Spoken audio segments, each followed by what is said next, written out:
Let's go.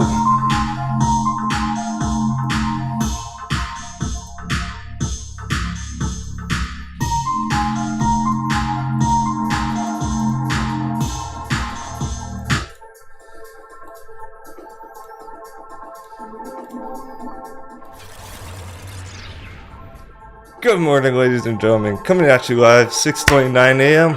West Coast, USA. Happy Monday. Fuck yeah. I'm excited.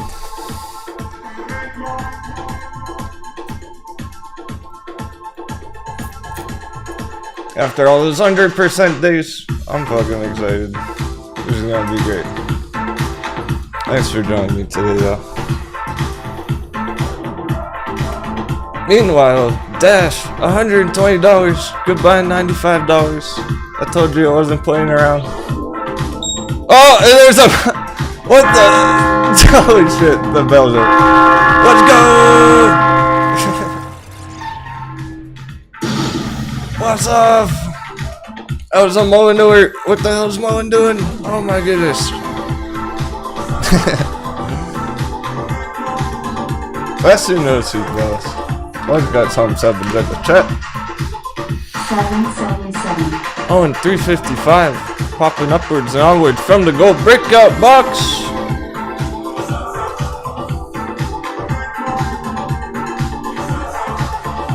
Ah, so icky. Oh, well, we watch MULN busting a move. Shoutouts. So icky goes, I'm fanboying. OMG, it's him.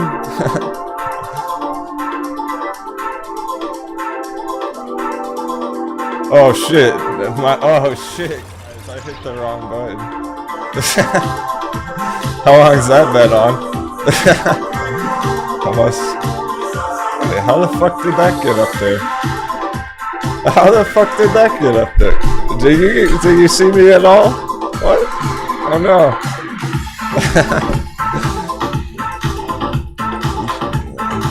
I'm here. I have no idea how long that been up there. Here's Dash. Here's not.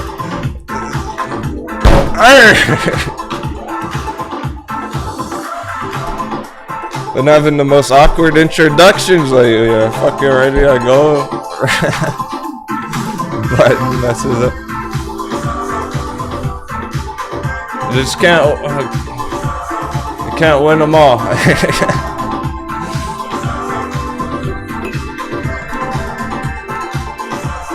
Win all the church.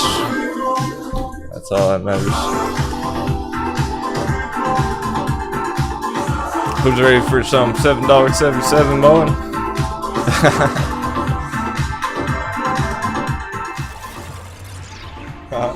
We're all good to go now.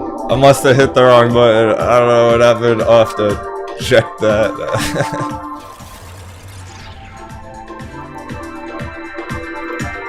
Let's just say I may have got like 3 hours of sleep last night. I almost couldn't even sleep. I was excited.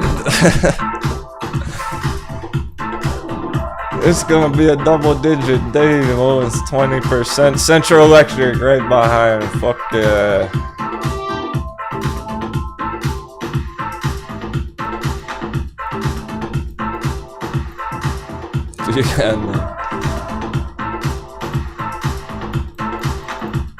Straight up, just like MULN. Okay, now the show's over. See you later. Didn't you make enough money yet? Have a great day.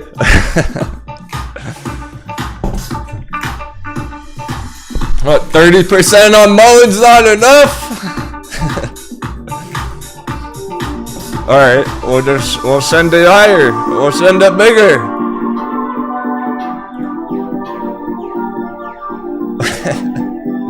What? Okay, good, the screens. For a second, I thought my buttons were mixed up. I had to change my buttons around. When I press the chart button, it ends the show. Oh, Stock Wizard's done. She made enough money. Leon Teddy's up 250%. Congrats, Leon Teddy, bro.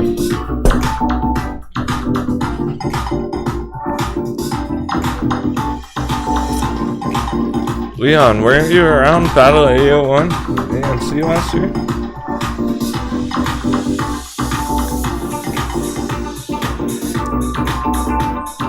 Oh, we are in the Matrix Stock Wizard. Thought we were. We are, indeed.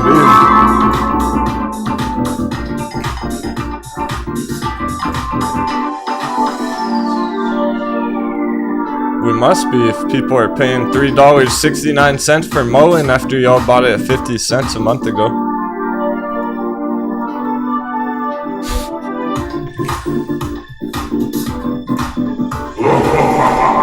Gizmo's up 262% on MULN.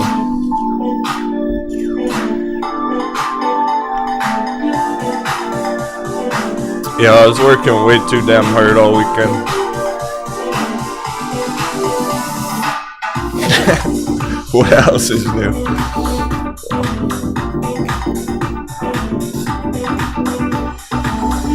I'm sure I wasn't the only one. Hey Gregory, Dolas, Will Smith, Tommy Lane, Gizmo, Eckler Grizzly, Leon Teddy. He was there for the Battle 801, I knew it. See, I never forget a 801 veteran. Thrift Mischief, Ed Stop, Robert, 43, Dope Pet, Robert Woodyard, Tomas, Spacey's Desire, Echo Grizzly, Naked Swabby, Amco, Elgin Carp. Elgin Carp's back. He recovered his whole portfolio on VXX last week. He's like, I'm gonna take a few days off. Actually strategize what he's gonna do next to FOMO into some.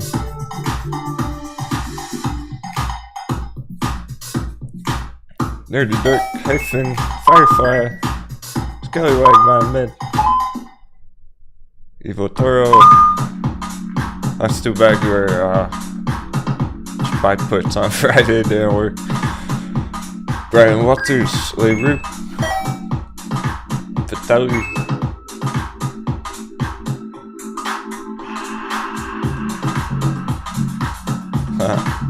Robert says amazed at Robert Woodyard. Amazed at how often the captains crap to the charts. That's why I'm more here for the student watching the master. Hey Viper, Bobby, Ben Hoopo, Tommy Lane. We got everyone. Shout out James O'Leary, J Bink, Kelly, Pickles, Hornet, LC, Bills Mafia, Java Bean Joe. Where did all these sevens come from? The wind. Gary Hilton. Texas Red. Cheers, Texas Red. Guess what? Guess what, everyone? No one would have made money on Mullen if it wasn't for Texas Red. Why is that? Why the fuck is that? Because Texas Red's the first person who asked about Mullen like 4 months ago. He got stuck holding it. He's the reason we kept it on the radar. Because he said, you know what, Captain? I'm not going to give up. I'm going to keep diamond handsing it even though I know it's tanking. And I'm going to double down at the bottom. And he fucking did. And I'm confident he's going to be able to succeed at the end of all that. He could have took a huge loss on Mullen, but he stuck to the plan. He was being brave. He fucking doubled down at 50 cents. We're in that cost average. So because of him long-term holding it, we kept it on the watch list. Every once in a while I would check it out for Texas Red. God, it's not ready yet, it's not ready yet. Oh my god, it's ready.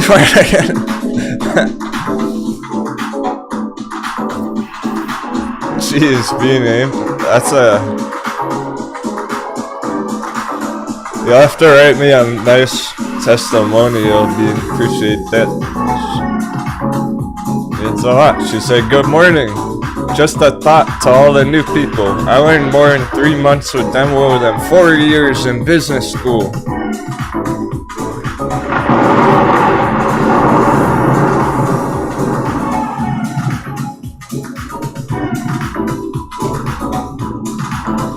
That's because you're getting real knowledge. The real deal.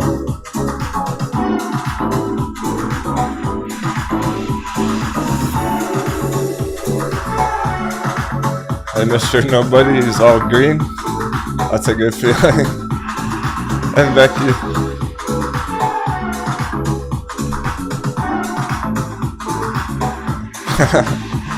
Becky, save me from myself. I'm working too hard.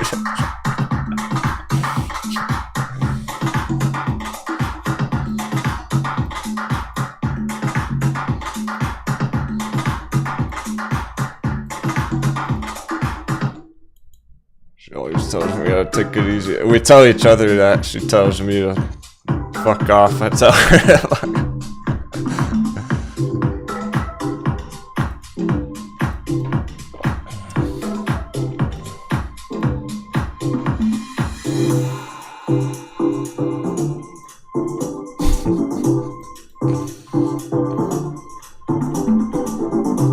CEI. Hope you all got a chance to watch the weekend update video. It's really good.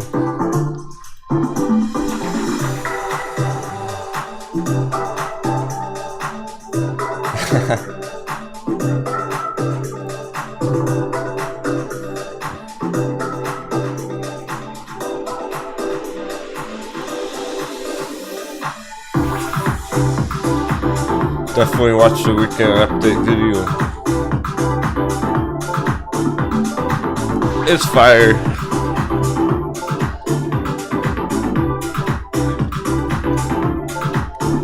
I probably spent way too much time on it. It was worth it. See, that's the thing, it's fucking worth it. People are actually winning, it's worth it. Nice Samco, right? He got excited about Ethereum after that video.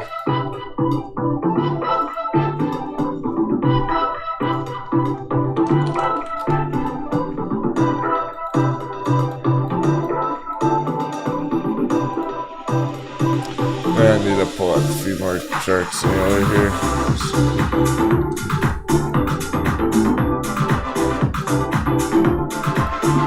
There we go, it's breaking out right now. Good to go. 10x Ethereum.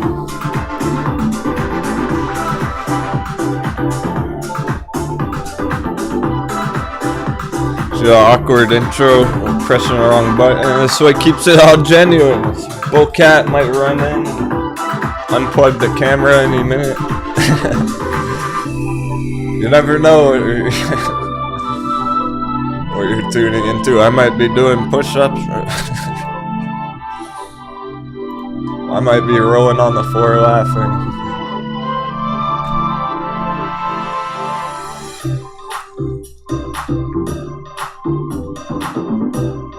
Is it a real deal?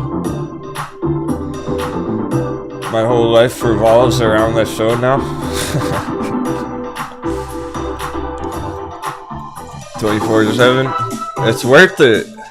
So, one of my friends, Freddie, in real life, who's in the crew now, he's been crushing it, and we've been trying to go get a beer. We just want to go have a beer together and kick it one night. I can't find the time. I fucking can't even find the time to go grab a beer. But I did see him the other day. I was like, yeah, but it's worth it, isn't it? He's like, oh, it's so worth it. He's up like hundreds of percents on all his fucking trades already.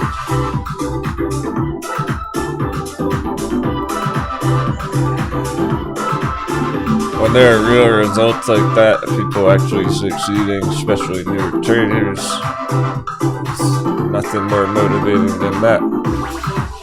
So where I crush it all fucking day, you already know, with MULN, Central Electric. 777. Okay, Gizmo, thanks for your sevens, brother.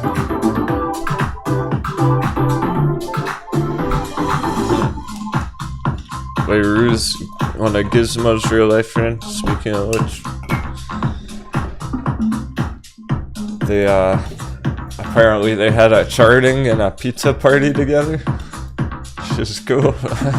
They're watching the show. Charting and eating pizza. Sounds fun. Hey, Brett and Hodge, good time to get back in at MULN. Oh, whoa. As opposed to what? Like, get back in MULN. When did you get out of MULN? It's the real question. I'm not laughing at you, just funny concept. But I would imagine, since he's asking that, perhaps he took profits late last week, got pierced. So wondering, should I get back in? Well, I mean, you could, but if you're, look, okay, there's a huge misconception, and to clear up a bit. Let's go. Thanks a lot, guys. Shout out to Germany. Shout out to our German friends. Overseas, diamond handsing their MULN. I used to say that about AMC. Remember that, OGs? Our German friends overseas holding AMC.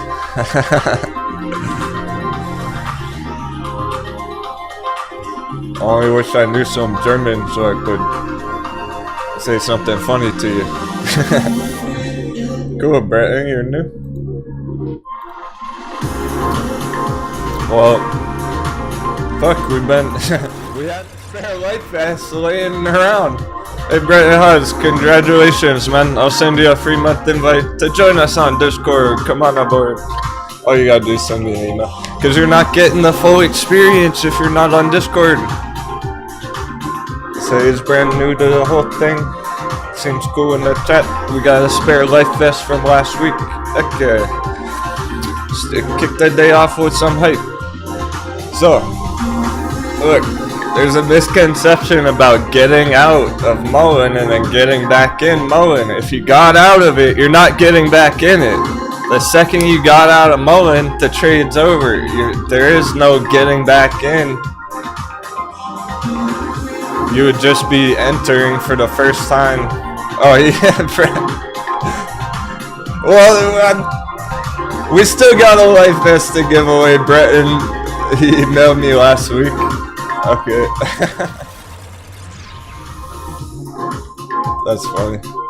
I'll have to double check. I emailed everyone back. So much going on.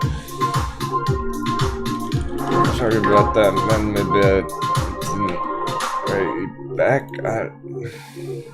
Did you get the right? Maybe you wrote the wrong email. I think you wrote the wrong email, maybe.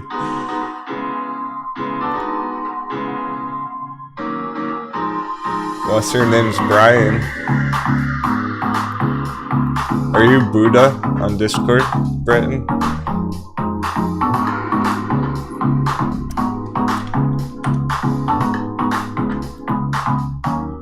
We got tons of double D. We gotta check the majors and everything. We're gonna have to check the majors.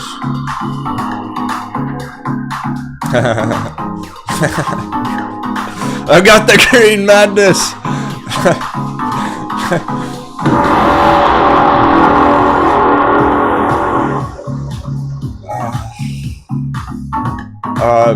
Bretton, honestly, I don't see that email from you. I think you might have mistyped it perhaps or something.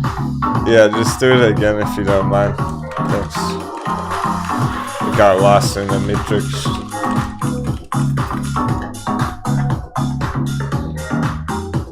Okay, Buster Keaton's Buddha. Okay.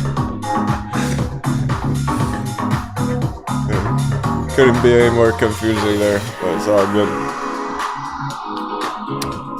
See, I'm trying to give away a fucking membership. I'm trying. There are no new traders left.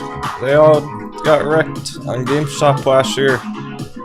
Those poor new traders. Really can feel for them. I feel bad for them.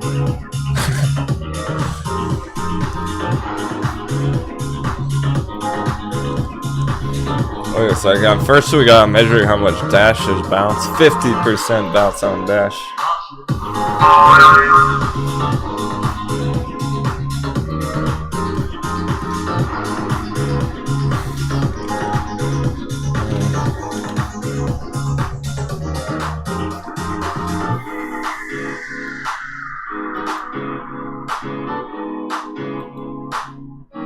Okay, interesting. Fresh off that quick enough bounce.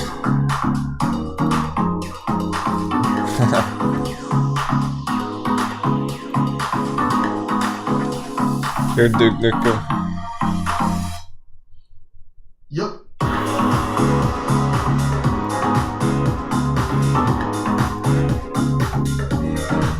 Last week was fucking crazy.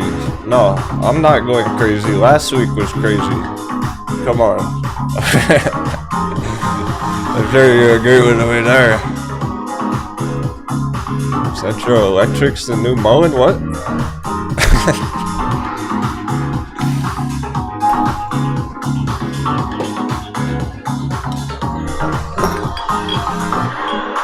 We got giants, just end of week targets, short term targets. There's bangers. There's so much potential. There are a lot of forgotten charts that people aren't paying attention to. They're booming like ethereum right now. Flying under the radar. Check out ETH was.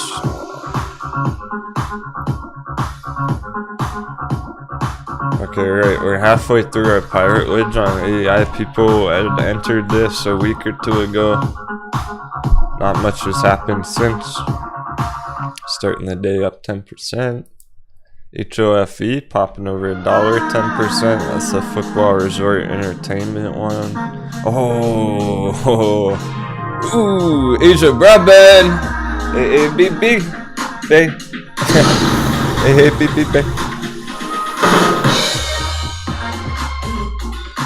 Getting through the line like butter.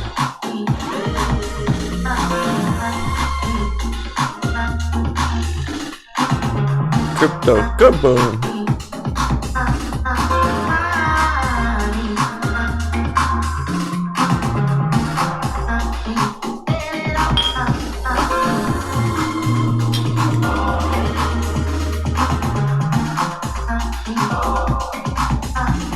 So the booty points are all squared away now. They should be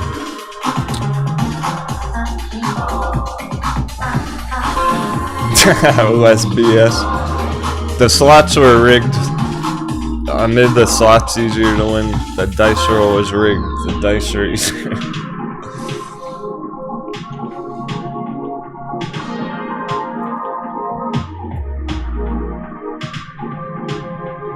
Should be a bit better now. Okay, there's games today. Also, we got the Twitch. We're all good on Twitch over there. Not as lonely anymore.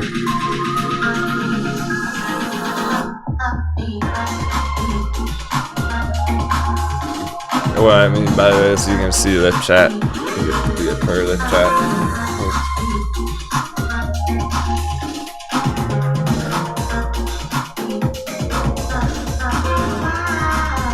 I want to say one more thing about people trying to re-enter mullen, because the whole, I never really finished my thought there. The whole point is, once you got out of mullen, let's say you took profits at $2.50 last week, you're not re-entering it. That's not a re-entry. You're using the words wrong. That's not the right definition. You're FOMOing in. If you're buying back in mullen, you're actually FOMOing in. What's the difference? Tell me, what's the difference? Someone taking profits here at $2.50, and then next week, you know, a week later, they FOMO in at $3.50. What's the difference between them doing that and somebody buying it at $3.50 for the very first time? If you're getting back in at $3.50, it's like you never took profits at $2.50. You're not getting back in, you're playing a long scalp from 350 to 777. You're playing a breakout long scalp, now it's a different trade. Your old trade's over, you can't get that back. The second you got out, it was done.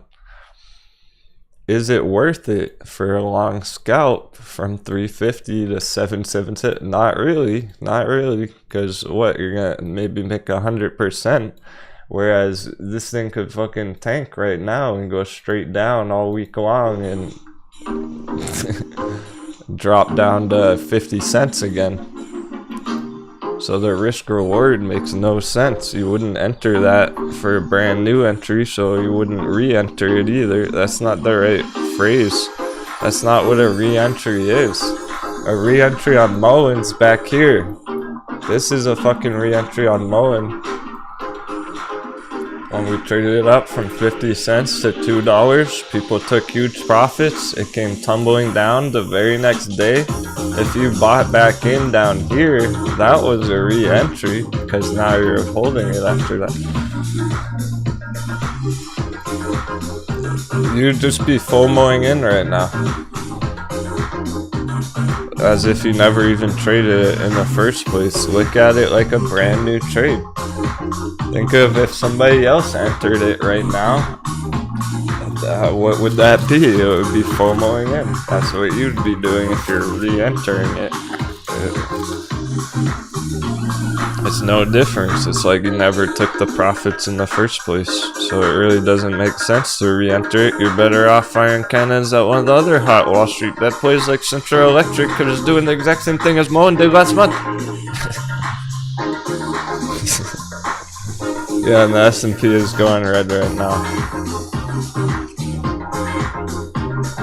It's gonna be quite the day. It's quite a fucking day. We only have a couple of weeks left to the end of the month. The S&P needs to roll over in the next 2 weeks. It's better get started soon.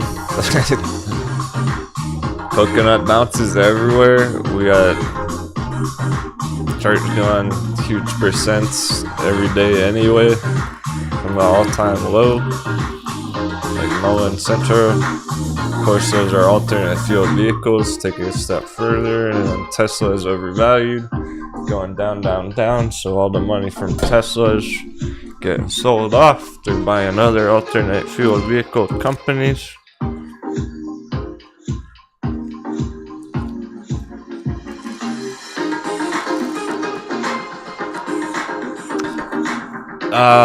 Okay, James Elliottician. Hope you're doing alright. He said that he's been holding Central since late, middle of last year. He's been holding Central probably longer than anyone in the chat. And he was trying to double down on it, so now's your opportunity, you know. They said, whoa, just got back. WTF is going on here. The whole market's bleeding. Let's not jump to conclusions yet either. I'm intentionally taking my time.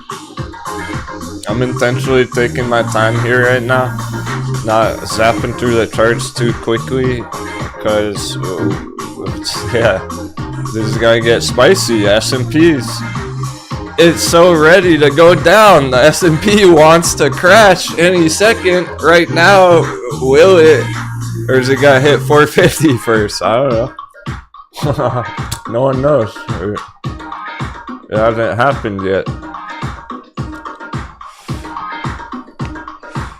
Once we get a development here where it really breaks down or taps 450, then gets a hard rejection, that's when everything's gonna speed up.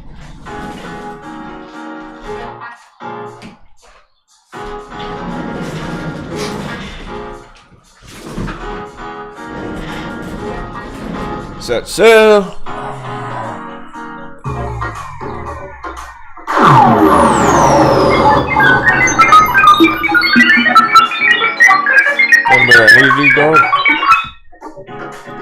Okay, these are all the good ones from last week, really, so far. Just continuation.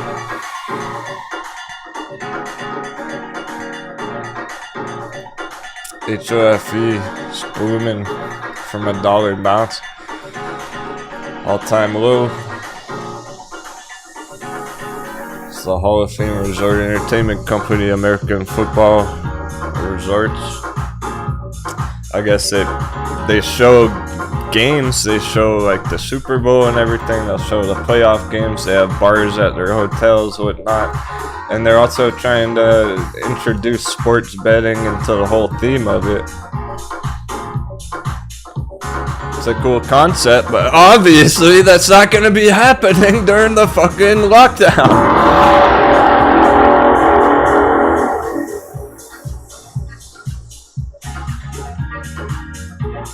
Yeah, James O'Leary said he loaded the boat last week on CNN, so if anyone thought he was talking smack about it, that's not the case.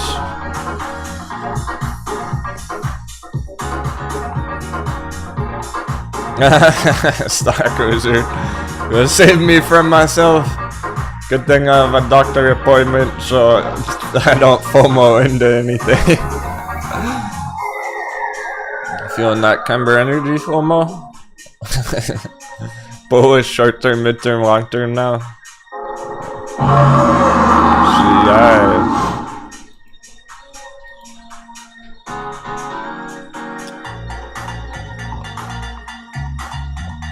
T Flowers goes, I'm here. I'm glad we busted him out of the brig. I remember he got sent off to the brig last year.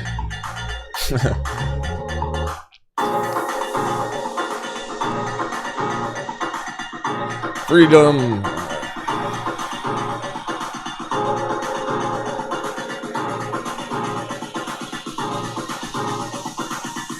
Oh. Now stop getting in trouble in real life so you can focus on your trading. I'll be Taco Pirate. Good to see you. Abreed says, it's been a while, Captain. Been selling tacos for dry powder? I like the sound of that. The grind and the hustle, stacking the green while you're stacking the green. Aubrey, are you on Discord? We have a life vest. We have a life jacket. Congrats, Aubrey Taco Pirate. You can come join us on Discord. I'll send you a free month invite. All you gotta do is email me. You're getting the life vest. Make sure I hit the right button. Okay. Light speed warp drive.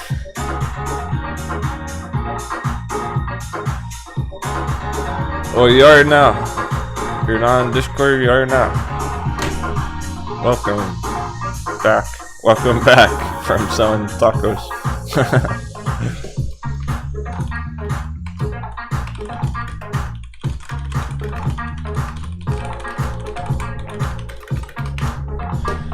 If Aubrey's been out selling tacos, getting dry powder already, that means Aubrey probably ready to fire some cannons. Come Energy or Centro or something.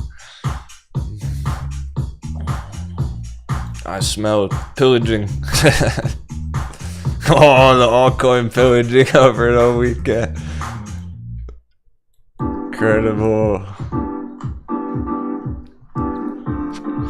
You're welcome for that $95 dash, by the way.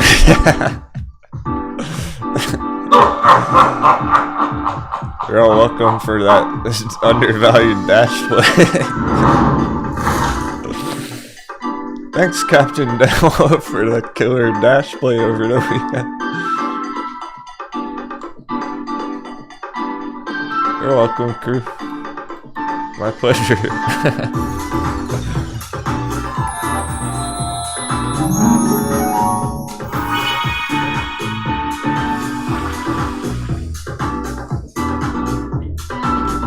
I'm just playing. A lot of people stoked about Dash now, getting in dirt cheap. ICP at the all-time low. Jasmine, mullen of the altcoins. Hard to get in a big bounce.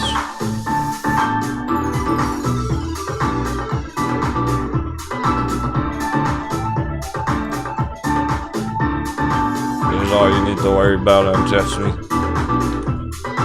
All you need to know. JVK, you lost 4 rolls in a row.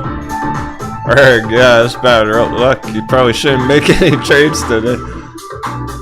He lost all of his booty coins on dice rolls this morning.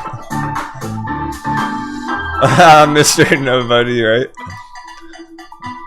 What do I need to smoke around here to get my own technical analysis right?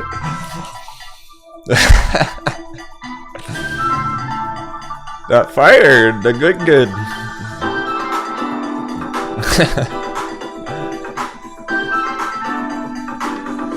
You gotta stay calm, hold strong. Trading's an art, not a science. Let's smoke up those salty bears.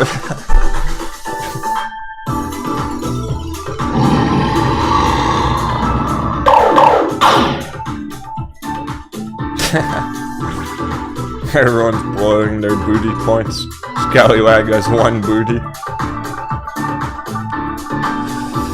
Yeah, sure, Mullen could have some sort of share offering that could do some kind of dilution, whatnot. That's true. Yeah, and then we've been talking about Metin could have a fucking reverse split and everything. That's always a risk. That's part of the risk of trading, but that's what the charts are for. Guys, look. I mean, okay, MULN sells off after they sell their own shares, or they dilute it, or they fucking whatever they do. What companies always do. They pull a quick AMC. They pull a quick Virgin Galactic, right? Well, it doesn't really matter, because we'll see it. We'll know on the chart when it's getting up there. You take profits. You don't wait for that to happen. One of the worst, look, those noob tubers, one of the stupidest things I heard one of them say last year, the biggest AMC one guy on YouTube.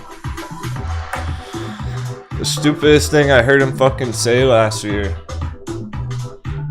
Somebody asked him a genuine question and they like super chatted to get there. They got a garbage answer, so they asked, how do you know when to exit a trade, when to take profits? Simple as that. When do you take profits? You know what he said? Not when you hit a target. No, nothing about targets, nothing about profit, nothing about being green on your position. He said wait till it goes down, and when you see it going down, then you sell it. That's fucking stupid. By the time you see it going down, it's already dropped 30%, 50%. It happens faster than you can decide what to do about it. No, you take profits when you hit your target. So I don't care what MULN does in the future. If we hit this target this week, hit 777 this week, who cares if MULN dilutes their shares next month? Let's get some sevens in the chat for our MULN target. That's end of week target. Short term. Let's go. That's not that far. It goes 100% this week. We'll hit that target. And that doesn't fucking matter what they do after, because we already took profits. So everyone's talking about FUD like they're too nervous to buy in right now, right? So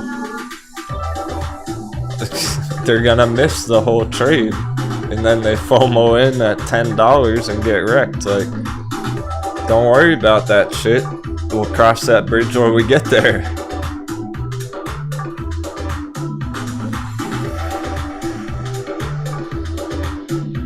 Let's hit our target first, and then it doesn't even matter. Look, they could do that right now, and MULN crashes 50%, and everyone's still gonna be up like 200% profits. Oh no, MULN crashes 50% to $1.50, but everyone bought it in at like 60 cents. So you're still up 200%, even if it did crash. Like, people are so green on MULN, it's not even a problem. It would have to crash instantly, like 99% to even turn red for people holding it right now. Camber Energy over $1. CEI is booming too today. 21% now. The Moonboy FOMO in full effect. Let the FOMO begin.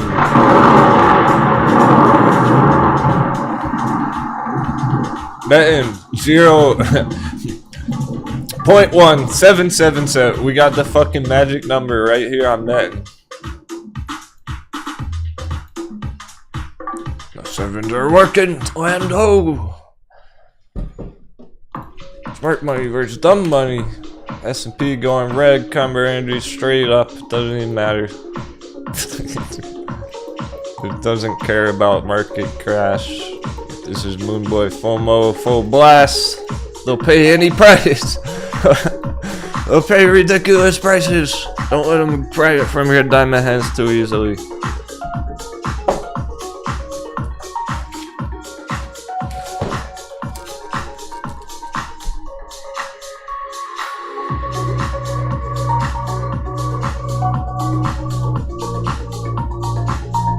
It's a good day. I'm gonna roll up another toasty.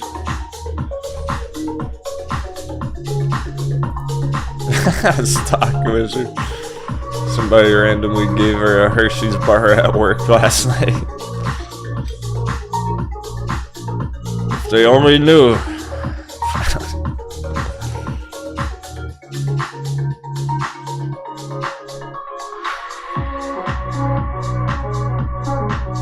Hershey's needs to make a new chocolate bar. They can make it a red velvet flavor. They'll make it red. I can call it stock bar. No, candle bar. I can call it a candle bar.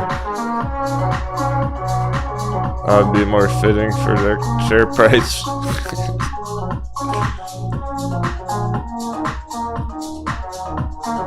No one's asking about AMC or GME?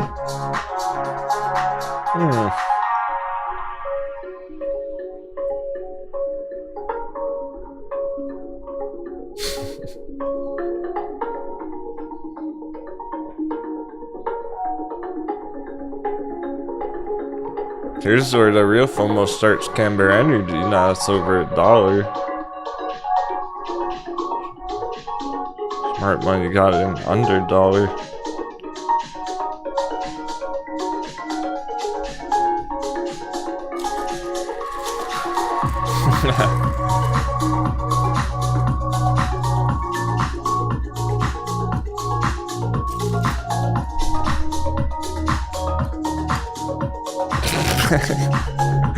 Lois refuses to eat a single Hershey's product until she makes some money on puts.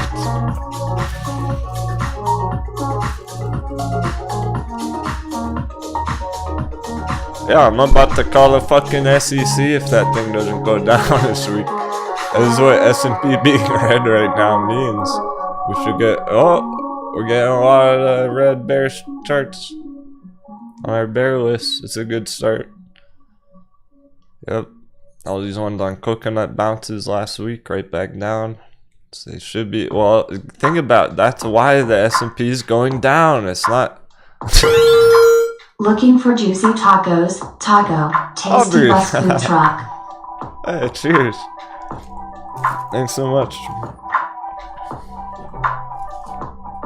Is that the name of your food truck? Tasty Bus? I like that. Sounds like somewhere I would order tacos at. And I got the munchies.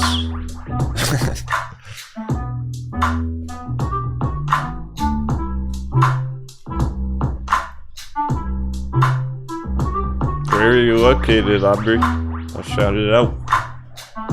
Free advertising.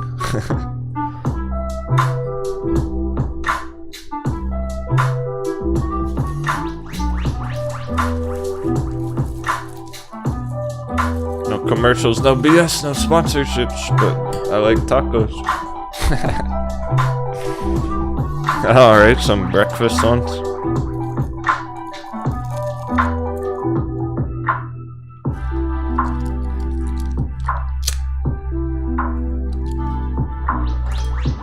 Yeah, later. Okay, cool.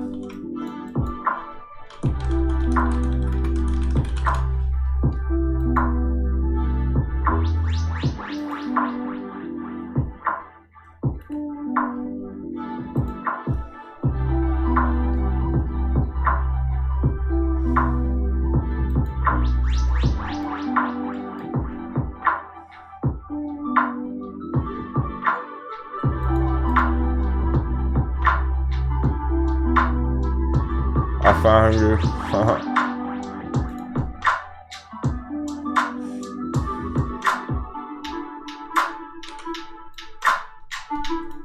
The Tasty Bus guy. Aubrey says free tacos for the pirates in Atlanta. Oh, that looks dank, yeah. Very nice.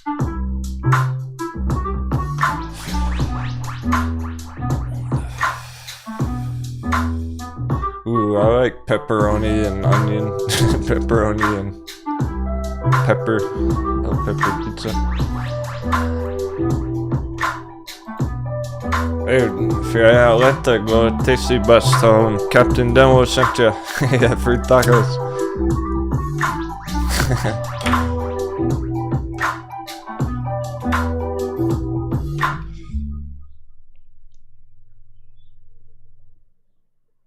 Hey, Grand Brandon. Alright, so I always do my best to answer as many questions in the chat and whatnot, and check out whatever charts people are talking about.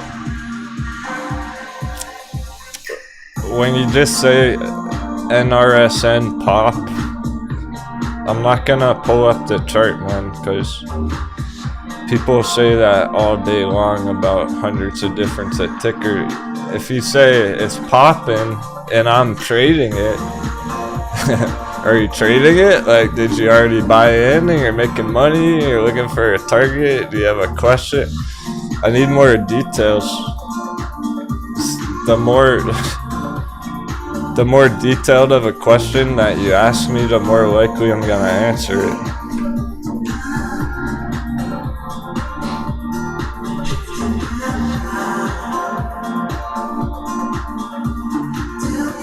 Because every chart's pop. It's like, what chart isn't popping? We got tons of them booming things right now, double digit day. But yeah, if you have an active trade going on, check them out.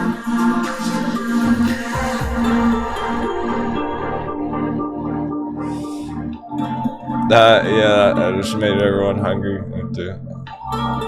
What's up, Omar?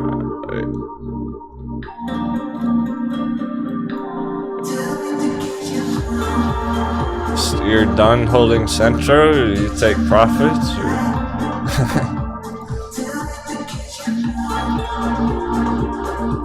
I'm here for the crew. This is why I'm here. So you can pop in and ask me whatever you need.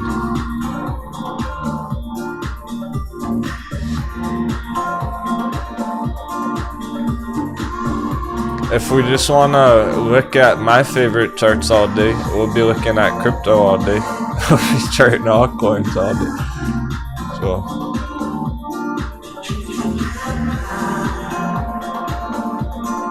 I want to stick to the plan, make sure everything's on track. If you have something important going on, I'm happy to take a look. Something that you're worried about or got a question on. I'm not just gonna pull up random things going straight up. Let's check the majors.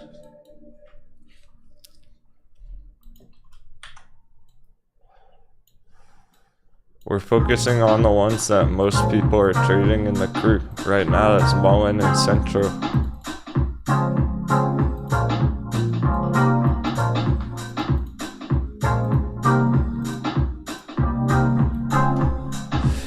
S&P's dropping under the line. That could be the start. Being red all week. We're gonna look and observe at the end of the week. Are we gonna close the week under 420? Finally, again, again.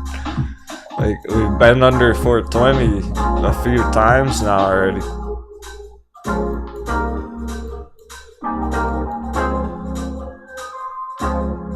It's not even a big deal for that to happen.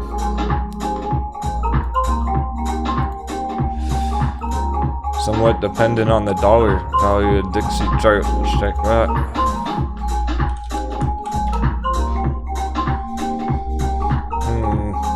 Very flat right now. Could go either way right now. For the next few days. Either $1.50 down to the real support, or it just tears upwards from here. There's nothing conclusive about that. It's too flat right now.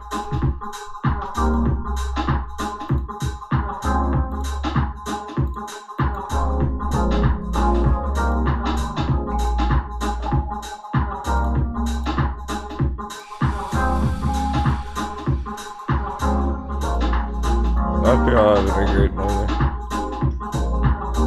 Thanks so much, everyone. Last week, making it a special week.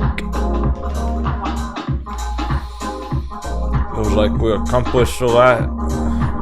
We all leveled up, got some experience points, had some major developments on our crypto, on our VXX and everything. Finally hitting targets, getting profits again. After a long end of 2021. That was fucking rough. It doesn't get any harder than that in December and January, for real. And that's what I was saying the whole time, like just hang in there, we're getting through it. It doesn't get any harder than this. And now you're seeing what it's really, why we really been diamond handing. We get 25% openings on mullen every day, like.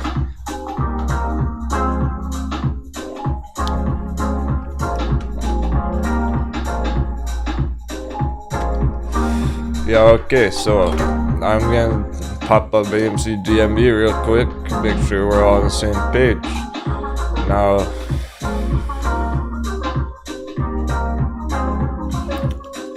AMC has been correlating with the S&P. If the S&P goes up, AMC is gonna go up more. On the short term, it's clear as day. They definitely 100% have been correlating with each other. They either both go red on the day or they both go green.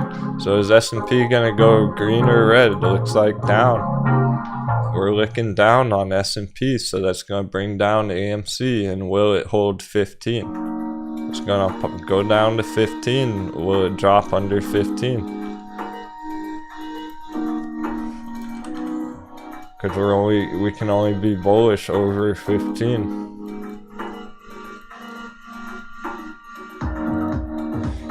In the short midterm, so it's almost certainly gonna be dropping down right here.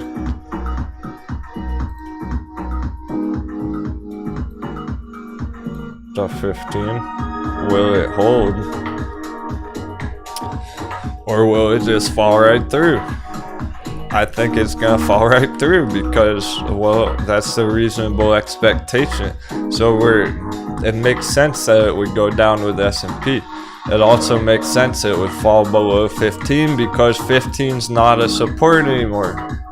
Remember, we smashed the support. If 15's not a support, it's not really gonna bounce there.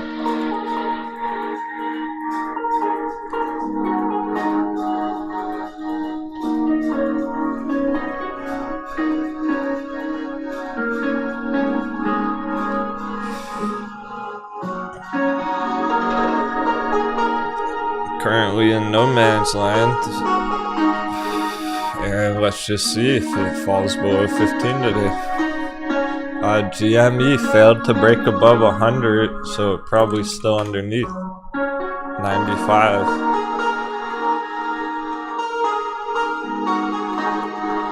Stuck under 100. We're officially getting stuck under 100. Hey Tyler. So the first target for Camber Energy, 293.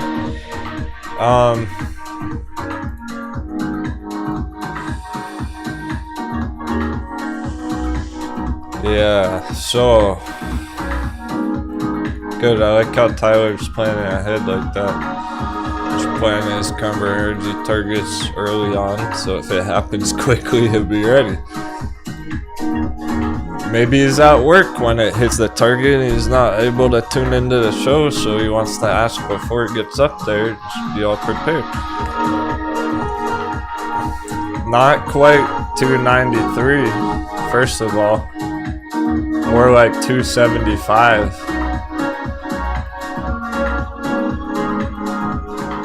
Here's the problem with $3. Giant round psychological number. People are gonna take profits before it goes to 3, so it might not hit 3. It might only hit 295. Well, it might not even hit 295. Get relatively close to 3, or at like 275. So that's your good target. Close to 3, but underneath 3. how you would play that, we're gonna watch it when it's up there. We'll see it when it's up there, and we'll watch how it's behaving, see if we get hard resistance there and bearish crossovers and everything, and we'll know it's getting topped out, time to take profits. It lines up real nice with these other peaks. Look at this.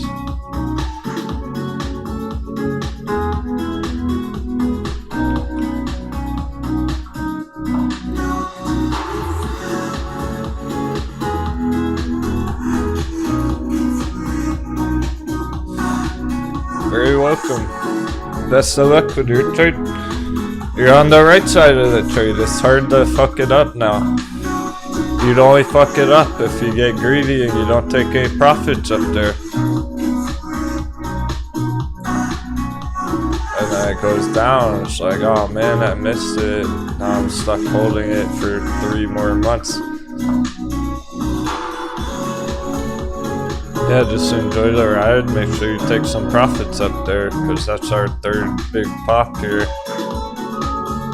3rd time's the charm. After that, can sell off a lot. It can honestly come all the way back down to 50-cent re-entry after that, and then go bigger. Go all the way back up to 5.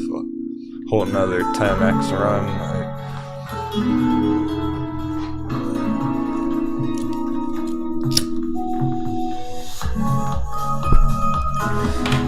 Any Elliotticians? We were talking about Elliott wave theory on Discord over the weekend. We got a 5-wave count. Big impulsive wave here.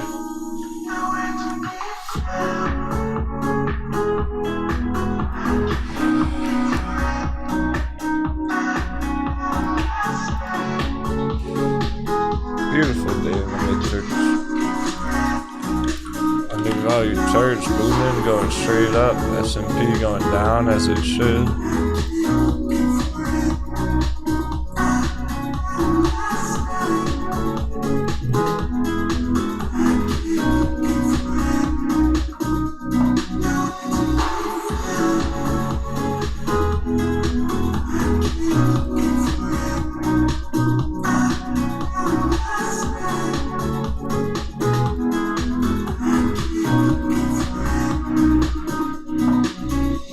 Who actually wants to learn something right now?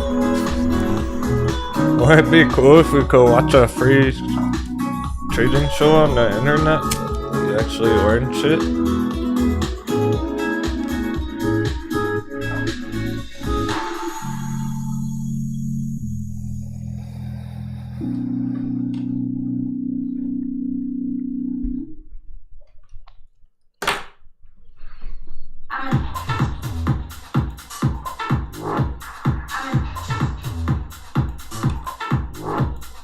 One, 2, 3, 4, 5.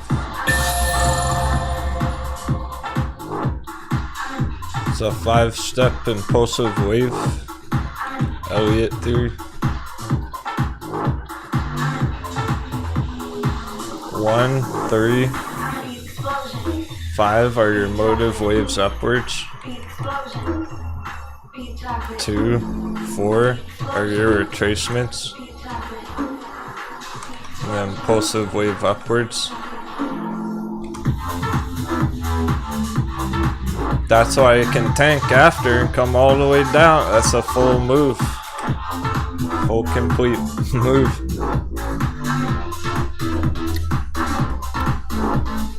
Too far, too fast. People take profits after that. Sells off all the way back down. Long-term support. So we can't be greedy about Camber Energy this time. It's smaller targets than last time. It's lower than last time.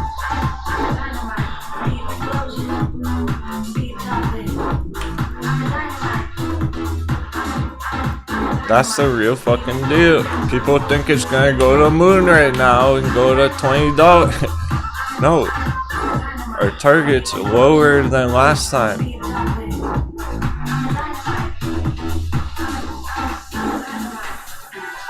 Last time we were targeting $5. We hit it. This time more like $3. That's it. Not 5. 3. Because that's not what this is right now. We don't. This isn't for sure long-term bull run. It's just a nice move, a nice long swing trade. It's we're only aiming at these targets up here.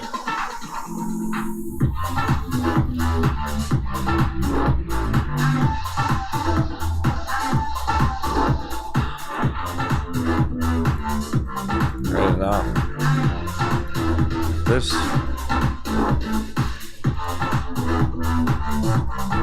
From back here, not the top. It's a huge difference because you get greedy and you try and hold it for the top. You try and hold it for $5 and you miss the target at 3. It crashes.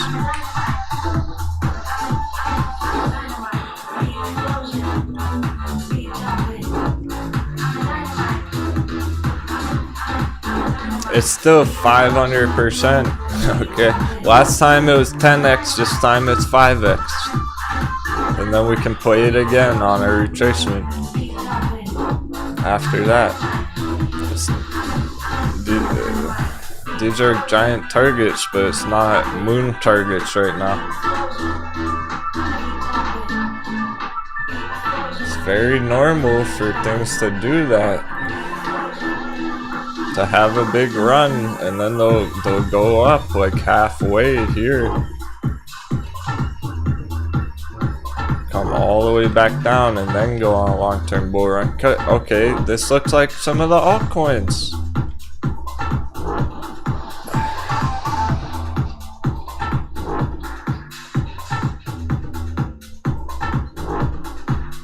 It is, I don't know, like Dash for example. It's kind of like Dash and hitting all-time highs, or Litecoin even. Litecoin and then selling off to under $100, and that has a nice pop up to 300, but it doesn't go to all-time high and then it comes back down to 100.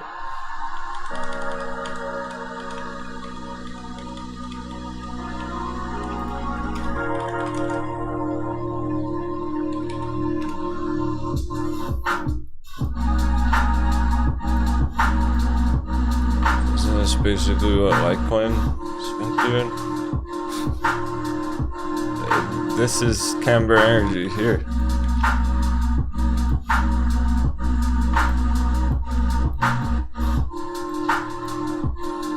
So just like Camber Energy going big right here, that's the top from a few months ago, up at $5. Compare that to Litecoin here. And then Camber Energy came down 50 cents. That was our entry. Litecoin came down. And then it popped real big. But not to the moon. Not all-time high. Lower than last time.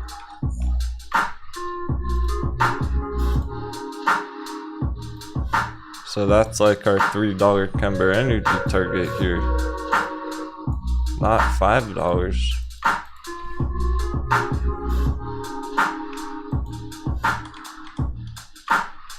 And then we'll probably get a nice re-entry on it down at under $1 again, under at 50 cents or as low as we got it the first time. And then a real huge bull run after that with the dollar crash. When the dollar crashes, then Camber Energy will go 10x again. For now it's 500%. Which is damn good, and I better not hear anyone complaining about it. If you don't take Camber Energy profits up there, off the plank.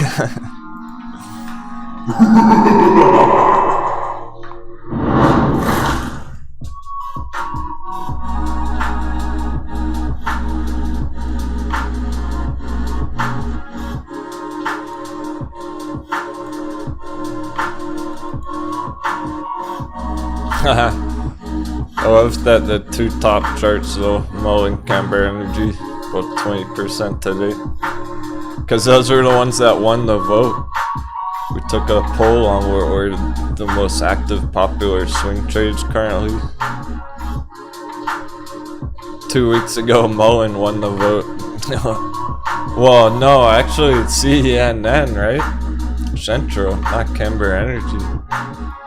How many people are in Camber Energy this time around? We're gonna need to do a new vote. That's what this means. For this week's swing trades. Oil stocks back up. Well, Centro's crushing it too. All good. We already crushed over $2 on that this morning.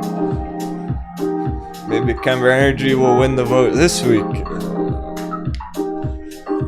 Isn't it fun taking advantage of the Moon Boys' mistakes? We're getting smacked all around, up and down, and we're just chilling. Surfing the waves. Let's get this treasure back to town! What cat's here? Oh. What cat's leaving?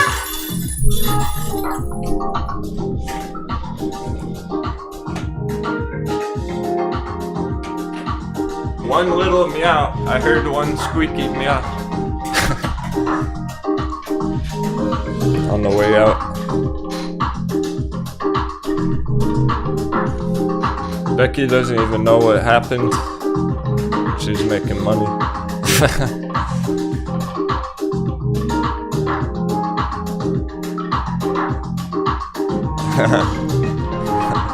It's a game of follow the leader, follow the captain, and follow the charts.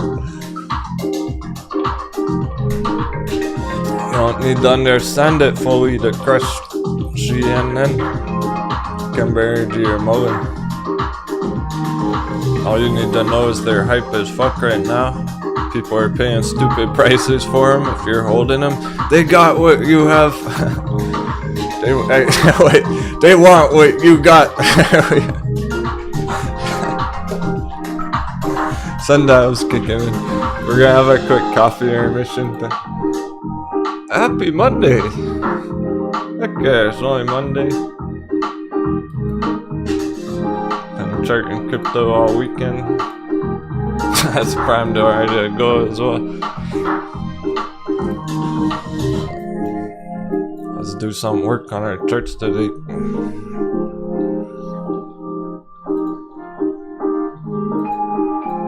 I mean, hit some targets. How cool would it be to hit magic number on Mullen today? Bang! Right now.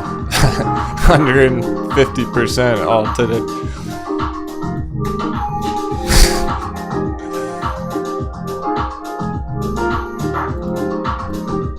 I wouldn't be surprised. Things just keep getting better and better.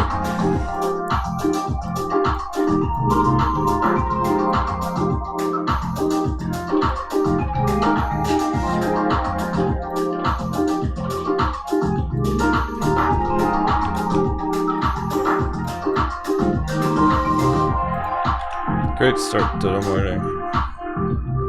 We'll be back in 3 minutes.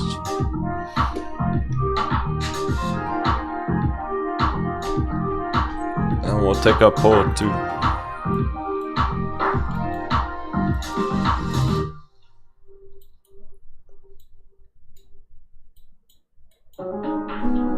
Of course, both these charts are the same sector. Alternate fuel vehicle companies undervalued. Tesla's not doing this. I know Tesla's not doing this. Without even pulling up that chart.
Surprise hype day.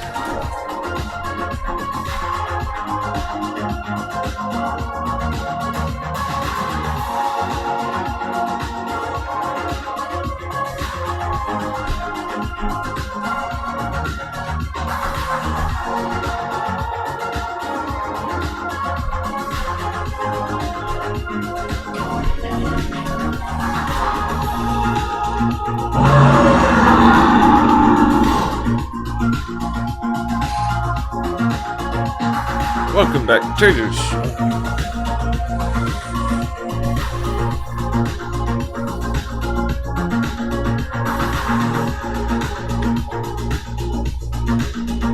It's funny, last week we were talking about how we enjoy Monday more than Friday. This is why. Mondays are better than Fridays on the chart. Everyone who was planning to FOMO into MULN over the weekend.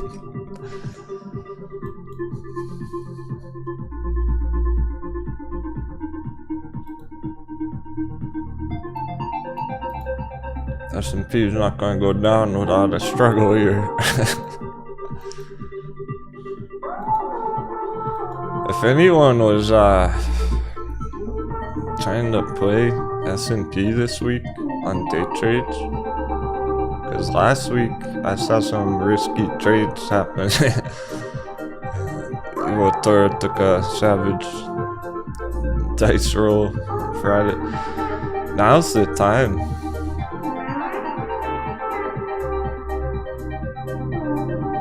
Now's the time for SPY puts. Has broken down this line.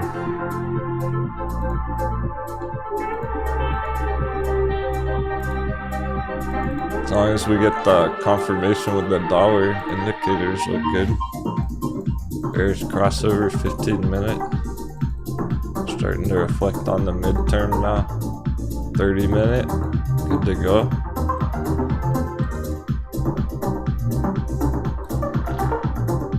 One hour looking very topped out. That's kind of what you're waiting for. If you see that on the 1 hour, the bearish crossover, that'll be your SPY put entry. SPY put, SPY put, SPY put.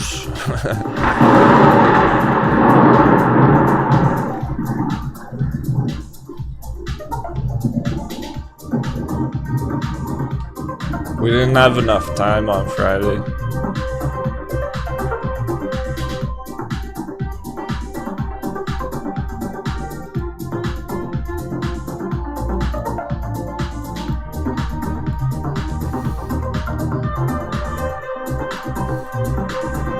Let's check dollar.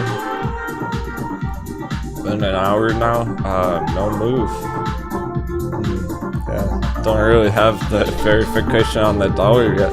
We want to see for SPY puts. You want that bearish crossover on the 1 hour, and then you want dollar popping through this blue line. You got those two things. SPY puts.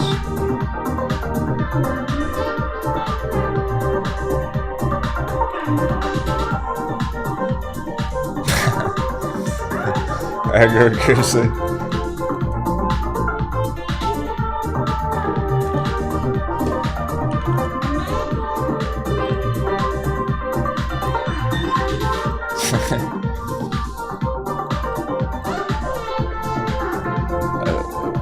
CNN's a pirate woods right now.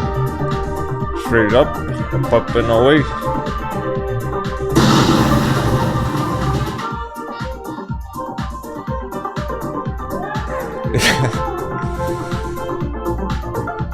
Agriculture goes, we haven't had a decent pullback on CNN yet. Just going parabolic. Should we expect a pullback soon? Here's Agro Grizzly. Waiting for a pullback any second now.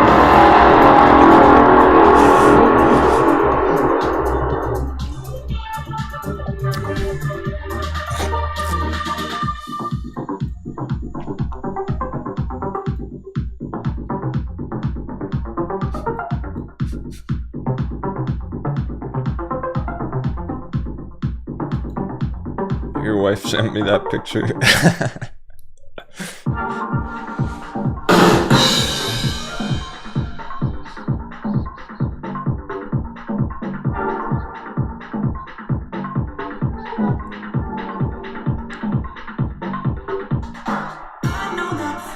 People trying to make entries. That's why I was asking why. Gary Hodden. Wondering, too late for CEI entries? Is it too late for these entries? It's too late for mullen. really. Mullen left our buy box. Go breakout box and everything. Mullen's too late. CNN. Yeah, you're still good to enter this for long term.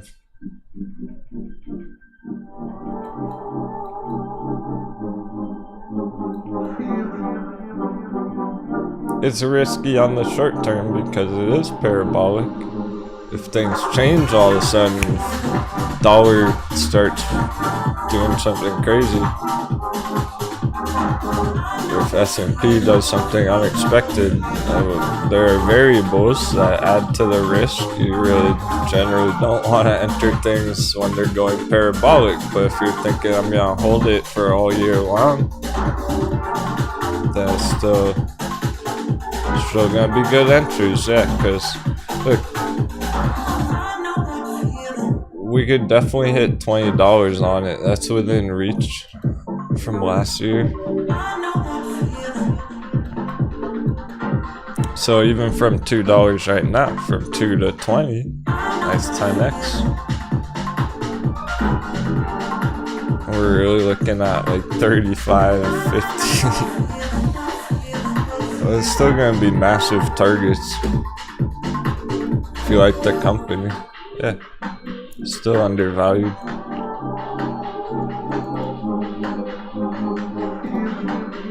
You can see it on the weekly here, indicators, RSI, because remember the RSI really, technically you call this oversold, which translates to undervalued. The fact that the weekly is still down here on the long term, that means looking undervalued on the long term. Go up a lot all year. Many weeks and months to come. And then of course the MACD with the bullish crossover hasn't even happened on the weekly yet. Still early on that one on CNN. Yeah, you missed the hard bottom, but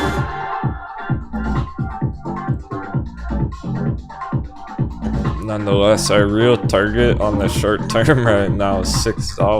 So, if you're going for a swing, it'll be 200% from 2 to 6.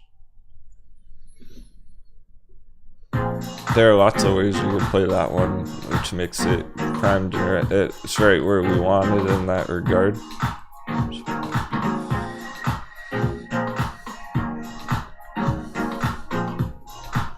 This is gonna be our first resistance.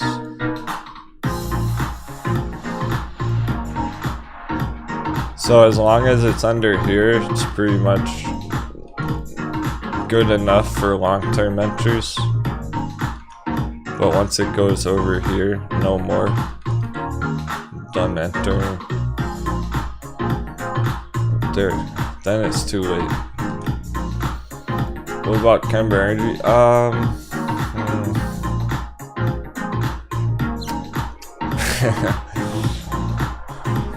It is under $1.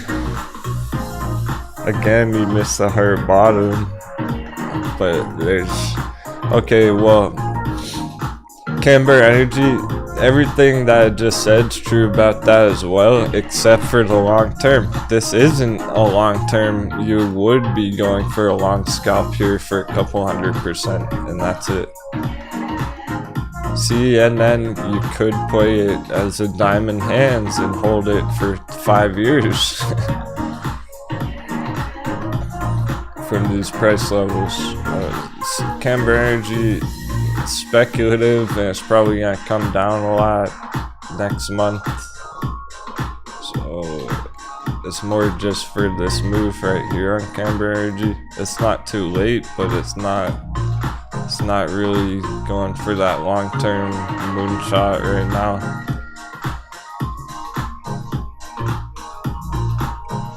This one's more restrictive of what kind of trade it actually is.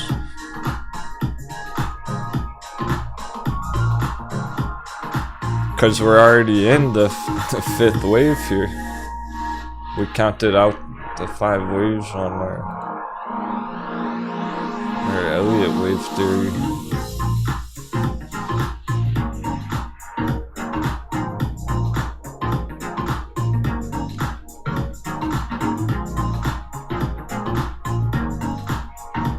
BBIG is bullish again. I know some hype around that, I guess. There usually is when it's going green. So it was a retouch into our hot bevy, a double dip, double dunk. And now it's bouncing right back straight through. We were still very bullish on it down here last week. It was clear it's just a double dip. Still got our magic number target.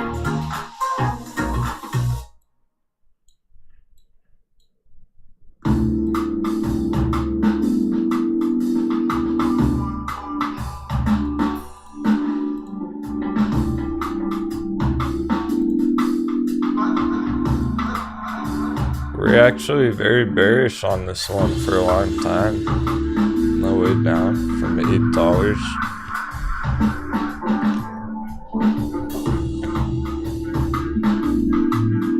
It's not my favorite hot bevy, that's for sure, if you get caught down here. But relative to this chart, for what it is and where the price is on the chart, makes it a whole box.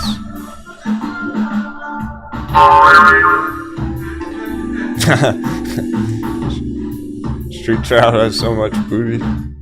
He won like 5 dice rolls in a row on Friday. That was crazy.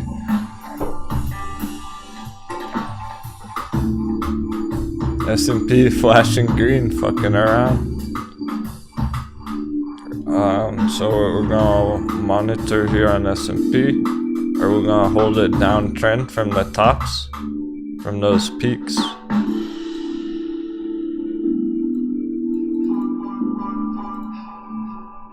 With the lower highs.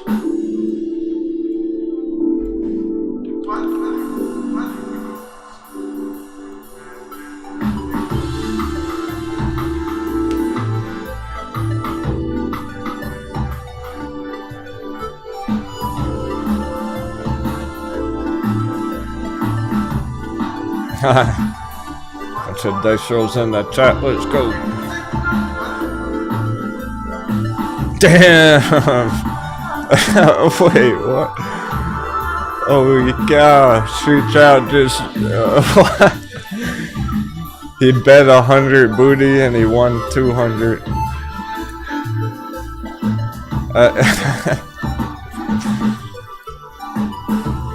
Honestly, I might have to toughen up the dice roll again. It might be too easy. Can't tell if Street Trout's mad lucky or if dice roll's too easy.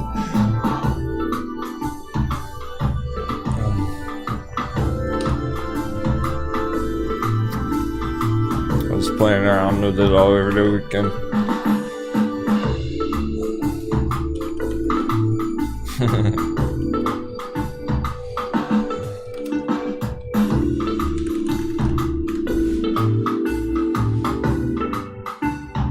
Poor Scallywag with his one booty. Street Trout, if only you could trade, if you could give Scally some years.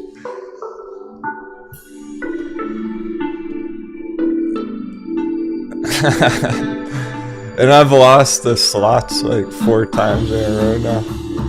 I'm gonna keep doing the slots until I finally win. I gotta figure out how tough it is to win it. Stress testing it.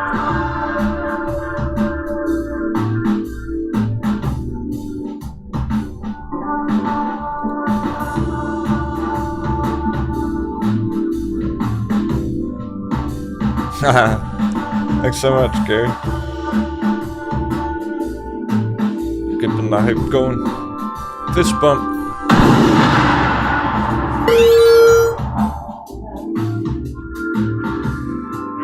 Pirates fist bump, explosions go off. Cause we got time in hand, so they clink together. That's how the Big Bang happened.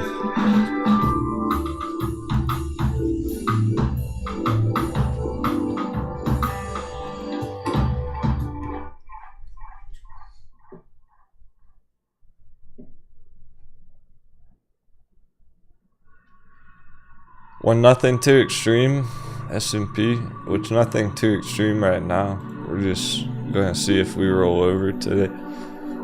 Things are going green, they're still going. See, I'm getting through $2 again. Mullen. Ooh.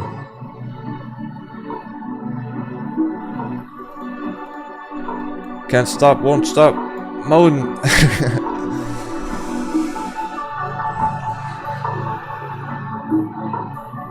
Oh, hey, nice one, David. Just crushed that dice roll 180 booty.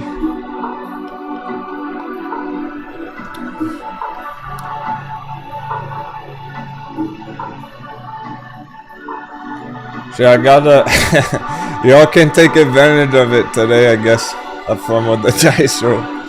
I gotta tweak it because it's giving you too much reward. He won a dice roll betting 40 and he won 80. I was trying to make it so if you gamble 40, you win 40. You win double, but you get like triple the payout.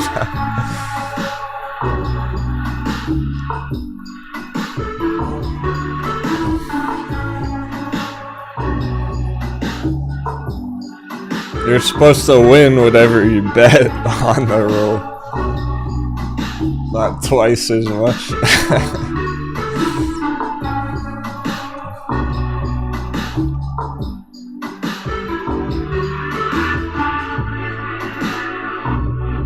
I did make it so they add up more though.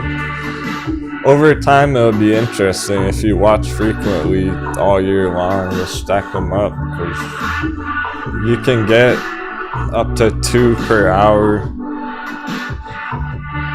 You get 1 for every hour that you watch and 1 if you're talking in the chat too. That hour. So you can get 2 per hour.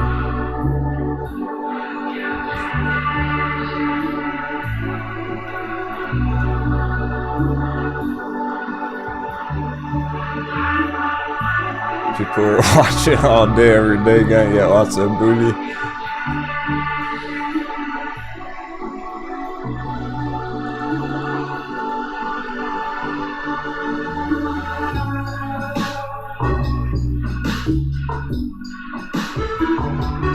Oh no, so I'm lost 50.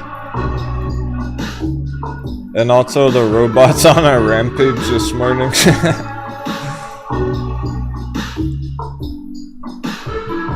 Robots timing people out for some reason.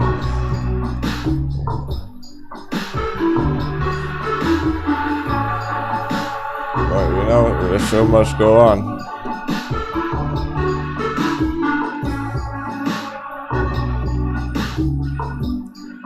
As the old saying goes, the charts must go green.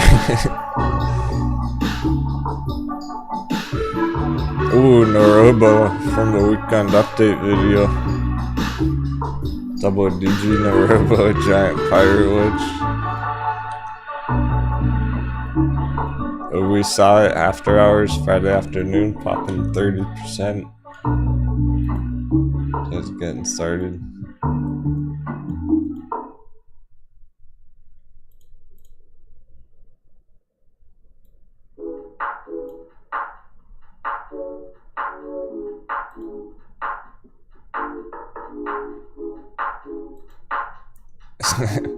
Okay, thanks for the feedback, George. I'll look into that.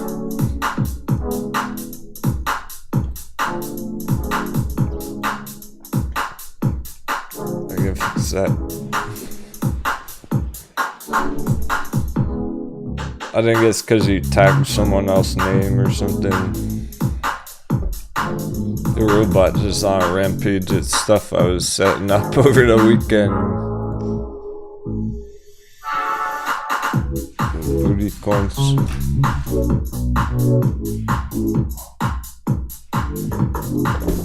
Yeah, so the oil companies back up. I suspect Great Panther Mining as well. Yeah, gold.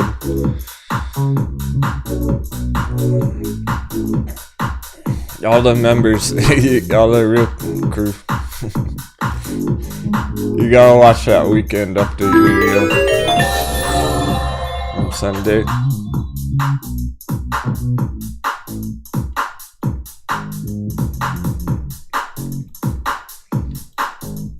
Spelled it out very clear.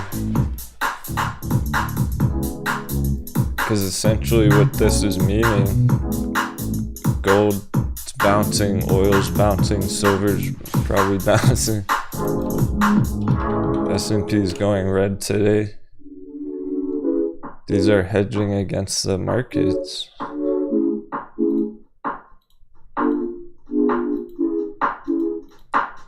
There's further confluence that S&P is going to go down. If these are still going green, they go green when S&P goes red. SPY puts, SPY puts!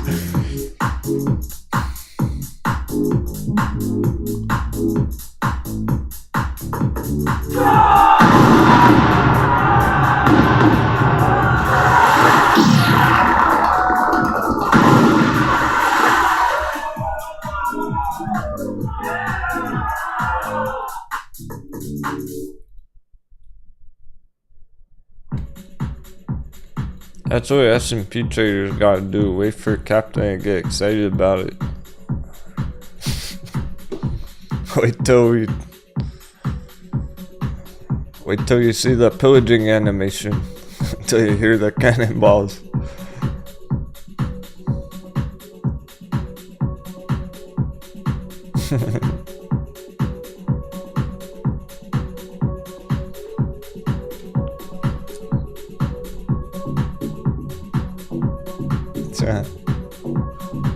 Yeah, George, it's been fun having you around in the chat. I can't even remember who I gave away Discord invites to, but hey George, congratulations. Come join us on Discord. I'll send you a free month invite. What you got?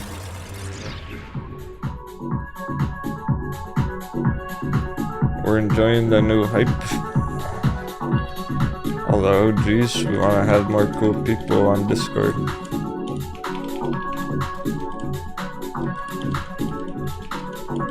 Yeah, absolutely. He goes, woohoo, thanks man!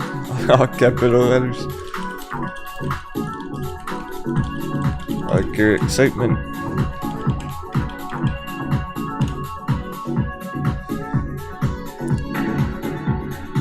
And you can watch the update video from Sunday.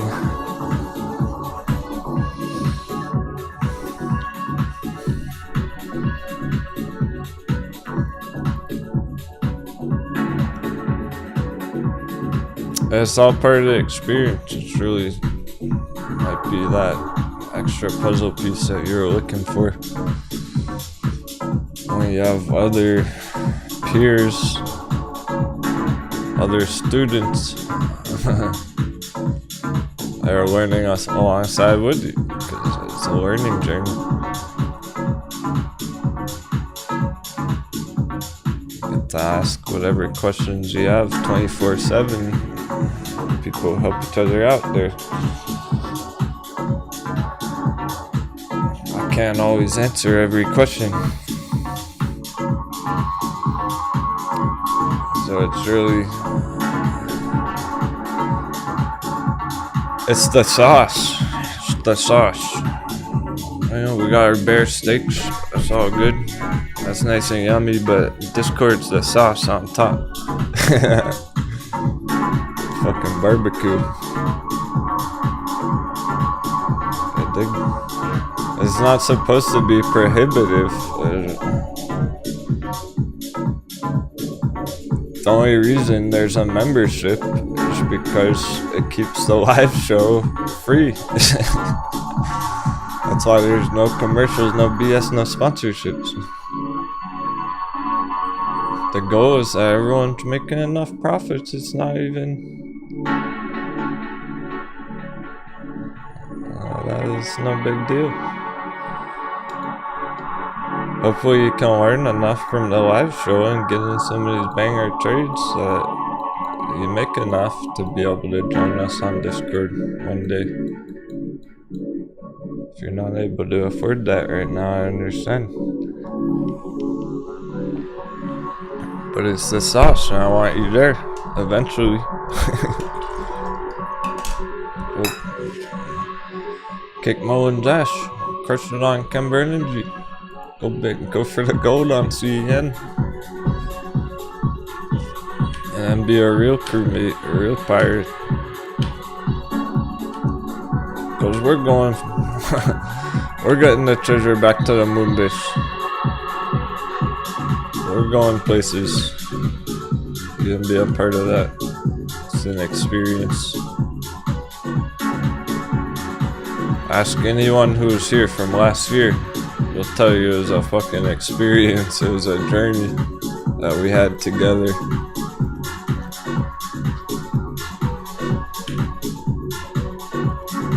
If you have that passion, that's all that I ask.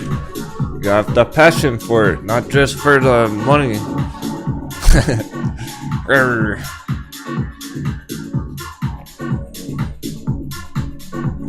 Captain's addicted to the game.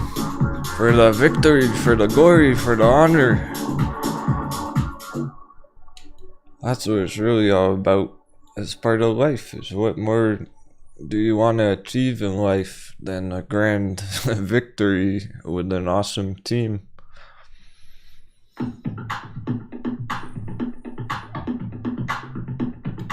That's the whole point of life. That's the whole goal of everything. It's having achievements with the crew that you can be proud of and feel like you accomplished stuff.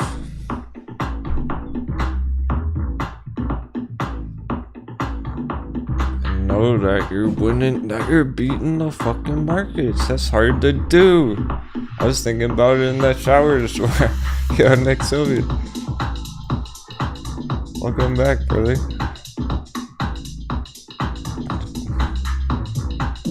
You got any investments or trades going on, Nick?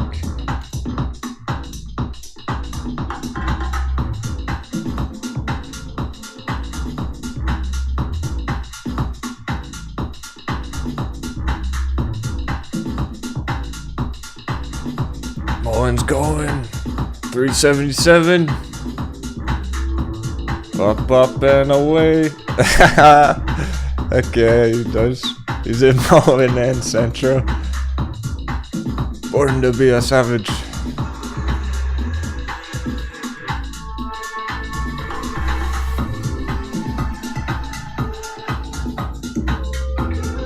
Yeah, so honestly, I was even thinking about the power this morning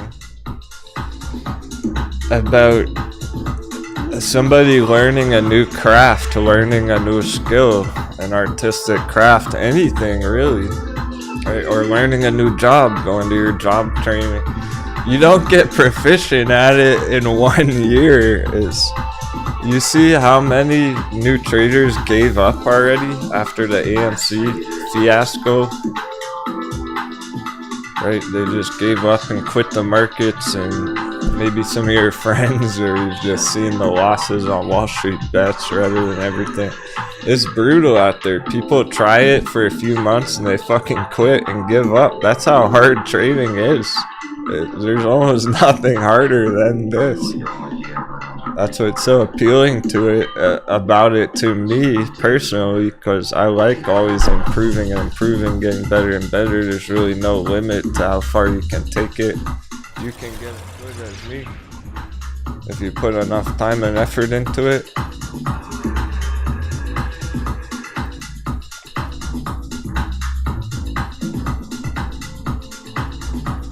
Any of you can be as good as I am at trading if you do it long enough.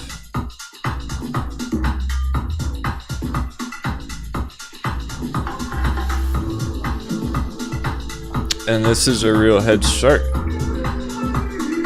When you are learning a new craft, you need to have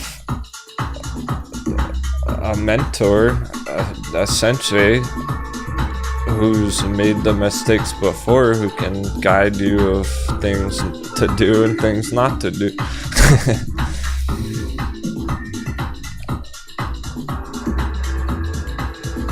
And the ones who are learning closely from the best senseis are the ones who get the most experience, and they actually do beat the markets, right? It absolutely can be done. You're well on your way.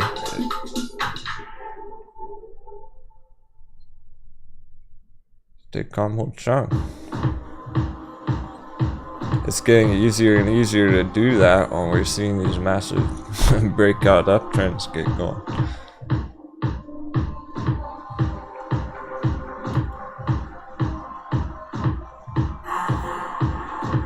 Hey Drew, Castor Maritime, I like that one right now. It's similar to CEI in a lot of regards here, because they both have a hard bottom. All-time low bounce at $1. And now here's CEI going crazy. Perhaps we're gonna have that happen on Castor Maritime soon. It looks like it, yep.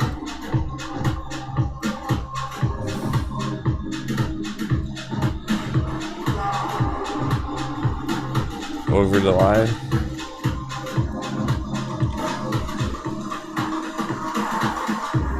And here's the hard bottom at $1 in Castor Maritime as well.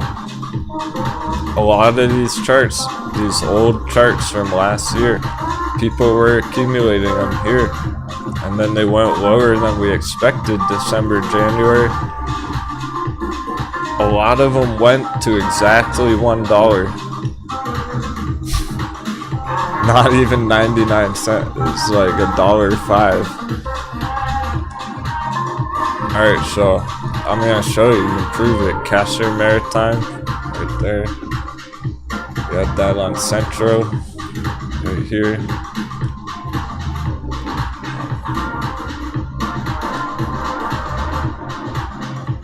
I know it happened in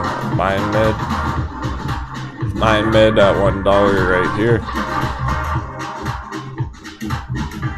Yeah, all those stupid reverse stock splits last year. It was brutal. Now that it's over with though, it's very good that it's over with. We're through a lot of that.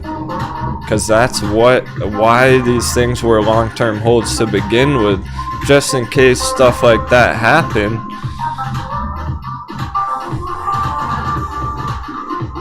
We wanted to have lots of patience on them. Now that it's all over with those splits on CNN and the whole merger, this naked, this good old NAKD, not anymore. Whole rebranding and everything.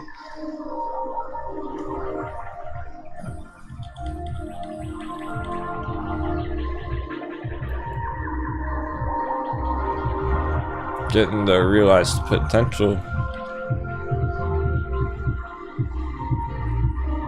One way to look at it is a lot of investors were probably waiting for that to be completed, see how it all went. As long as it went over smoothly, then they buy in.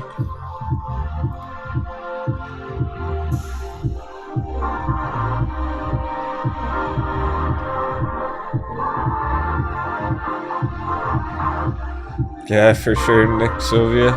Every loss 2 years ago was a learning experience about taking profits and paying for longer term holds.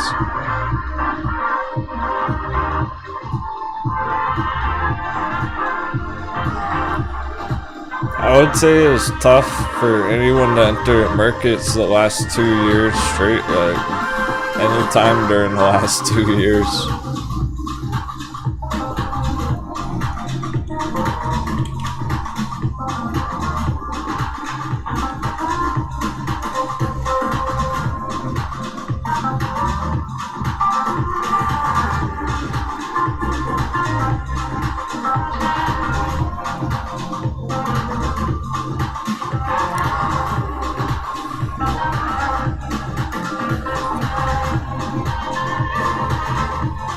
Here's S&P. There's a lot of tricky things happening here.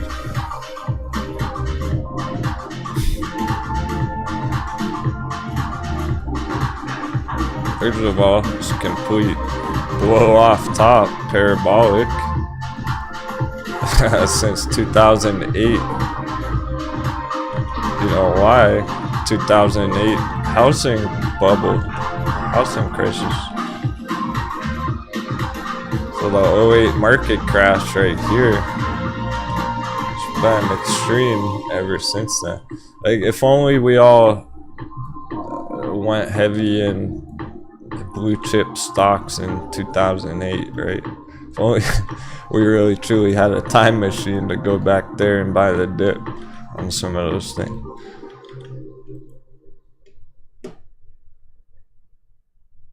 I was still learning to trade back then, like,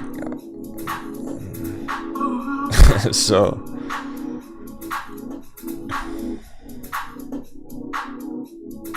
that's how millionaires were made, on all those companies, on Amazon, fucking Google, Facebook. So here's the last couple years, 2020.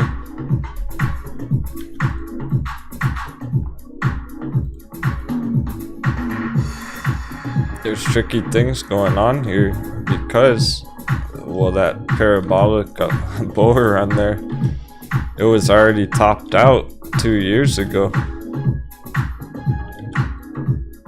There were a lot of top signals here for a big crash. And yeah, we got one, but it was a V-shaped recovery. And it was predictable. It was.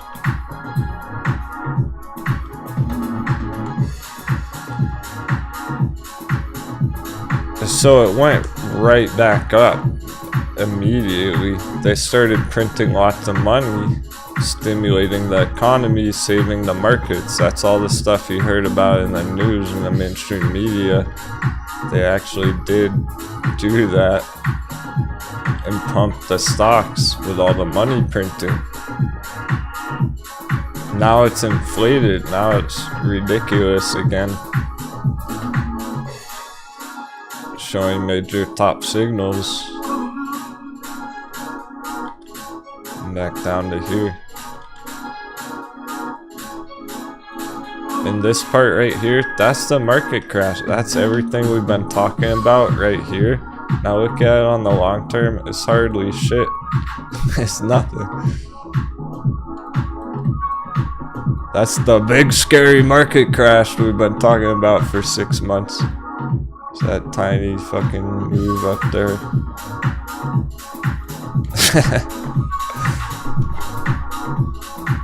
I think that's pretty reasonable.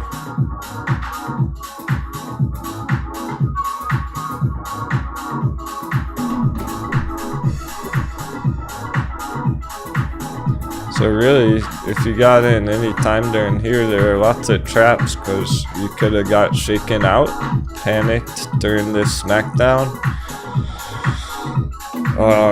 On the way up, there were just continuous volatility,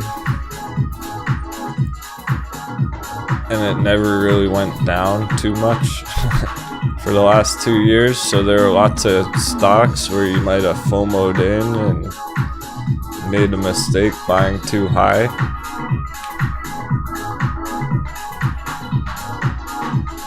That's why we've been charting all the hot bevies.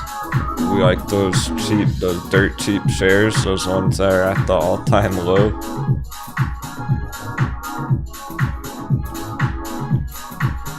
Not ones that are up here overvalued.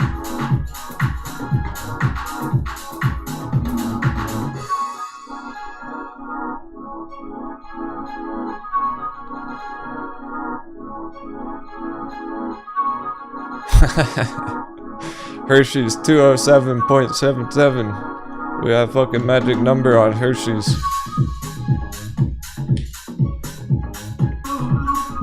Seven, 7. You know what to do. We must appease the trading gods.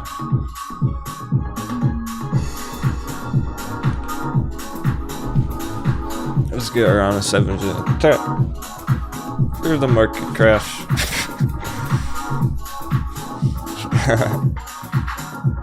Kelly's cracking up. I wasn't making any jokes. The funniest part is that people crack up, laugh their ass off when I'm dead serious. I haven't even made a joke for like 5 minutes. What are you laughing at?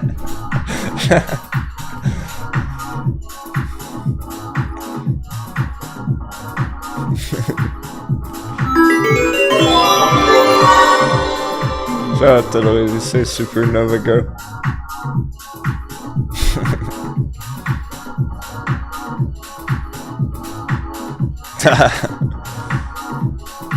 Like how Nick's thinking Tesla down to $7.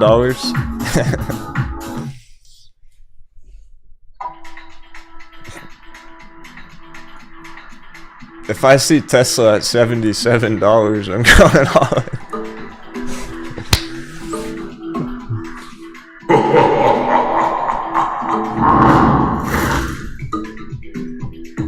Yeah, laughing at the dice roll, at the gambling boy.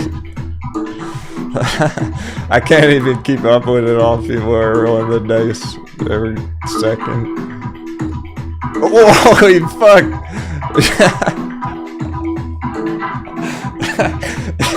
Holy fuck! Yeah, honestly, I'm gonna have to change it, I think, but that's epic.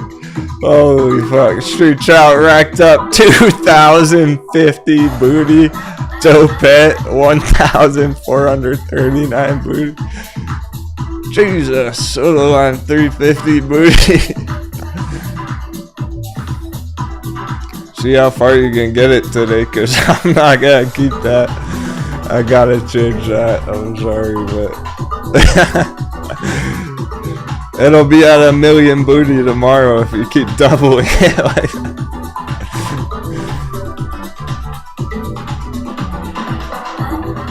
See, at first it was too hard, now it's too easy.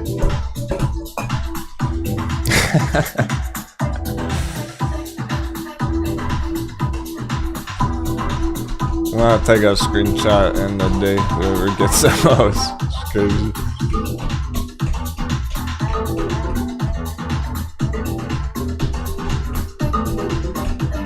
For the honor, for the bragging rights. Cause, alright. I'm gonna change it, but whoever's on the top 10, I'm still gonna leave them on the top 10. I might adjust it. Whoever's in first, I'll still keep them in first.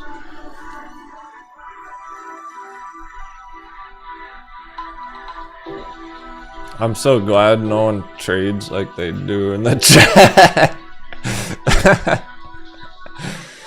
I think no one dice rolls that much on their actual fucking portfolio. That's the fun of it. It's like, have fun blowing all your booty in the chat and not on your trade. Mullen's killing it. It's happening. 36% with a hype day.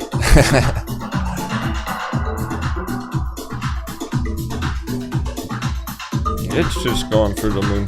This was the whole point of gold breakout box. Did we call that? Or did we call that?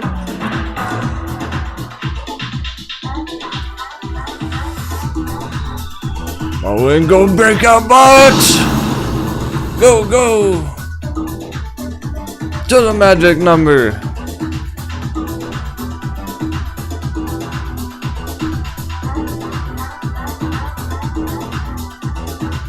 I thought FOMO kicker. As if it hasn't already. Street Trout. Yeah, there you go, bro.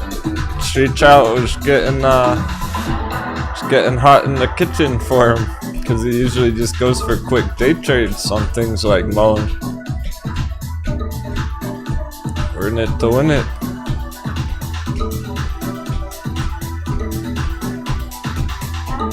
Look, if you took some profits on MULN already, this is the beauty of taking half your profits. A lot of the pirates, the crew did take profits here on Mullen just in case. Because they were already up like 400%. So they took some nice profits. Hell yeah, made it a win. Congratulations. They entered other trades already, like Central Electric. They're already getting green on Central. It's just as good as Mullen really right now. So they're already up like 50% on Central right after. But they still have some leftover shares of Mullen. They didn't take all their profits right there. They might have took half. Fired cannons at Central, and then they still had half their Mullen shares left over, going for the longer term, bigger targets up here. So they're still like winning, still excited about it while they're winning other trades too. It was a win-win.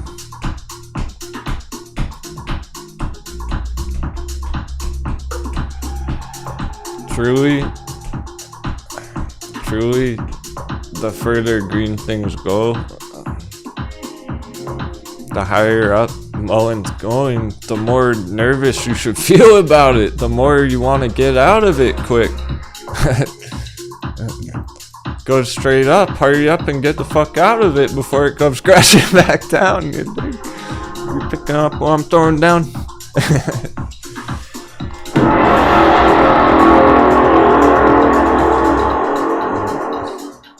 You don't get excited when it's going straight up. You get nervous. You get, oh shit, time to unload the cargo when it's going straight up.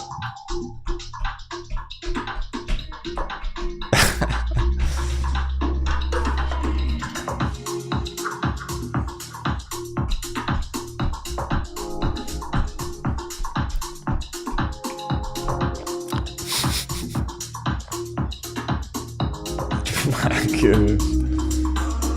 All those dice roll wins. Shoot, Charles banking them up. Yeah, 4,000 booty. If only trading was that easy. Or real life slots. Can you get it over 9,000?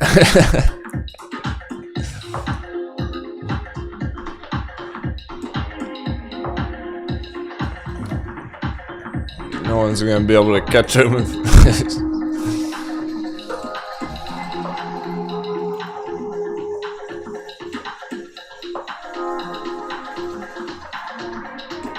Nothing too extreme yet.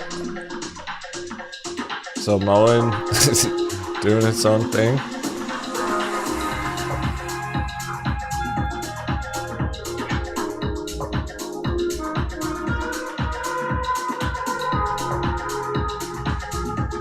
Holding the double digits.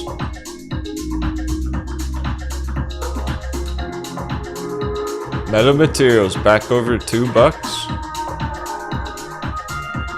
It's about time.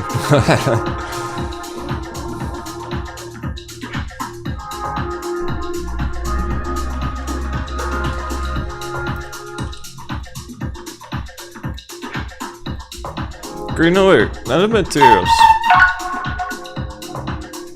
Bullish as fuck again. That's cool.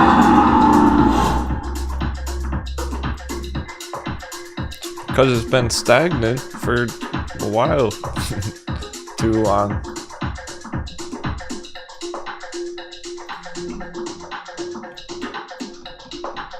We got it right where we want it. Sights locked.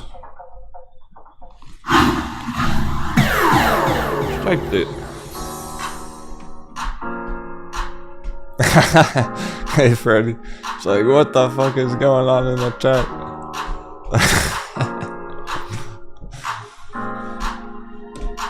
People are having fun playing games because we got this new system going where you're earning booty for watching the show. When you're participating in the chat, you're racking up some booty coins. Oh hey Sam, it's exclamation mark gamble, not I gamble. Exclamation mark.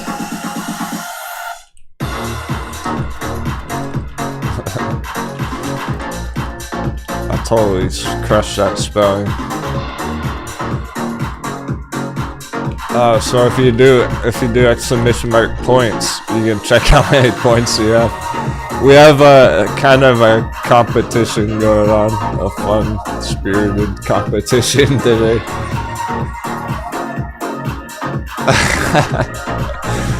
True Trout got cut off.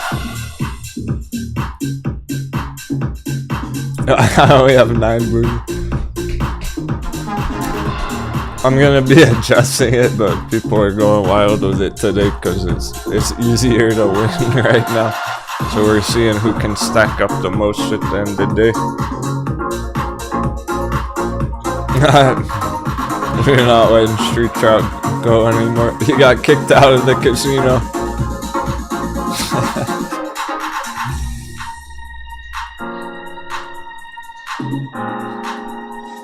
I thought there was a cooldown on it, apparently not.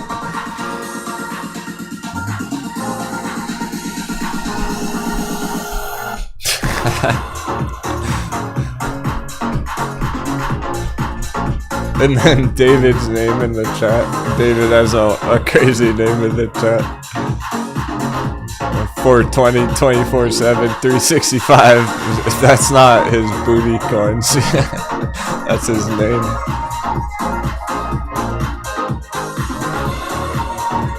A little confusing, but it's just today. It won't be as crazy. It won't be as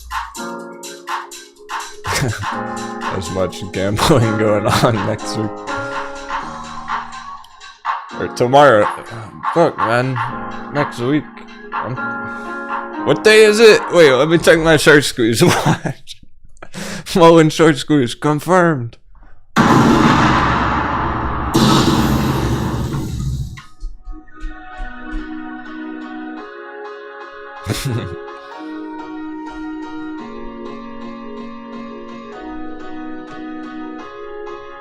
That's the ironic part.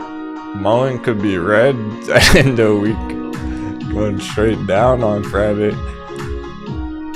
Crush it today, tomorrow, maybe even Wednesday.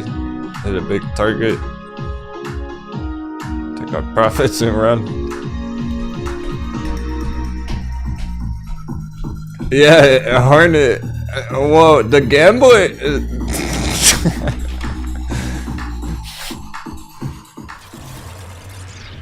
We're just gonna have to have fun with it today, cause I'll fix it after the show. I'll tweak it some more. The gambling, the dice rolls aren't spamming the chat. It's all the pirates going crazy. It's only because everyone's taking dice rolls. So much dice rolls going on, it wouldn't be spamming the chat.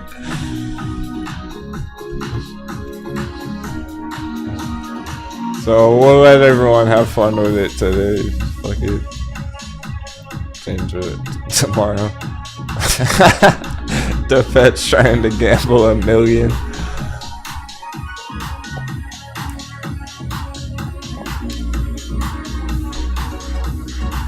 Our captain's gonna need a coffee refill. Let's have our coffee intermission. So I guess just get it out of your system. Just get it out of your system while we're on our coffee intermission. Thanks everyone. Happy trading. Coffee reload.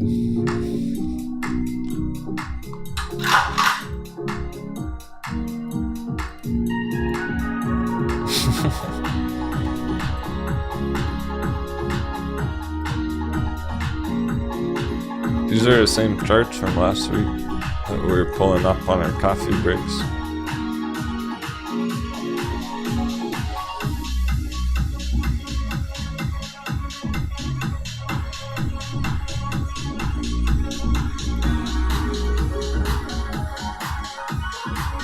Yeah, I didn't anticipate that much gambling going on in the chat. That was funny. Enjoy it while it lasts, so definitely shout out the top 10 that's bragging rights. Post it on Discord and stuff.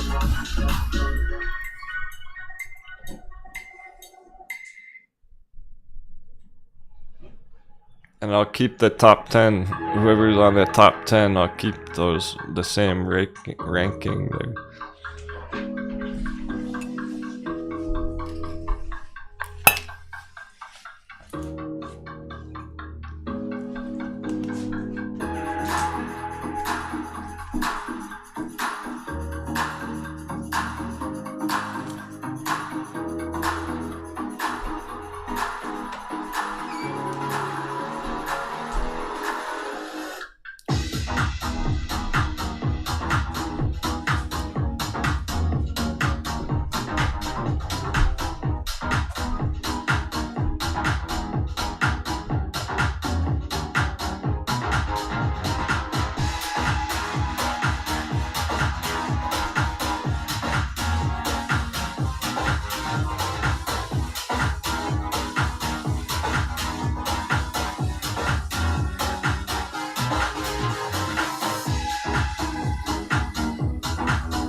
Unless your name is J Baker Robert, the dice game loves you, I guess. Started in top 5 and now broke, losing 4 in a row. Happy for you, Street. Seriously, I am. Yay, right. Shit. What the fuck, bro? Were you born with a horseshoe up your ass? 777.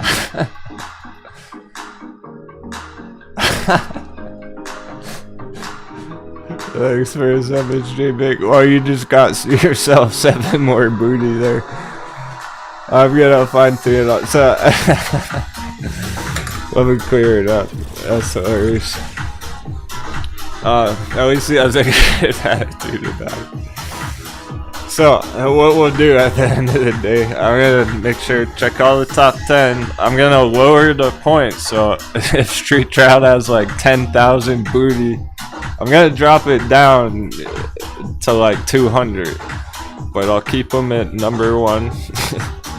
And whoever's at number 2, I'll give them like 177 points and down the list. But everyone else, for the most part, I'm gonna kind of clear it. I think I'll wipe it and give everyone a fresh start after I fix it. Give everyone like 10 booty to start tomorrow. So if you have 0 today, don't worry, I'll give you some more tomorrow.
Holy cow, they're both breaking out.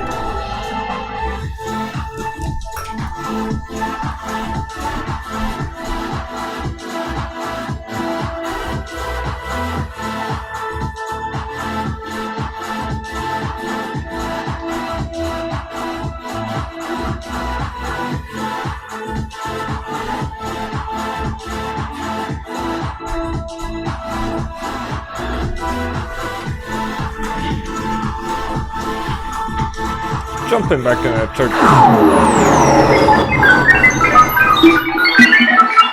Welcome back, my friends. Let the FOMO begin. All those noob tubers talking about Mullen, getting their hundreds of thousands of followers to FOMO in at a bad price. Centro's a bit different. It's not quite that FOMO rally, that Moon Boy pump. It's just that undervalued that it's trying to recover, get back to fair market value. It's still smart money buying Centro.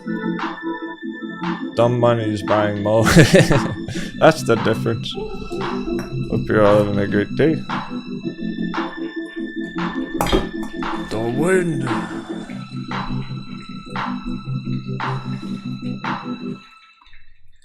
Let's ride.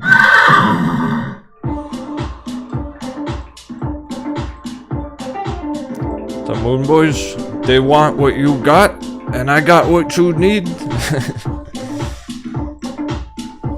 Fire tarts.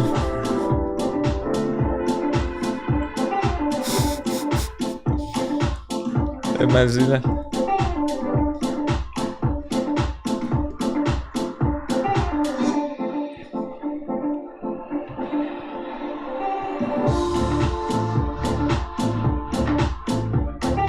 Yeah, okay, shoot, well, congrats on the profits, eh? He took profits on MULN because he usually goes for quickies.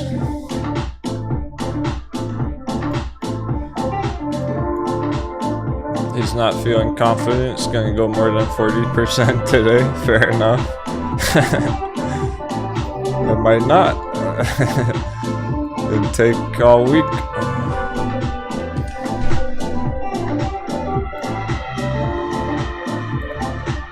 Nothing extreme on S&P, so it's still going. Until the SPY drops more, that's when MULN will slow down.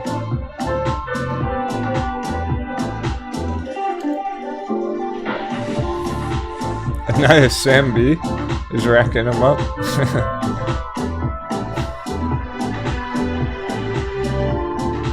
If you blew all your booty, I'm gonna kinda reset it tomorrow.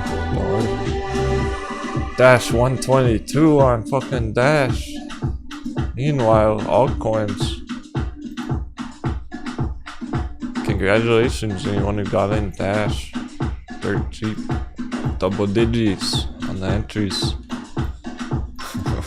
We're well in the triple digits now. Look at those candles. Behold.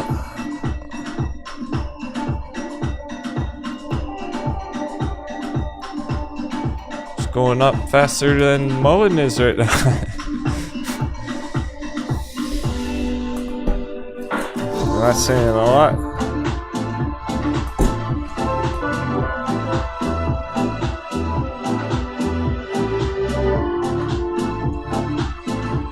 Yeah, Greg.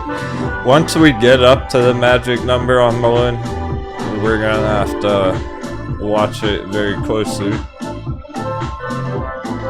Depends how fast it goes up there.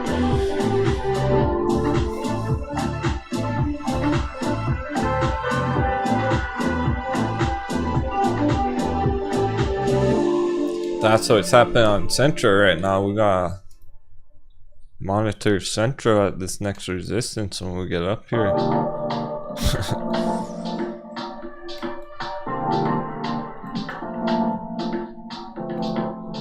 Come down a lot after that.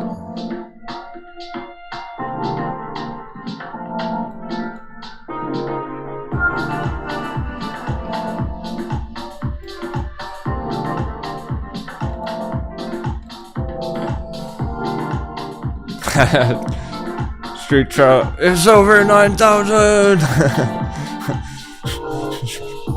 My goodness, stacked up 9,000 booty coins.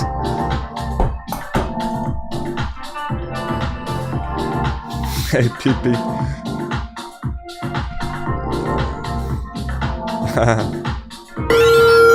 Much love, Captain and crew. 777, Peach, Peach, Peach. Glad you had a good day. Stock Pirate 72. That's J-Bake's alter ego.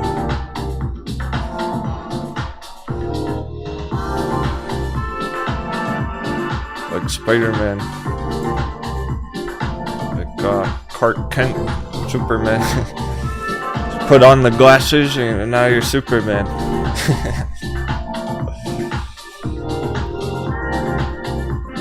Did I tell you, these glasses, they can see the future.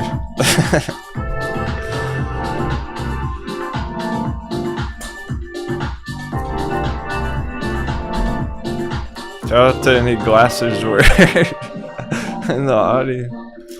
They get trashed on their whole life. My eyesight didn't always used to be this bad before I stared at the charts for 12 hours every day.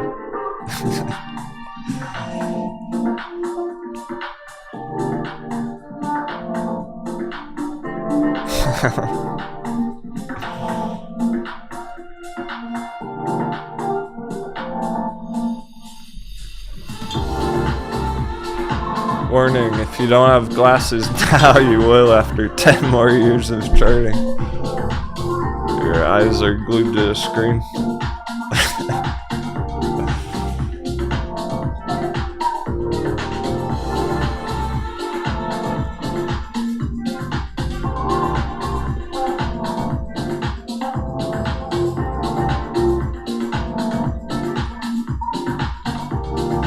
Strong bounce on Jasmine, Bitcoin pushing through 41.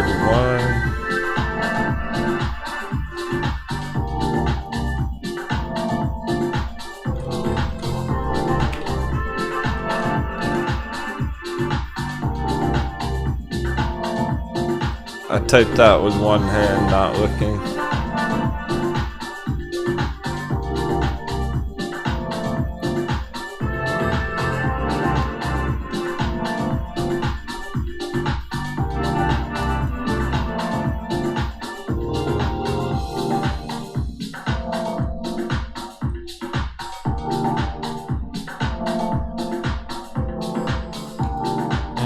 Pushing right up on the line now.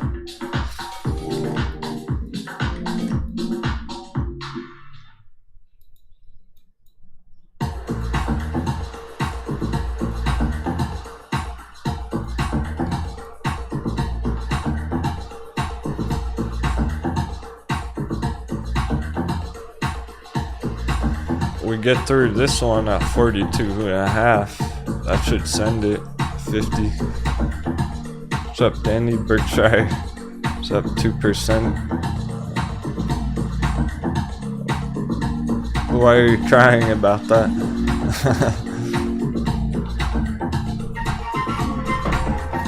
Are you actually trading Berkshire?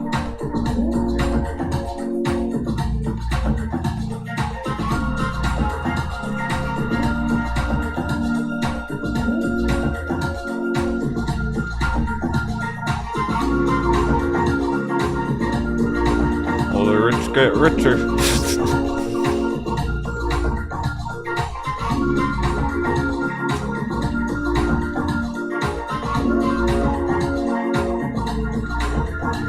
GameStop's quite green, but it's still under 100. Sundial making a move. Sundial traders.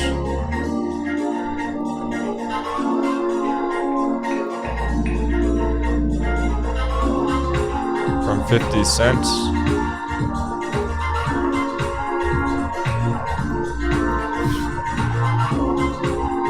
It looks like Camber Energy. Looks like Mullen. Oh, I see what you're saying, Danny. Yeah. He's laughing because they made 10 grand on a 2% move.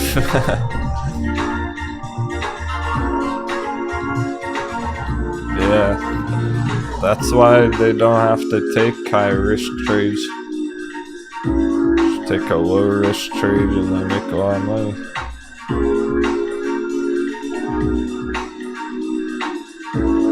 What for pirates? For stock pirates?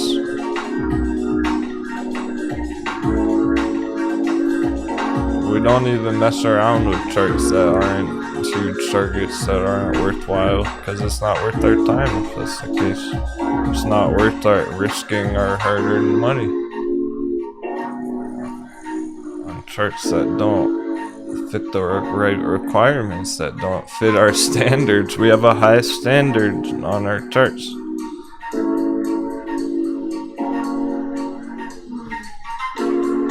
Sometimes we like a company, but the chart's bearish as fuck, and we have to put it on the bearish watch list.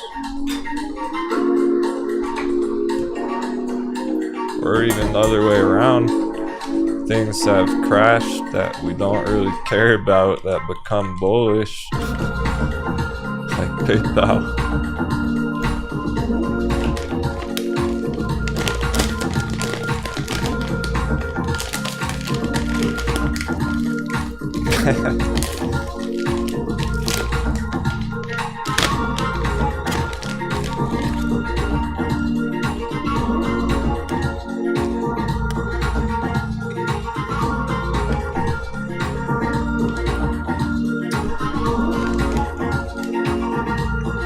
Dope pet and solo. I'm crushing it on the dice rolls too. Hey, Super Sean.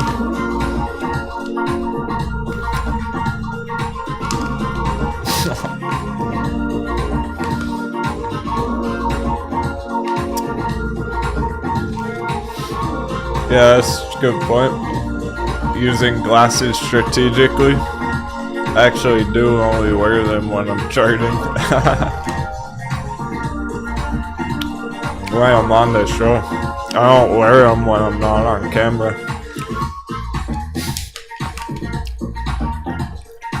What's up, guys? This is what I really look like without glasses.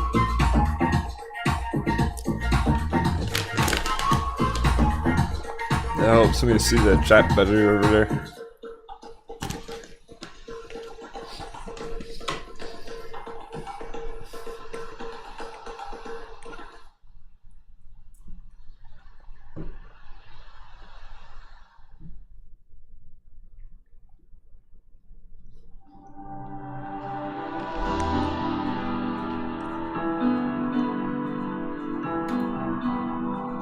Vechain.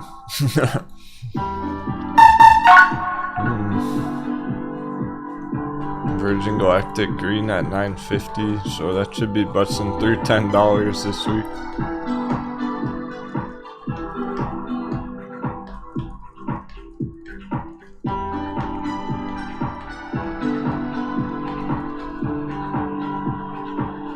See if anything's taking damage. Shouldn't be too bad. Oh, Asia broadband came down a lot. Doesn't mean much. Shows what it is.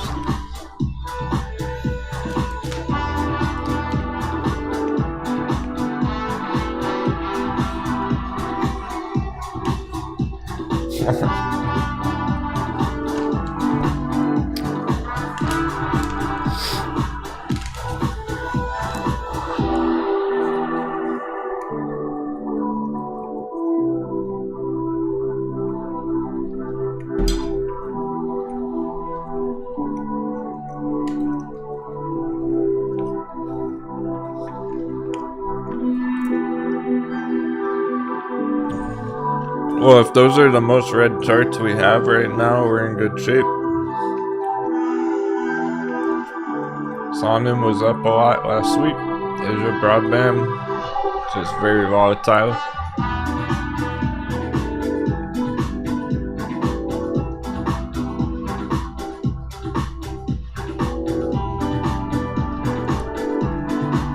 Metin and TCAT are down here. Doesn't mean much. Of course, Bitcoin's good shape right now too. Further up Bitcoin goes this week, further up those crypto stocks should go.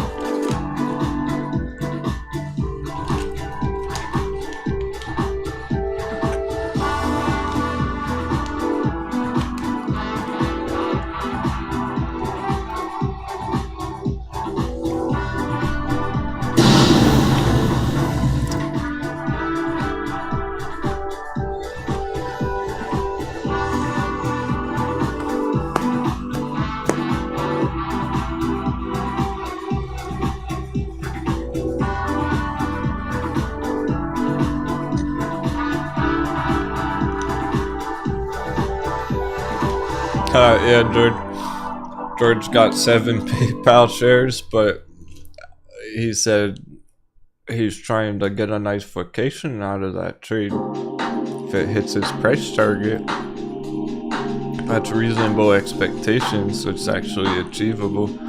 If you're trying to get rich off 7 PayPal shares, some short squeeze or whatever.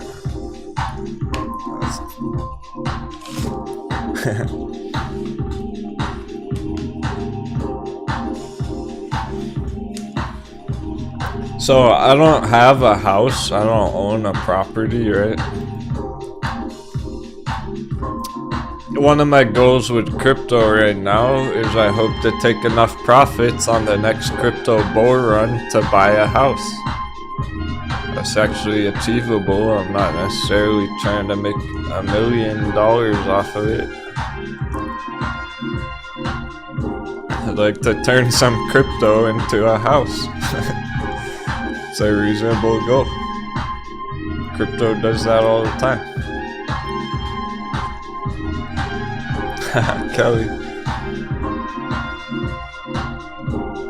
Because otherwise I don't want to buy a house, but if we all crush it on a bunch of big altcoin trades the next couple years, I might.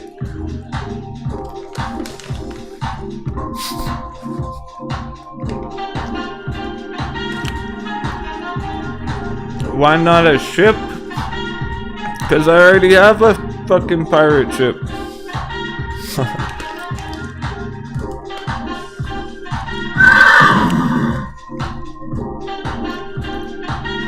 I don't need the 2 ships.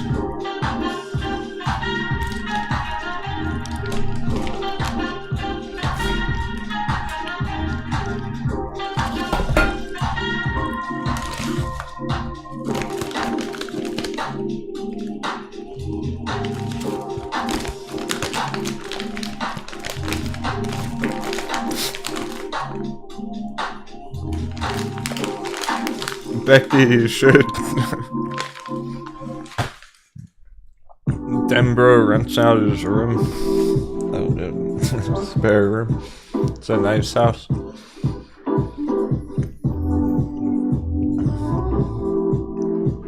Next time he needs a roommate, I'll let you know.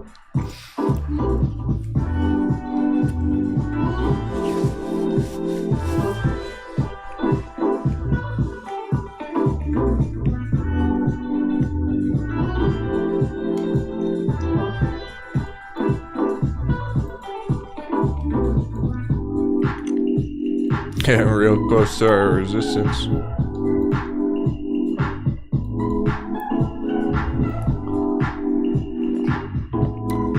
The cool part, this isn't a target, so no one's really... The plan's not to take profits here.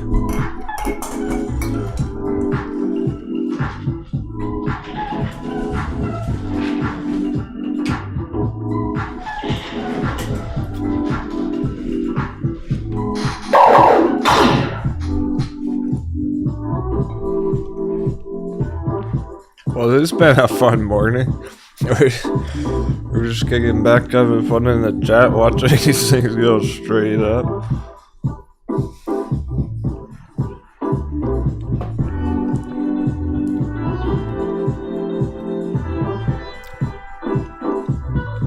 What else is there to say about Central right now? You go into all the fine details, but at the end of the day, who fucking cares? Is going straight up. That's all we care about, really.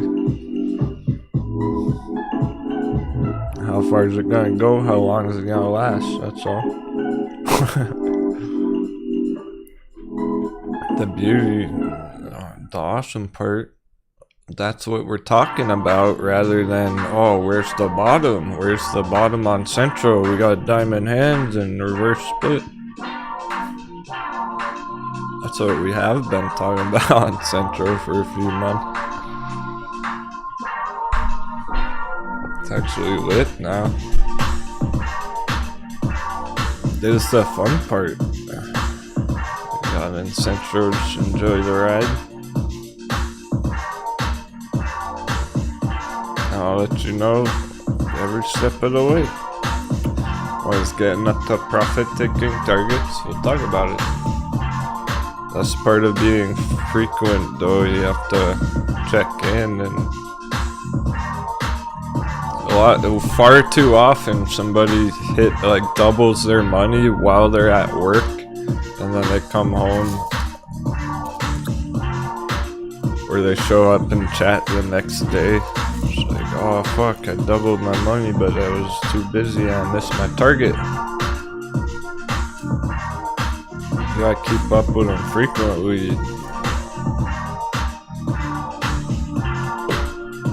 So I'm gonna keep up with them every step of the way, and I'll let everyone know who's here at the time.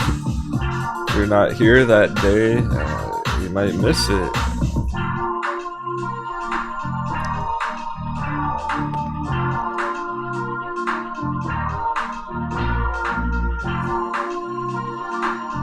We got a long way to go on Central. For MULN though, for MULN this week, very important. Like if you're heavy in MULN, trying to hit the target, should be watching the show as much as possible right now, because we're gonna crush that target any day.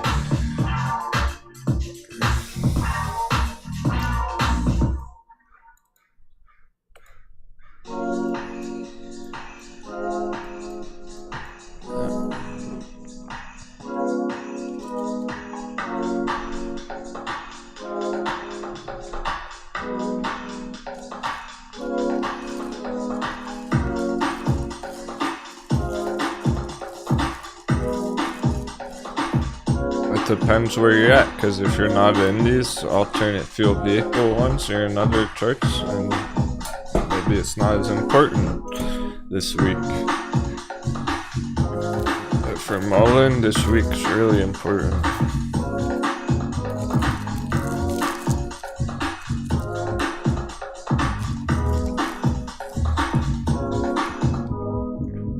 Because it legit.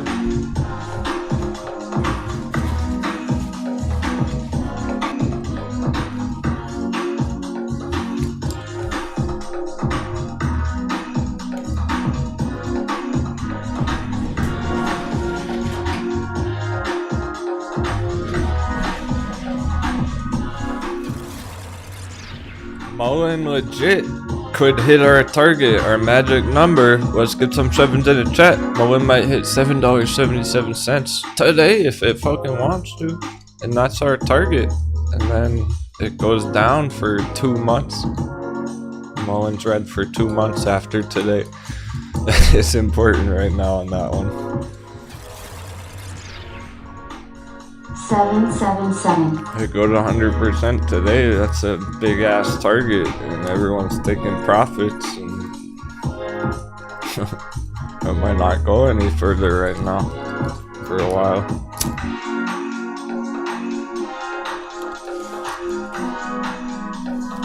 That would be our full target from 50 cents to magic number. We're hoping to hit 10, but I'm skeptical that we're gonna hit it right now. I don't think we're gonna hit it right fucking now. I think we'll sell off first, and then it'll come back up and hit 10 in a month or whatever.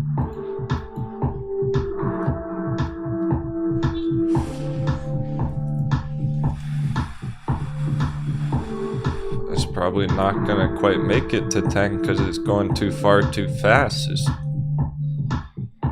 People are gonna take profits, and if you don't, somebody else will.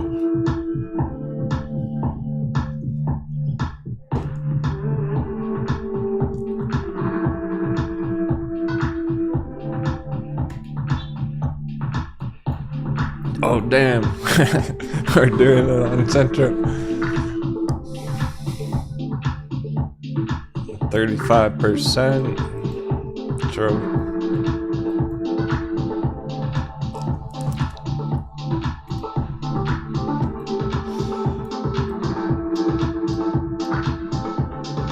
%, true.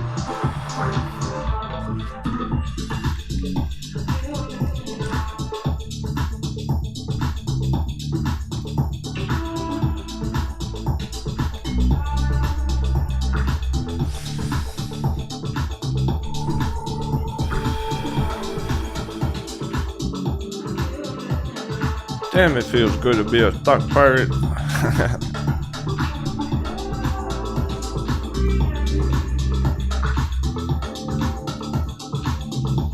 Aggregates is at 500% on MULN.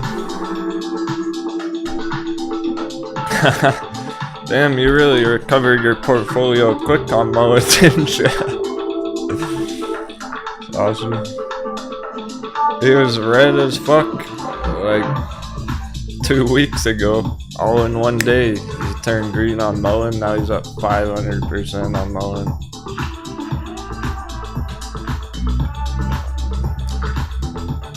I like to say, back in business. He was just out of commission, diamond handsing for a month or two.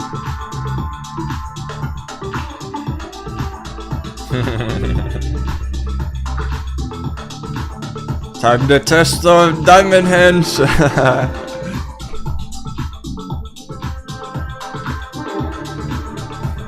People are thinking about taking profits already.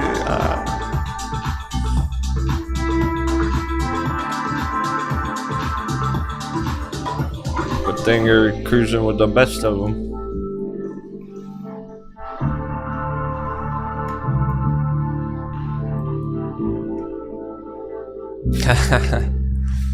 What is this thinking about? Is everyone else taking profits on it?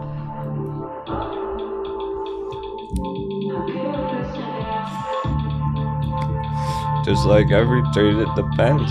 There's no right answer for everyone. It completely depends.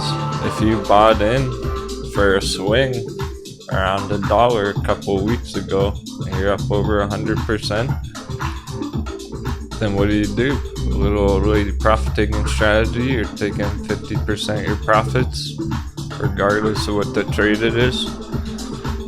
If that's AMC, if that's Central, if that's Mullen, once you're up 100%, you're taking profits on half your shares. Get your initial investment out. That way you can fire some cannons at something else for the rest of the week. Congratulations, you won the trade.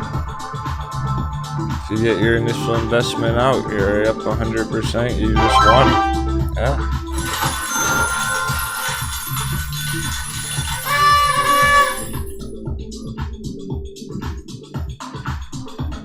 Depends for every person. If somebody's holding it long term, they might not even be green yet. What this really means is it's starting to leave the hot bevy. When it's getting through that yellow line, you don't really want to keep loading up on it.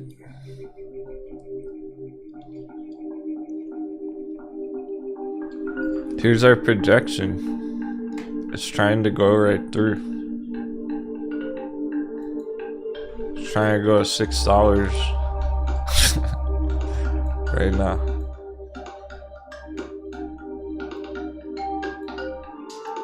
But on any trade, if you got in early and low enough and you already double your money, just do it. Just take some profits. Because then you can make another move. Part of being a trader is having flexibility and choices. Hey, Thomas.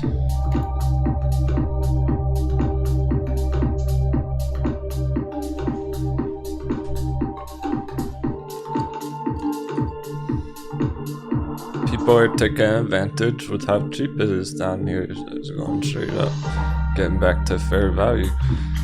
There's no reason for it to sell off besides profit takers. Maybe if the dollar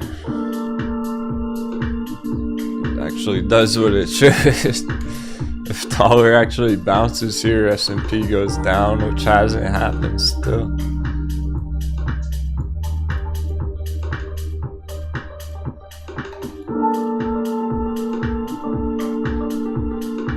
Then it would sell off from here more, otherwise it's gonna tear right through. Blast right through.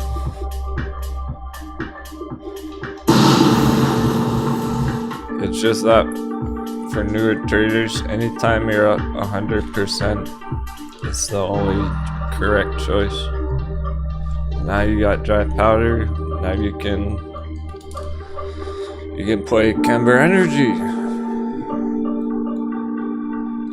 If you want to. Maybe you're not in Camber Energy yet, but we got this one going too.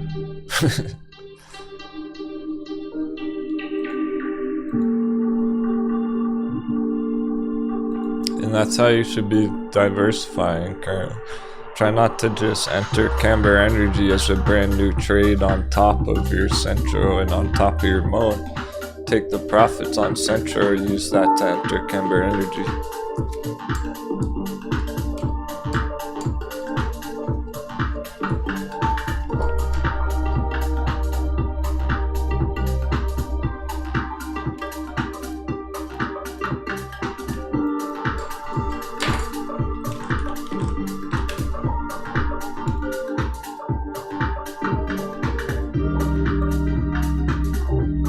Let's take a poll.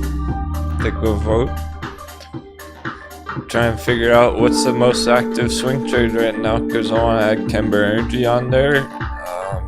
Lots of people have taken profits on MULN already. Getting excited about Centro. Centro won the vote last week.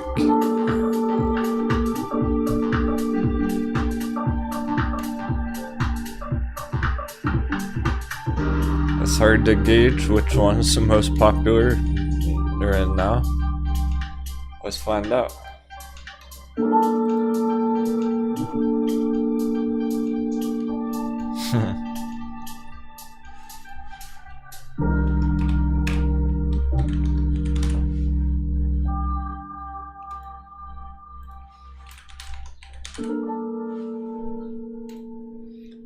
Between MULN, Central Electric, Ride, and Kemba Energy, those four, they're all very active long swing trades right now.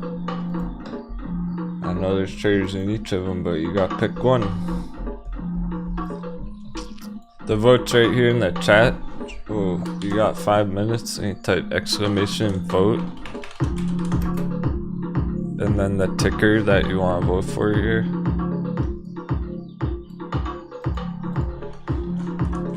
MULN, CEI, Ride.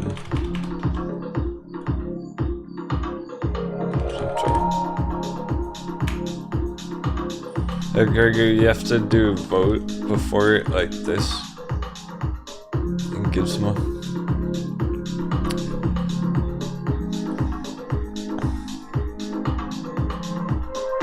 So if you want MULN, you do exclamation mark vote space MULN. Oh, it's pretty tied right now. It's pretty even balance. Centro coming ahead. 8 votes for Centro. That was the winner last week. We haven't hit a target yet earlier. There's just that first profit taking. If you're up double.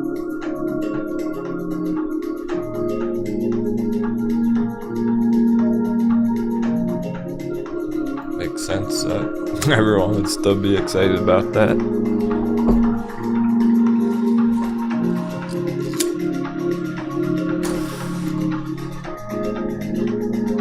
For MULN, since it's booming today and pretty much every day this week, it's as active as it's ever been. We're just looking to hit our giant fucking target real soon.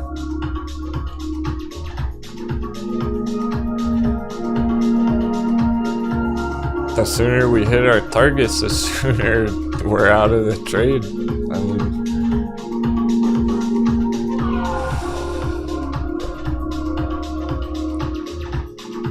we're getting closer to an actual conclusion on that one. It means if we hit this big target and it's going down after that, we're not even going to be charging it the rest of the week.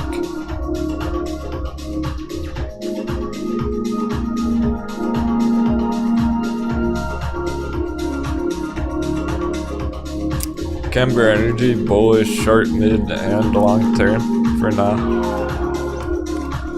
Which is enough to send it up here. A couple 100% for CEI. That's about it though. Centro has way bigger long-term targets. And so does Ride.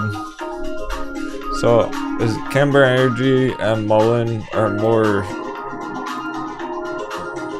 we're about to hit our targets in the near future by the looks of it. Those other ones gonna take longer, but they have bigger targets in the long term. If you wanted to hold Ride, diamond hands that shit all year, that's a viable chart to do it with on Ride or Central Electric, not just for a quick couple 100%, but going for the long term 10x's on those. They are active swing trades right now too, on the short term, short mid. Getting some nice long scalps, day trades, whatnot too.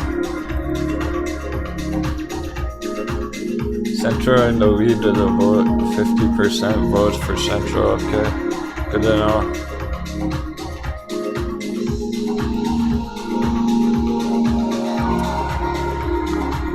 And of course, on the long-term side, I think if I had phrased the question differently and said, "Hey, which one are you more excited about for the long-term hold for the diamond hands?" I think it would be different results.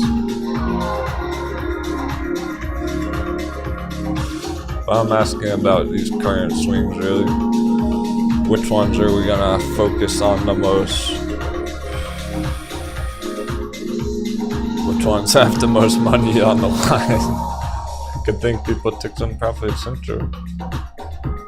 If you don't, somebody else is.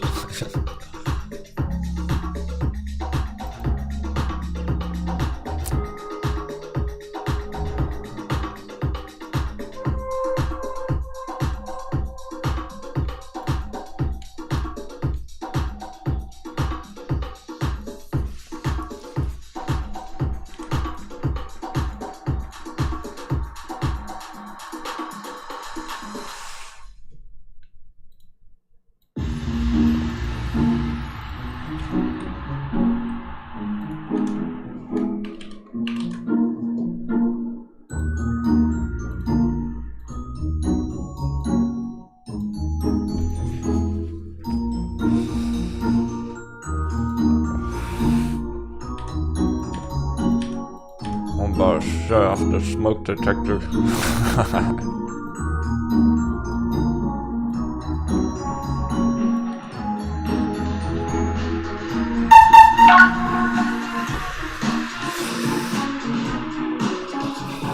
It's a fire detector.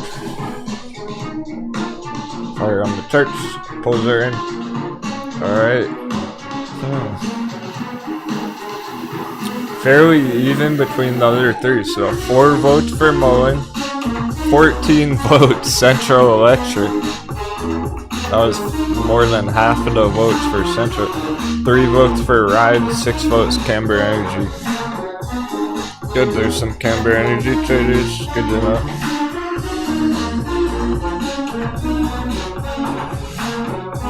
There's money to be made on the chart, might as well. You like that one. Perhaps they got in earlier on the 50-cent entry.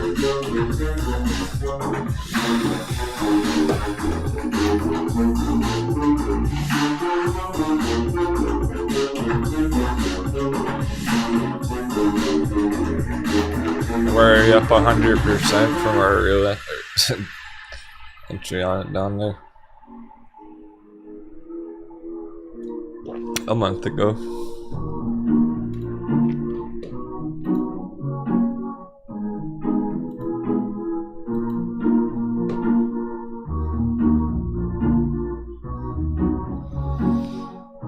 Okay, we gotta check the majors. That's it. Oh! That's a blow! That's a big uppercut hammer! The sharp claws have come out.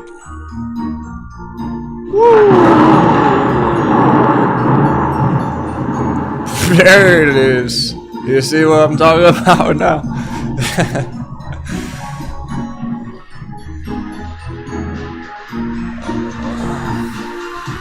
Off the plank.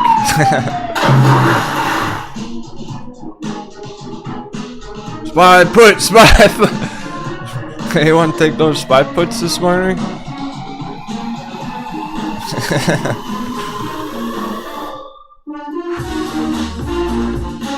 I was only yelling about spy puts all morning.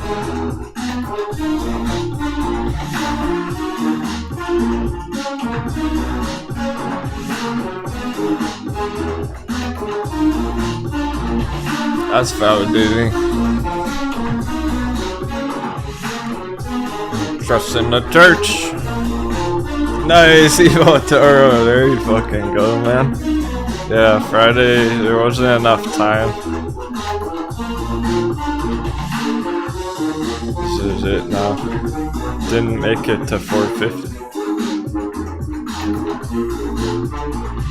Becky pulled some. buy puts? Alright, sweet. The most savage of it. Evil Toro and Evil Becky.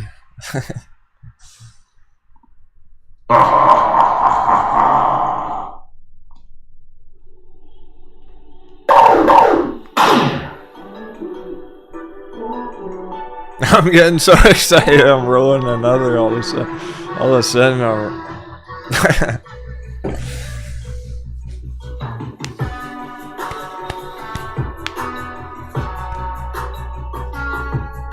it's nothing better in trading than when things are heading in the right direction. There you go, according to plan. X marks the spot. It's like a lightsaber duel. Red and blue lightsabers.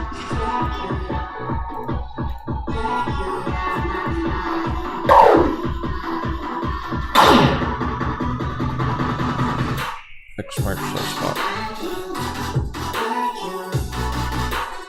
Getting that lower low. Downtrend. We're about to confirm the downtrend. Next lower low.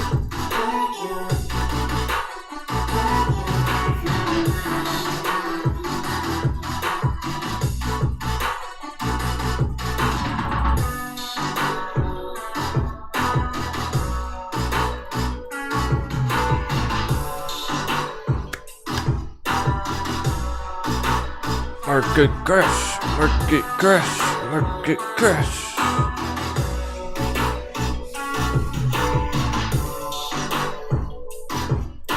I never thought I'd be so excited to see dollar go up. Never thought I'd actually want the dollar to go up. There's wild times for it. Go dollar, go. Get all over.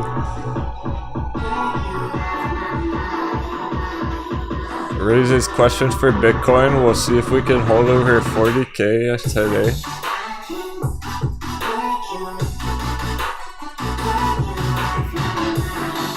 Perhaps a stop hunt 40.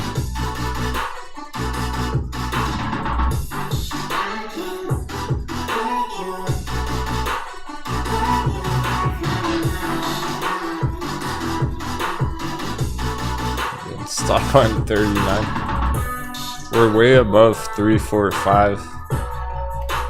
It's 345, the blue line.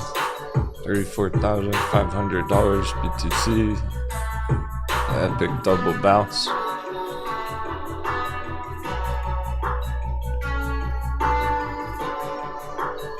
From our bull box.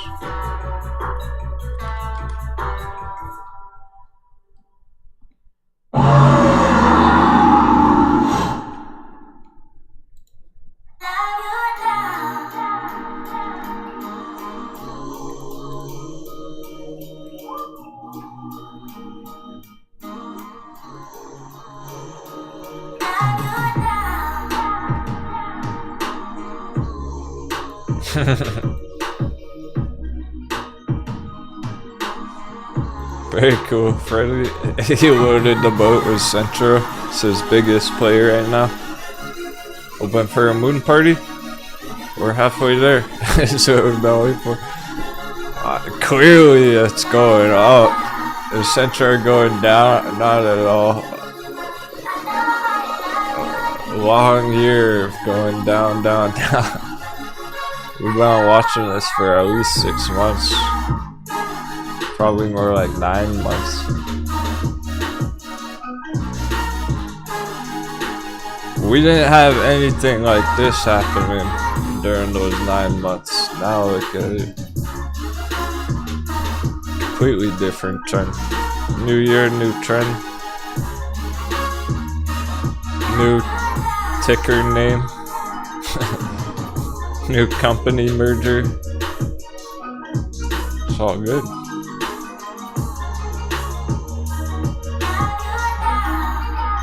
This is why we've been watching it for 9 months. That's how long it takes till it's ready to find a real good trade. takes you all fucking year till you find the right trade. Like,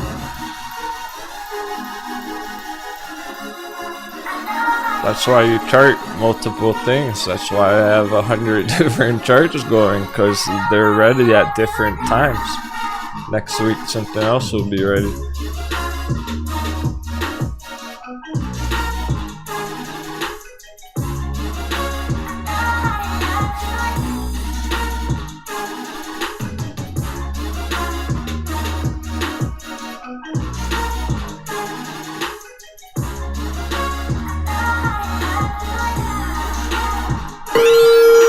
Up 33% on SIN after being down 70% and waited patiently to pounce.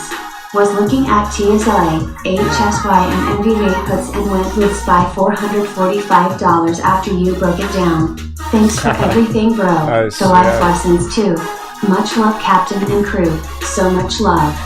777 LFG. Let's fucking go. Nice one, D-Big. Congrats on the wins. So he's up 33% on Central after being down 70%.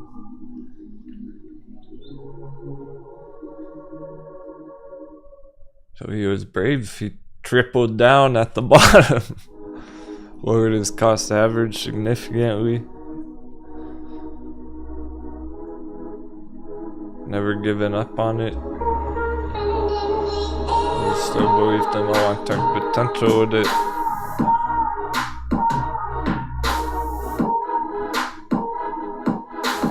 Well, you got what you deserved. You earned it. And he's right with those other puts too. They should be rolling over with S&P.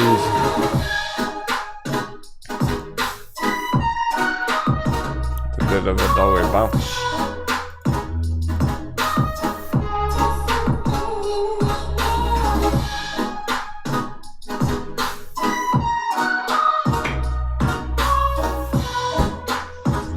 One second, I wanna go grab something.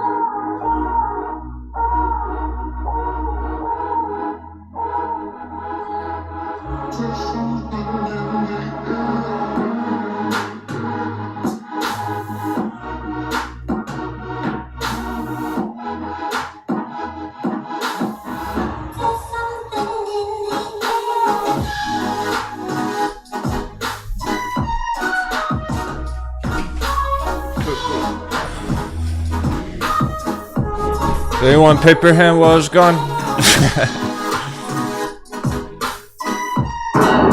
You're just laughing about my chair again.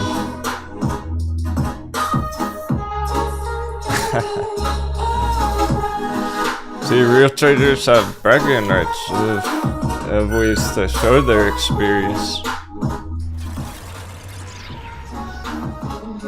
Been using this chair for probably a decade now. Got me through some crazy trades. Get all the damage it's taken. It's all bullcat climbing on the back.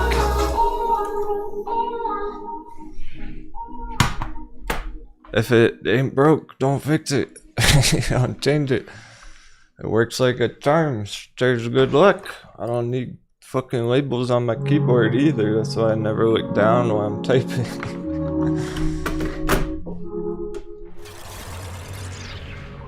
The experience shows, like, those NoobTubers, it's hilarious with their racing chairs. No offense if you have a racing chair that you're sitting in right now, I'm sure it's comfy. I'm sure it's comfortable. And their glowy keyboards, their light up rainbow keyboards. Hilarious.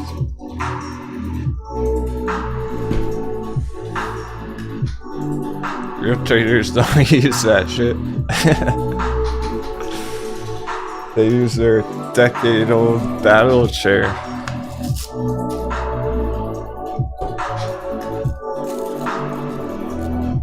And keyboard's just an instrument to type shit.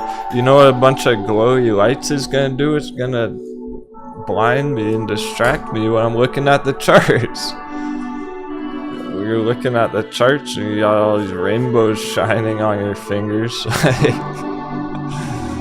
That's fucking distracting.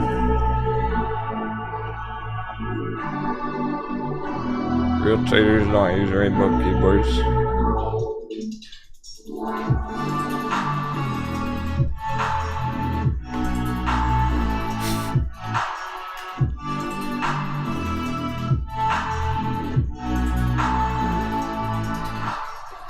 Well, what's the deal with the box boy saying that he's not gonna trade mullen because it's a small market cap or some shit? And he's still making videos about it.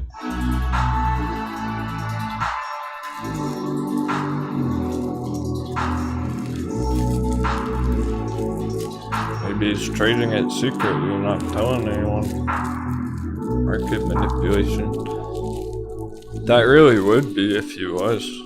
That would legit be market manipulation. If he was getting his audience excited saying he's not gonna trade it and then he secretly is trading it.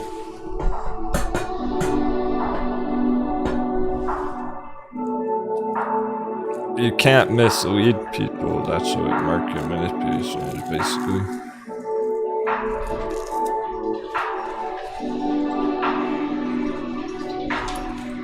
That's how Wolf of Wall Street went to jail. He's in like a fuck ton of debt. Hey, if you're if you're in the red right now, don't feel too bad.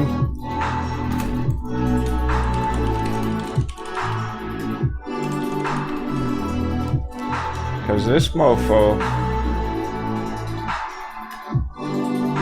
the moon boy of Wall Street, he owes, look, the government says he still owes about $97 million.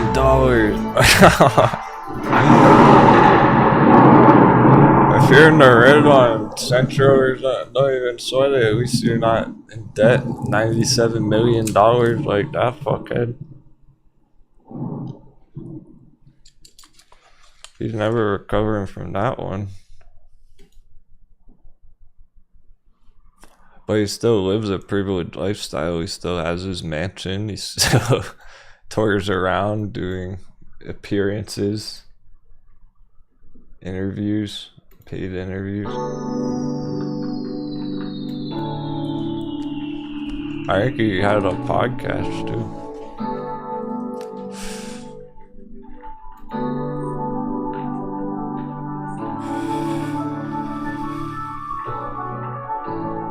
But yeah, remember even Boxboy had him on for an interview last year. And he got torn a new one.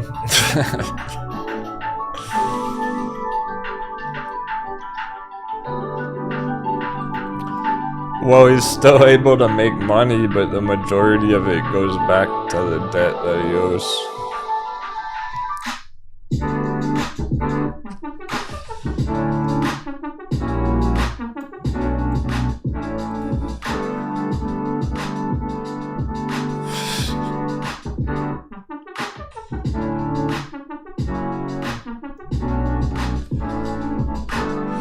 Yeah, he charges $10,000 per interview. That's right.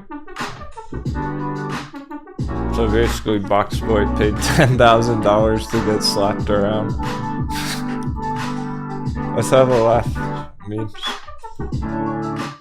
Good time for it. Perfect time for it. Oh geez, you gotta like this one.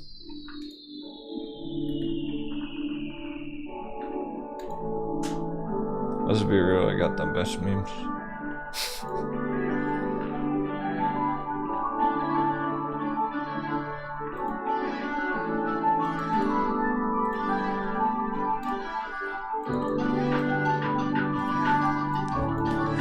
I'll load them up, fire them up.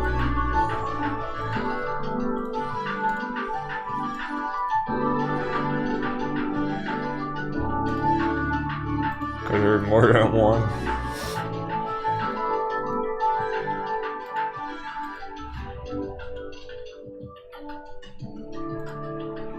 You gotta have fun while we crush the chart. That's what the crew always reminds me. You're good at reminding me how much fun we have while we do what we do.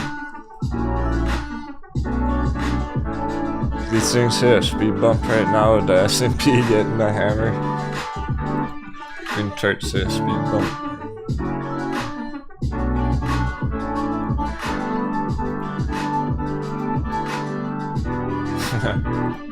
Okay.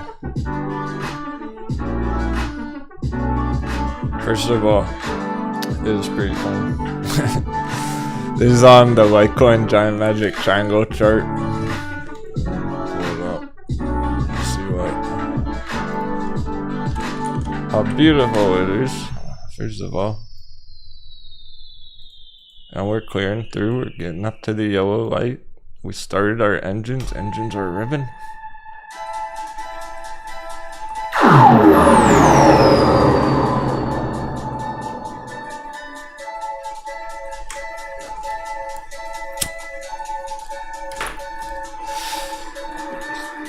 Is on TradingView now, and this comment from Moonsy.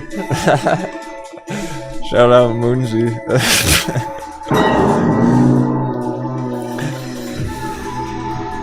Magic triangle is not a technical pattern. You made that up. I looked it up online and can't find anything about magic triangles and technical charts.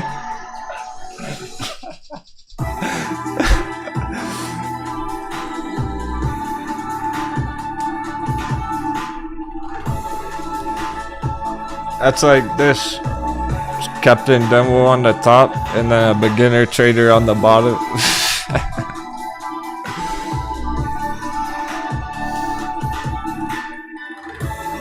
I can't find the magic triangle in the textbook. Love it, it's hilarious.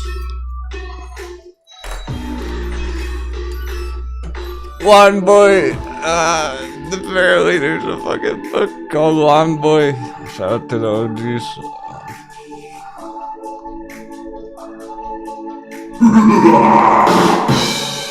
It's like a queer book.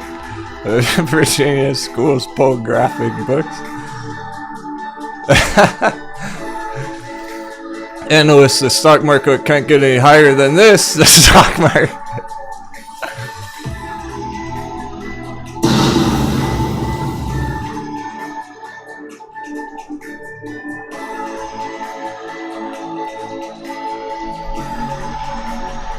People don't always lack faith in the church, but when they do, I find it disturbing.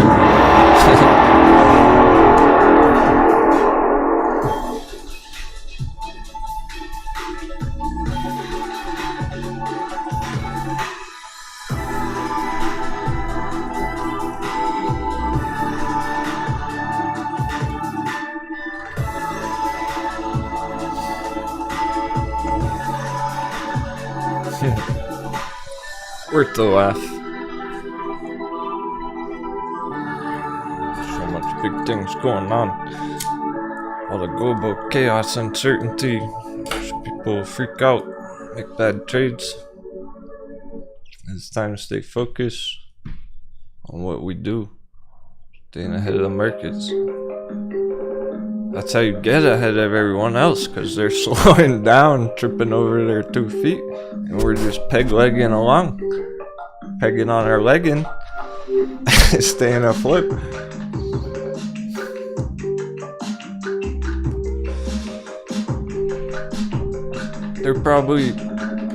They probably haven't even FOMO'd in the MULN yet. They're gonna wait till it goes to the magic number, then they're gonna FOMO in.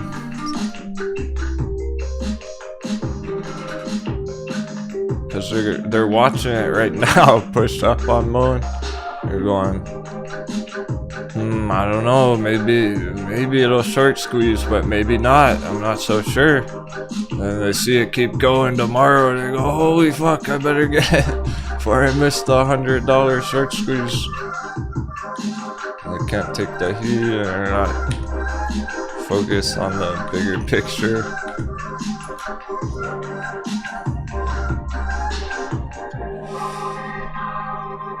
So they're gonna go, this is it. There's my one opportunity to make money in the markets. This one's gonna be it. It's gonna be the one to make me rich, and I'll quit my job after mullen short squeeze. Only if you entered with like 100 grand at 50 cents. Only if you're making like $1 million off it right now. Otherwise, it takes more than this. Think about AMC GameStop last year having magnificent bull run. It wasn't enough. That wasn't enough to get people rich. Really, some people did, but even with GameStop going like fucking 100x or more, 150x. How many retail traders actually got rich off that and quit their jobs from GameStop?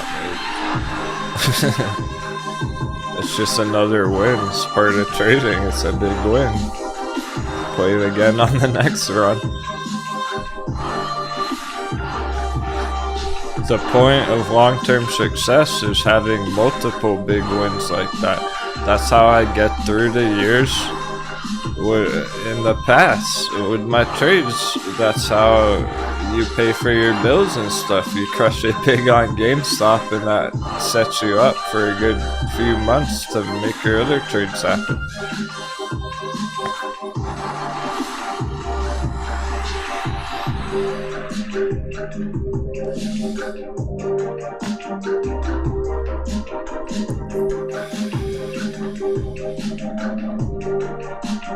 I heard way too much last week. It was really...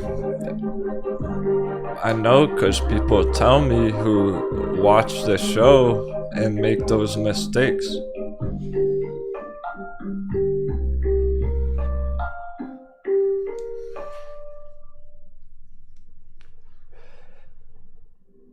It was shocking how many made money on GameStop or AMC. But then entered a bad trade and lost it all, or they just kept holding it and now they're down a lot, and it's gotta take the profits and run when you're up big like that. Like, how greedy can you get after it goes up 150x multiple? That means if you bought the bottom with $1,000, you're pulling out 150 grand. Like, that's a fucking good trade. How much bigger would it go? It had to cool off for a while because maybe you didn't take profits, but of course somebody else did. Somebody else will. So now it's a matter of at what level are the bulls confident enough to say, hey, that's getting undervalued and we're gonna enter heavily and prop it up and create a solid floor on it. Apparently that's not 100, right? Because we're under 100 right now. So it's, technically that's not 100. Is that 50? Is that 77 where it fucking bounced from? Are you kidding me? Wait a second. GameStop bounced from a magic number? No way. What? I didn't even noticed that.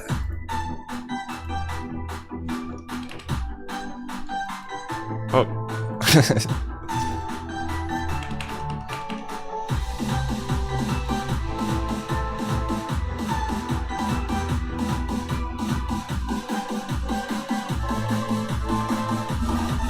Let's get some subs in the chat. They're all over the place today. Well, that was last week, but still. Just noticing that one now. That was fucking magic number bounce. Interesting. It doesn't mean it's gonna go up. It just means we're heading in the right direction.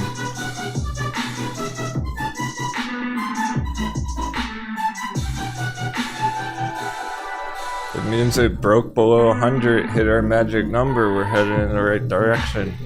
You know, trust the church. Like 50. Under 50, probably, because $50 stop hunt. Like, certainly it's gonna hit 49 and stop out people with a stop loss at $50. So, there's our hot bevy looming below. We're now stuck under 100. It's looking all the more probable.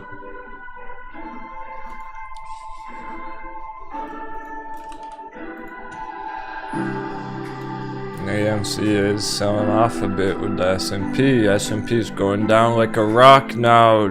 They dropped anchor.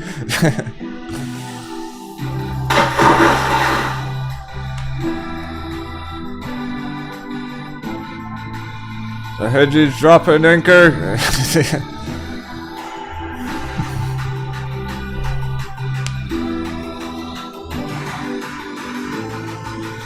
When mistakes are made, there are opportunities. There's everyone who made a mistake buying the S&P coconut bounce last week. What the fuck were they thinking? I want some of what they're smoking, cause the fuck?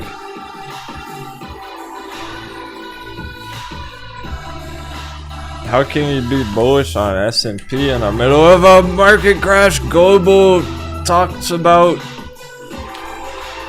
bad things. I don't even want to bring up unmentionable things. Why the fuck would the market go up like it is? Tell me one good reason in general right now. Just overall, just, oh yeah, the market would go up because blank.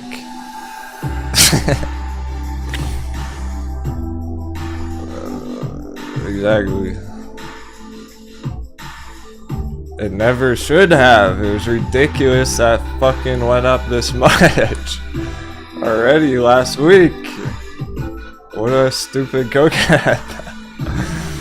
But like, it's my frustration on the S&P only because it hurts me how much people are losing money on it. Like, it's rough that it's just, it would be better if it just got it all over with and pulled the band-aid off quick, because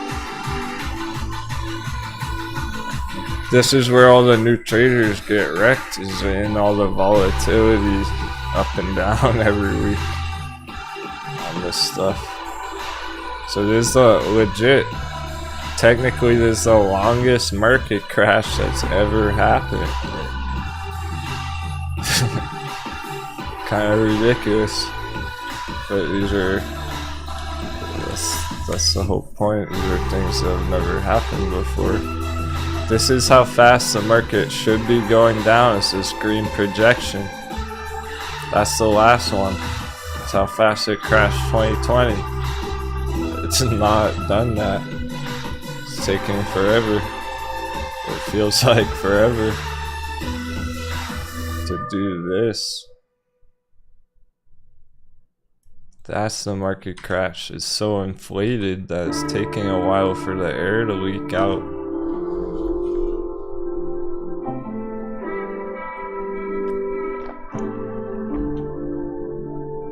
It's like a big balloon, the bubble, with a small hole in it. It's leaking a bit of air, and then the hole stretches, and there goes the bubble burst. It'll speed up rapidly there next few weeks by the looks of it. So this is why it goes down now. This is why it should go back right down. It's ridiculous that it ever went up right here. That's where all the retail buys Tesla, and Tesla goes straight back down this week. They're like, what the fuck? Spiral Shell. Captain, can you provide some thoughts for BBI? Spiral Shell. Definitely now. Extra drop. The top booty holder. Not over 10,000. He definitely won. He's getting number one. Dope pet's crushing it. Sorry, dope pet, but Robert's gone wild. I'm gonna check the top holders. Street Child definitely won. He doesn't have to do it anymore. He raked up tons of them this morning. Very cool. So dope pet, if you keep going, beat him. You're number 2.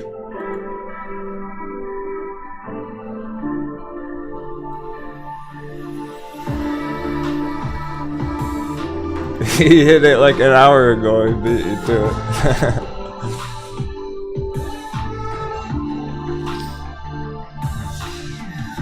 And Jeff's definitely got a place on that list too.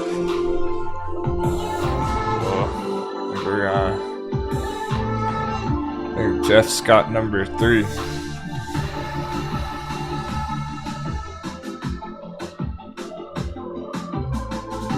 Dope pet, if you get over Street Trial, if you beat Street Trial, you can have number 2.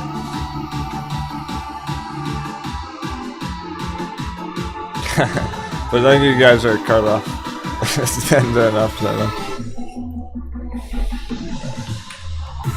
We'll call it an early victory, so you don't have to keep spamming that chat.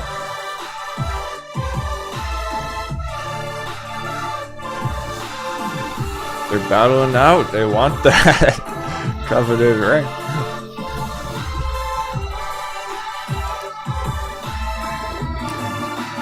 Fuck it. Alright, dope pet, you got it. That's it. Yeah, you got it. So that's the top 3 booty holder announcement. I saw. What's that? 7? Nice name, by the way. What's a shame? They won fair and square. They had good luck. Alright, so that's top 3, but the other 7 are still up for grabs. I need to reset it a bit tomorrow. Adjust it a bit, because it's off. I'm tuning it better than fucking altcoin projects out there.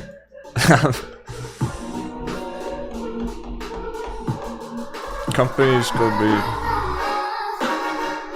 doing stuff like that with their shares better.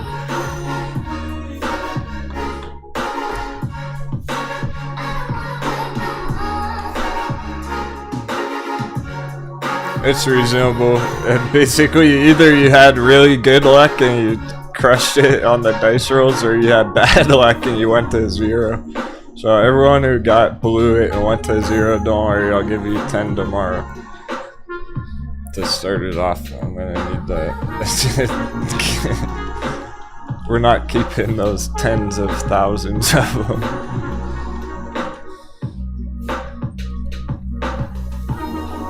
It's too big of a multiple for winning right now, so it's too easy to stack them up. If only trading was that easy. It's kind of like playing blackjack right now, with how quick it goes.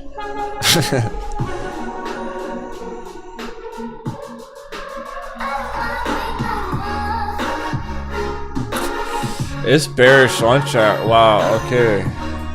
Also, so with the S&P getting a hammer, exactly bearish lunch hour. So remember, it's been slightly delayed.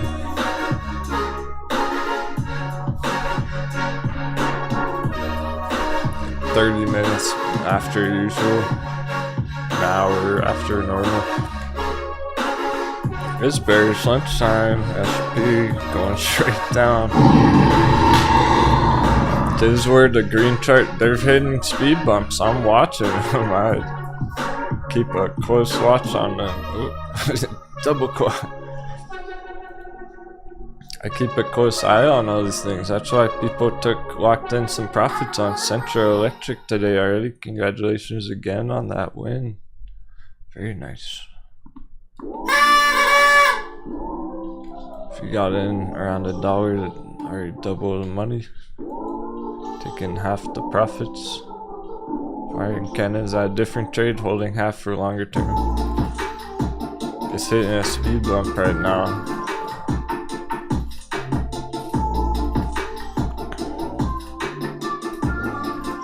I'm always keeping an eye on them on the watch list, and I have a bunch of charts. I have like 7 charts ready to go at the top.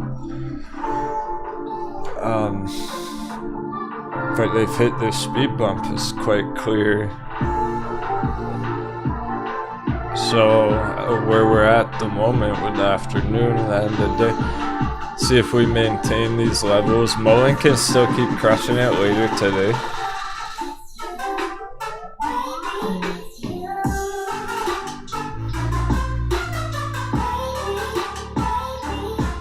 Yeah, I definitely fixed the booty after the show for this. Because it's not fair right now. They have way too many, 15,000, 13,000. They won the competition today. So they're gonna get a higher placement when I reset it. But I am gonna reset it so that they're only gonna have like 100 coins tomorrow. So maybe the top will get 100, number 2 will get 90s, and so on and so forth. Everyone else will get 10, just start fresh tomorrow. Because really, it's not correct right now. It's too easy to win it. I want everyone who watches the show, the intention's that just by watching the show you're able to stack up enough and be competitive with it. Yeah, people are just having fun with it today. This one with that extra bonus on it, competing for top 10. But I'm gonna zap all their coins tomorrow, just reset it more fair and square. I give everyone a fair chance, because you get them just by watching the show and talking in the chat. The goal is that you're gonna be able to earn like 10 booty a day just by watching the show. So you get like 1 dice roll a day.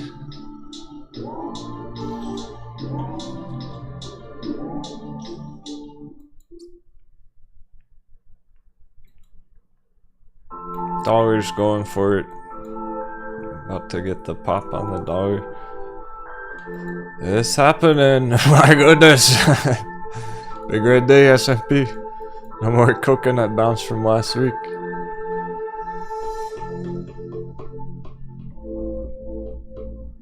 If we drop below 435, that's gonna be a red monthly candle.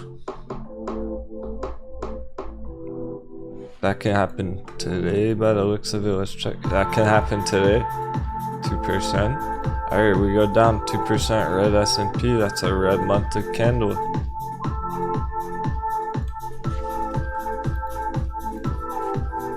It's an indecision candle currently, halfway through the month.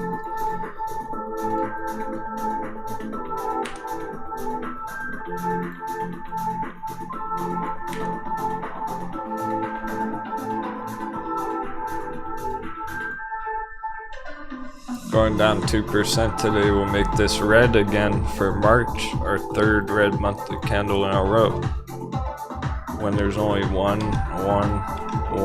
2, 3. The last market crash 2020. There was 3.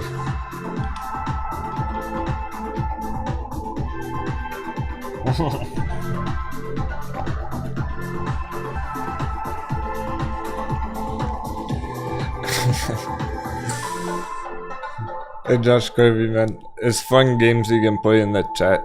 You gain booty tokens by watching the show.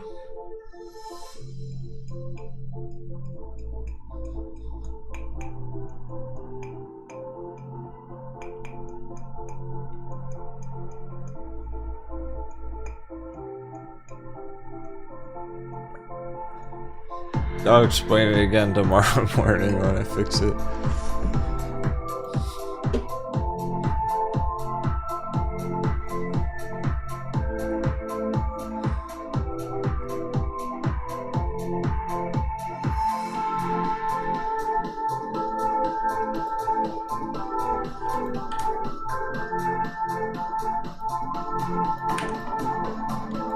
That's dropping quick. Almost a full % down already. Remember, this was green all morning. Till the last 30 minutes.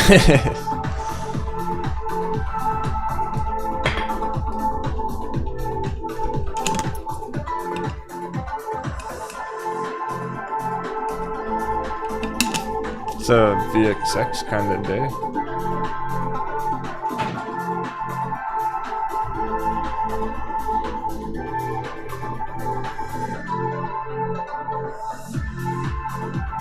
Hornet, you want to check out Bricka BBI?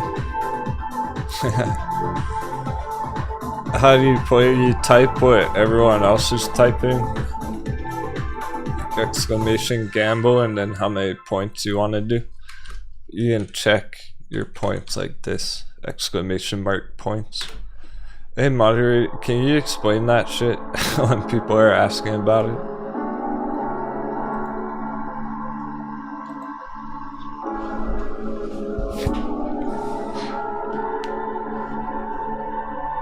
I'm gonna make it fair tomorrow. Everyone gets some points.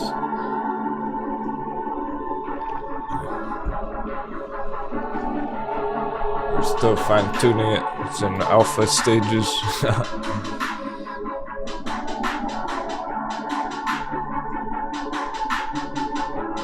I'm glad everyone's having a lot of fun with it though.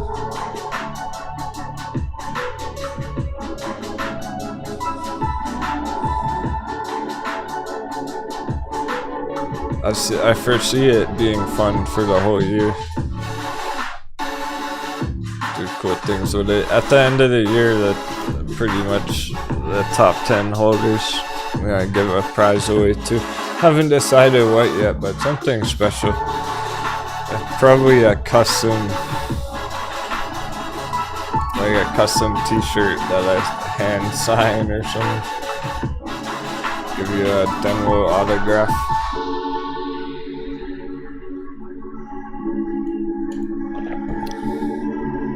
NFT or something.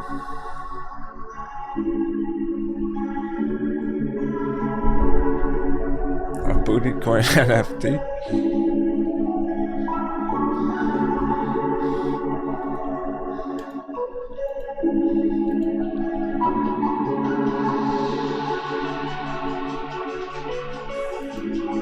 Oh, dollars are going for it. Someone mentioned, one of the ladies mentioned Federal Reserve going on TV again or something.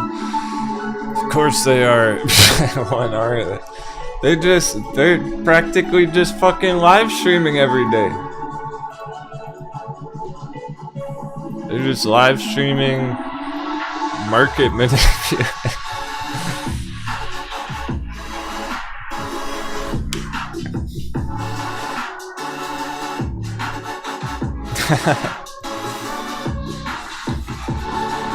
S7, are you getting annoyed by the spam in the chat? People are going wild with it. I might have to take it off. Yeah.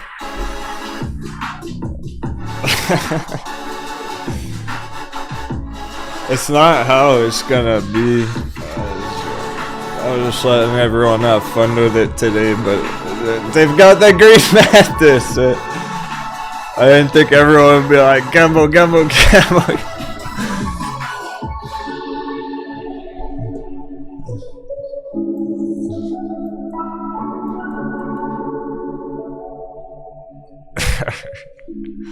Leave me no choice.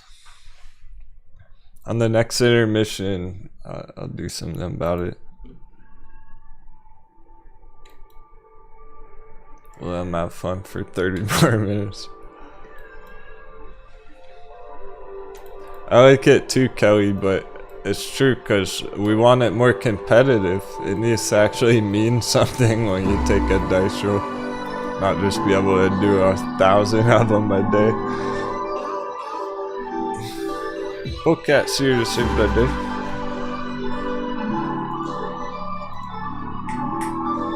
Bullcat. Oh no, she's leaving. She saw the S&P and she's like, fuck that, I'm out of here.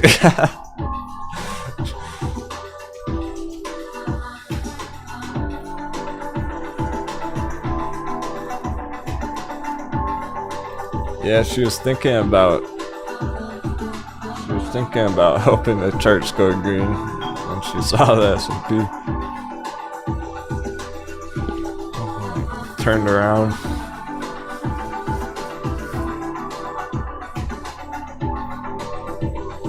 Other one's still speed bump. Oh, she's back. What are you mailing for? Crypto? Probably crypto.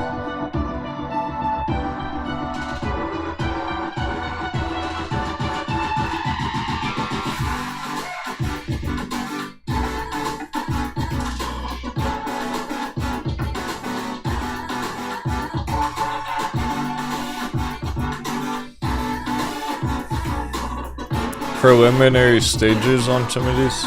Dash, the fact that it's over 100 is a big deal. Makes that $95 entry on Dash look a whole lot better. I miss it already. I miss that. I literally miss it. I wanted to buy some down there. I wasn't ready for Dash to go up yet. Hey, that's a cute picture, 7, by the way. It's got his dog on his profile picture, it looks like. Cute puppy.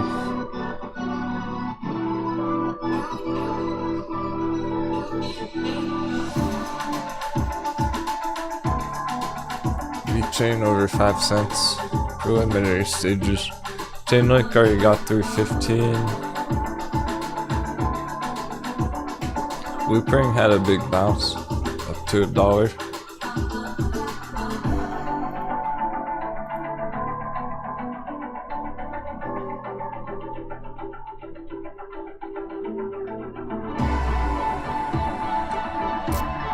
Of course, Altcoins well over 100 now.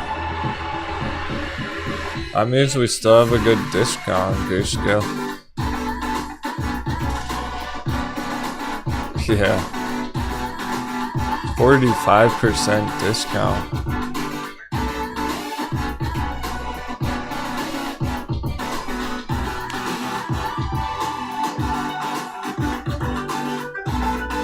Hope it stays that way for another few weeks.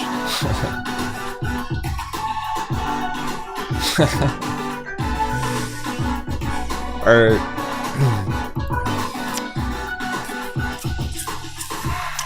Yeah, I understand.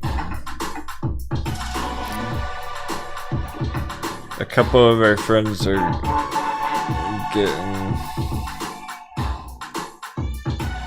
tired of all the gambling. Because it's hard to see their messages through it all. And Bullcat's gone wild. We'll give her some catnip or something. Let's take a 5-minute coffee intermission. Gotta fix that. Fun's over. S&P's crashing. Fun's over.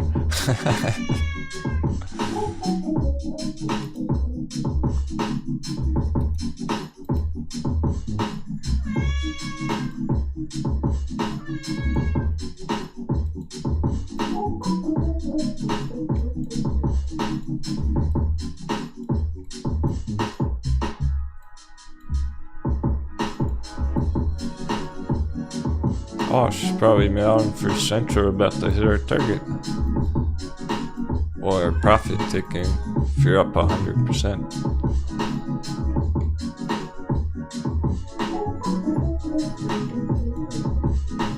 Mullen speed bump.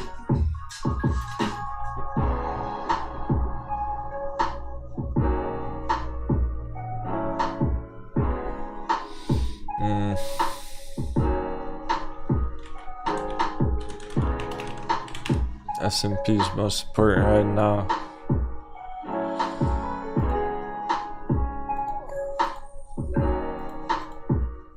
But fuck the S&P.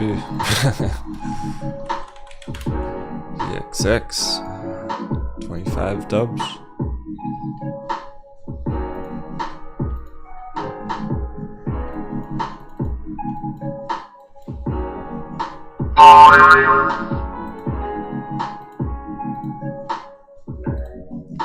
It's actually a VXX kind of day.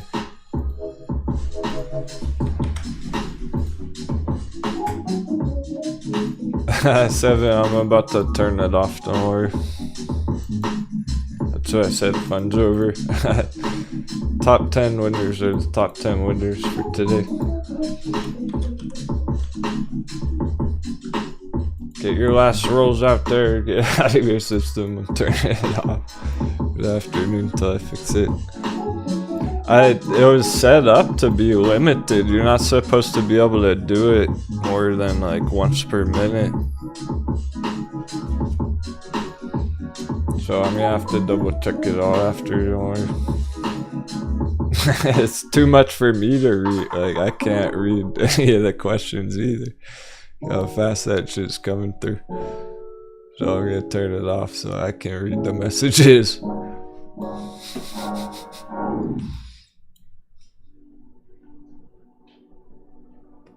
It'll be back on tomorrow where it's more balanced.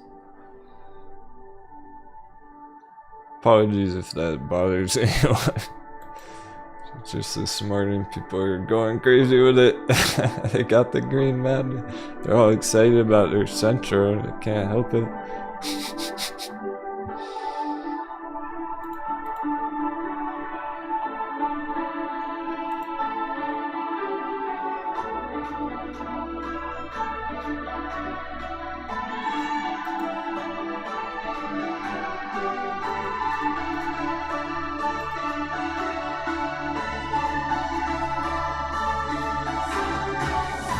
Alright, I just turned it off, sorry everyone.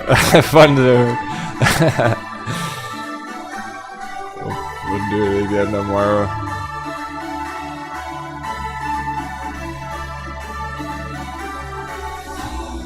Oh, what the fuck is most still got one? Should be off now.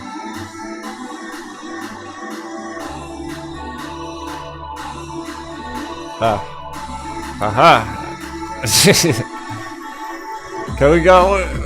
What? Alright, enough's enough.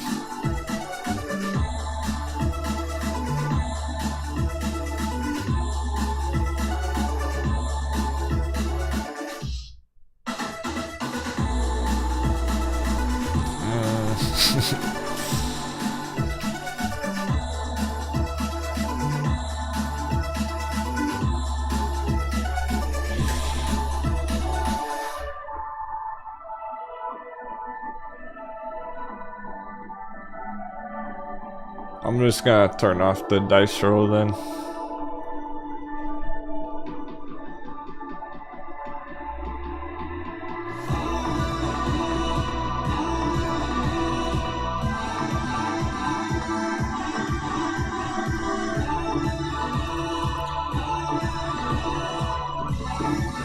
Hey, Kelly's up on the top of this thing.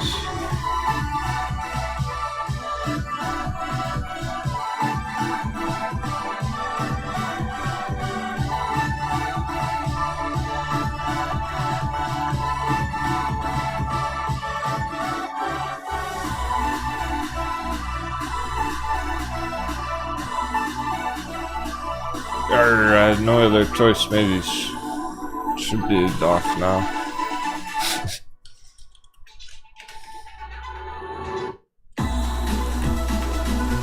It's fun with acid. We'll make it more meaningful.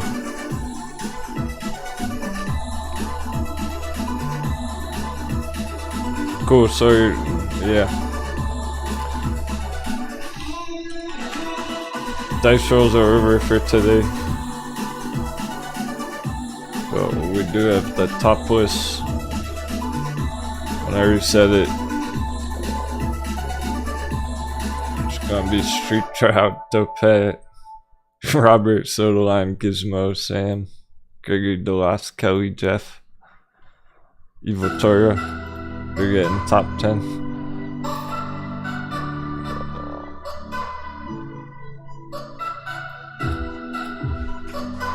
Everyone else will get a fresh start with it tomorrow.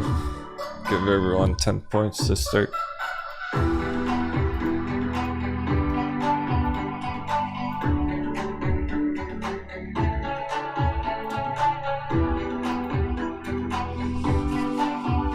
Cool, that'll be a lot of fun going ahead in the future until everyone's excited about it. I like it too, but I want it to be more relevant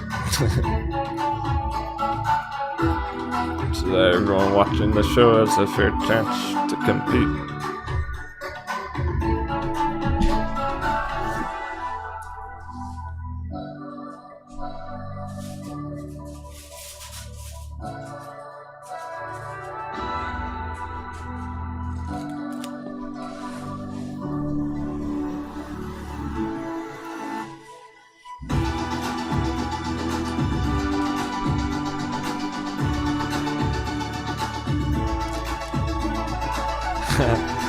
So I'm just gonna rebalance it for everyone.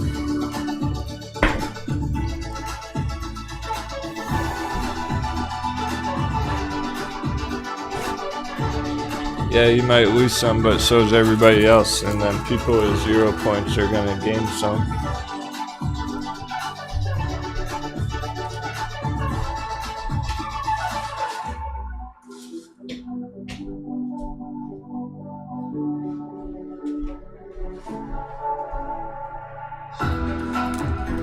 What did you think, Booty Coin would be a fair market? Is that pirates sort out shit? You get some, he gets some, she gets some. Everybody gets a little bit.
Good to go.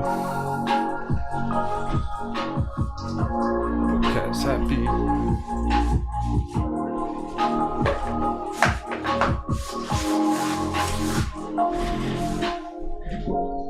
Jumping back on the torch.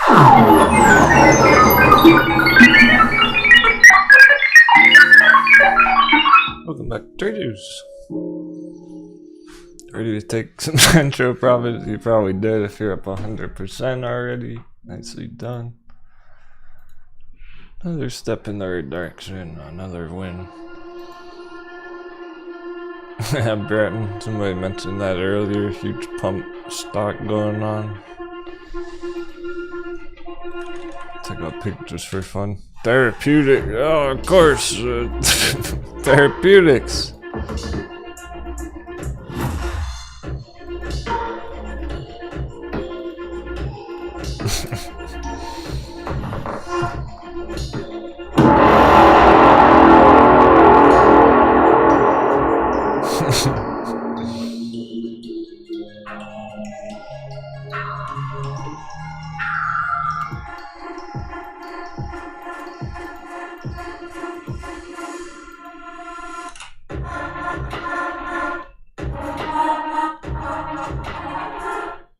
Yeah, juice ready. I was so busy this weekend. Still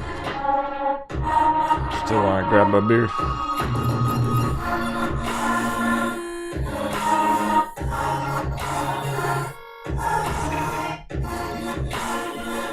So this is exactly what not to FOMO in. No FOMO.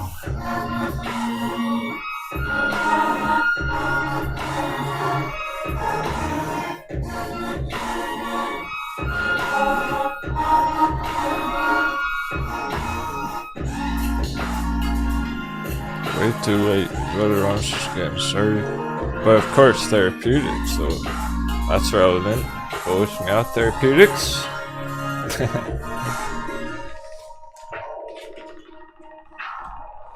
Get it, camera.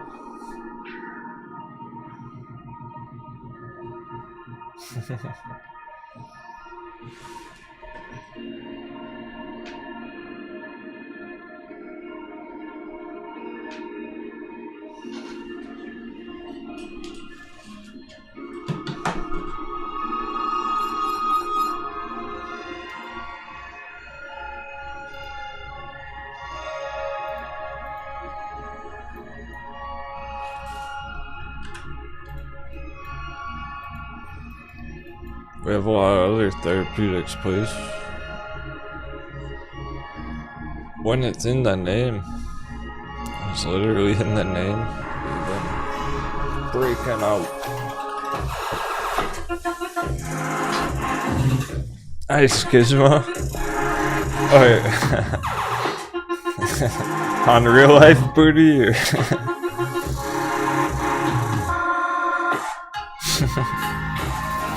J-Big's gonna hold Centro for bigger targets.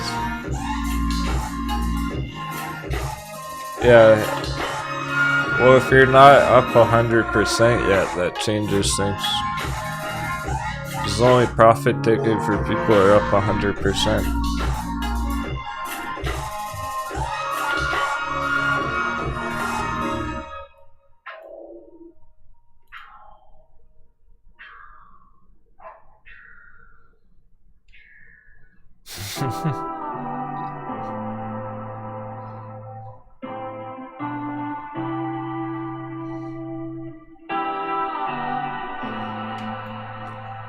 And now I can actually read the chat, that's nice.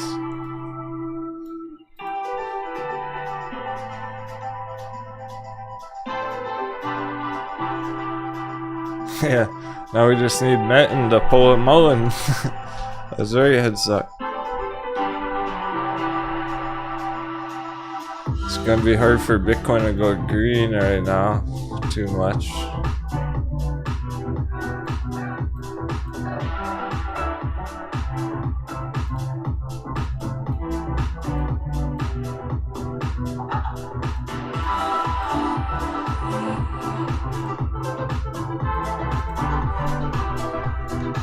Because it is extreme right now. It's getting spicy.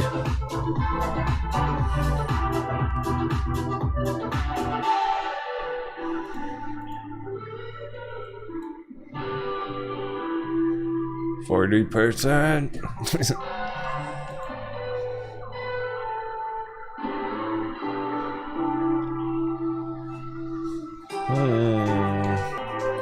Smashes right through. Can have 100% day. Centro's on ahead of mullen right now. That's why you see it's so worth taking profits on mullen and then entering Centro.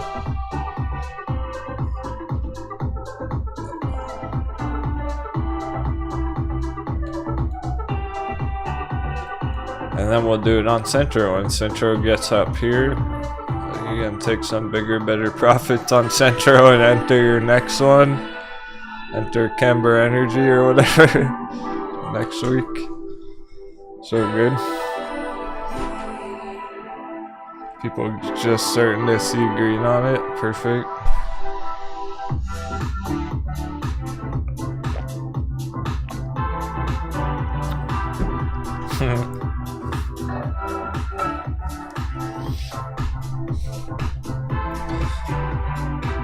Well, fuck, honestly, Breton was, I don't know, do you think this could be the next big play? We were kind of laughing about that earlier, where you can't be trying to chase, like, the next big win. We have so many opportunities on all these charts. I'm sure there's endless opportunities right now on 1,000 different charts. It depends how you're playing them, first of all.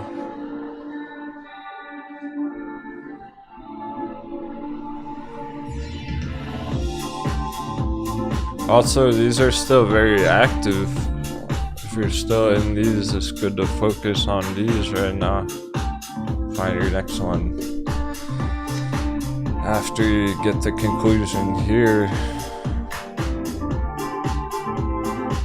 So you could be like, oh, well, narrow sense therapeutics, is this the next big one?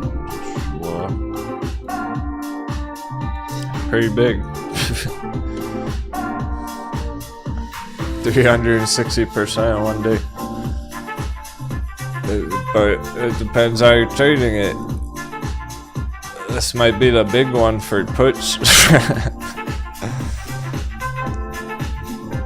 There's no one perfect next trade. You see, it's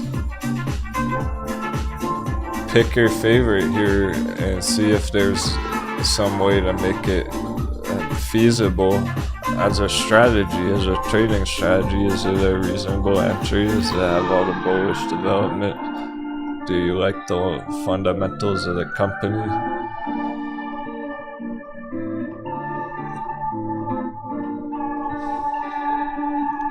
We're not exactly trying to just bounce between what's the perfect hot stock of the day or the week, right? Oh wow, okay, Breton, I see. He's new to trading and the only thing he's in is AMC right now. Oh, I see what you mean, yeah. He's hoping to enter a good play soon. So he's wondering what's our next play. Well, I can take a look at that one for you, but the whole concept is like, it's up to you. There's no perfect play, so if you like this company, maybe there's a trade to be had on the chart. It's all-time low.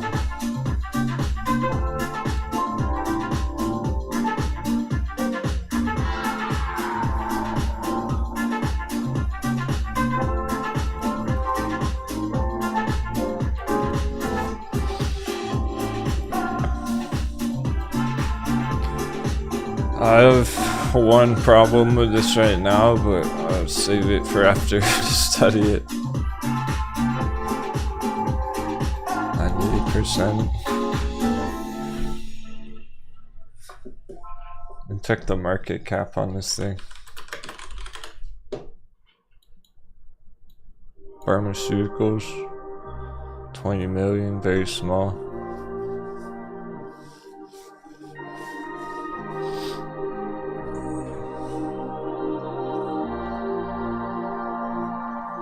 Typically, we try and avoid trades when they're that small because you're adding risk factor where how do we know this company is going to get more popular?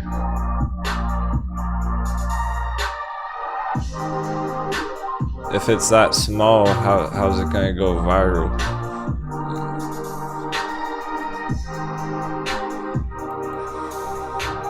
It's a great idea, first of all, Breton. Who's the one who asked about it? I think we're better off avoiding this one.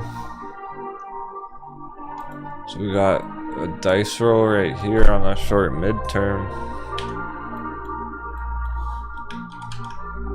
My problem that I have with it, here's 2020. It's been going down ever since then, so it had the 2020 crash, lockdown, recovery, and then it kept going down to today.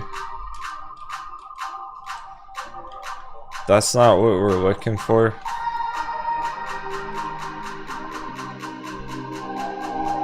It's better if we have some consolidation back here before 2020 leading up to some kind of nice run, and then a crash, and then a recovery, and it keeps going from 2020. Some of them, the long ones like that, have kept going from this dip here. One of them's Macy's. Pull them up side by side.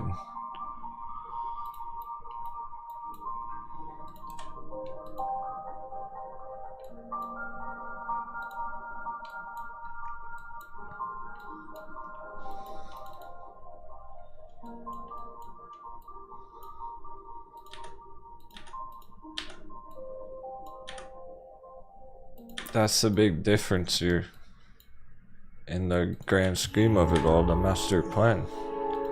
So here's the 2020 crash on Alna, 2020 crash on Macy's, but Macy's kept going and going ever since then. Still bullish.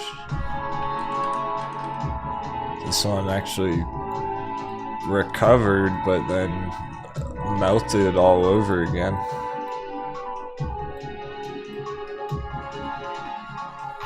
So it looks too risky.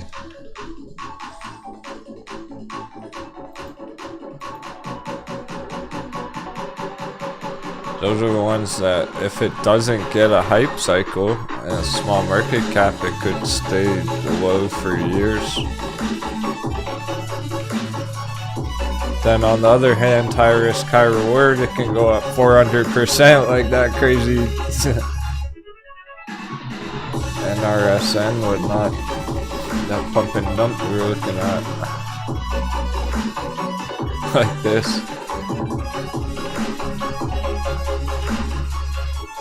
You can't really expect that or go all in on something like this thinking that's gonna happen. Unreasonable expectation.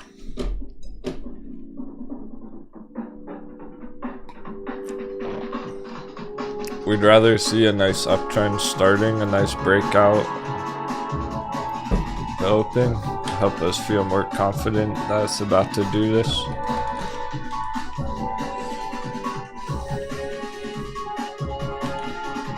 And so we've reached our short-term resistance at 250 CNN.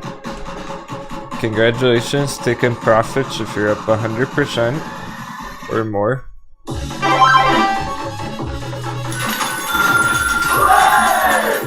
If you're not yet, we got a long way to go. Stay calm, hold strong. Gonna smash right through here later this week. Later this afternoon. Let's fucking go. We only got 2 hours left on the day. It's not very long.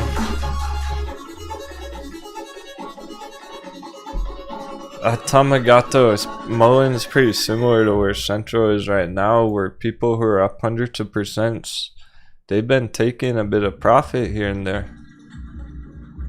At least locking in some profit on MULN to make sure it's a good win, and then they're firing cannons at other trades, but they're all still holding some shares still left over. They might have took 50% profits on MULN. Still holding 50% shares. You should lock in some profits if you're up 100% on either one of them already. MULN or Camber. That one's next. Yeah, man. Camber Energy is interesting right now because this is a good entry. If you're taking profits on MULN or Centro today, we're in the 5th wave here now, the big one. It's a couple 100% at Camber Energy now. So really,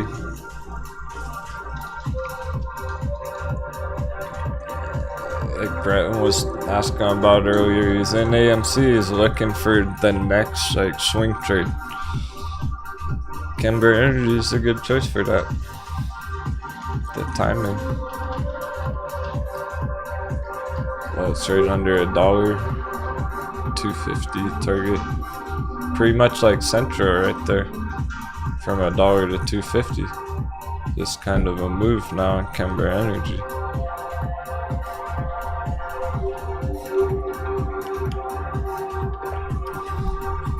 You don't want to take profits on Centro and then enter MULN right now.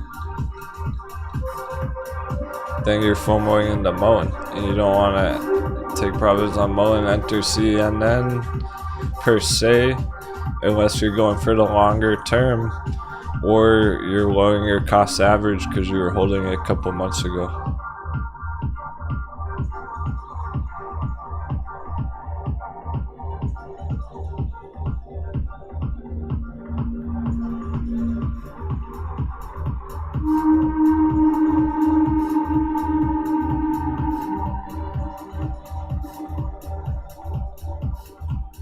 VXX 5%. It's coming through. It is playing out here where, okay, VXX kind of a day. S&P is done with a coconut bounce. It's clear here on VXX, bullish. That means S&P bear. That's one puzzle piece. So DRV was nice and green. Bullish on DRV, bearish real estate, S&P, another puzzle piece.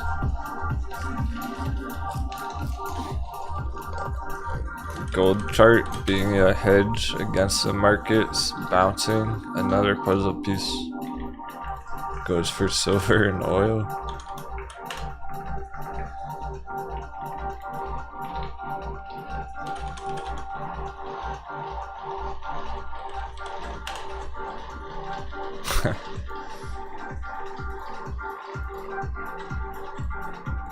Oil bounce. Inverse S&P, hedging against the market. Another puzzle piece. This all shows that S&P should go down and the dollar bounce. Dollar's starting to bounce up.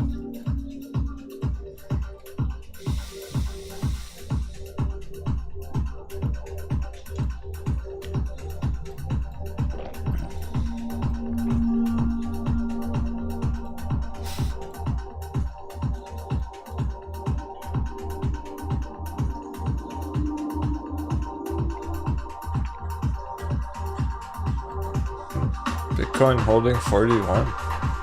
Doing well in the middle of all this.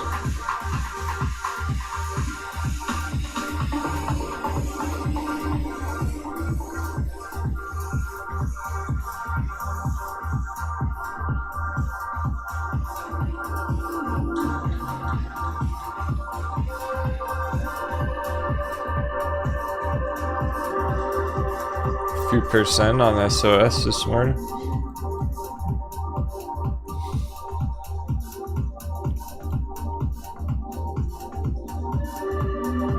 China recovery. I want to check TAL.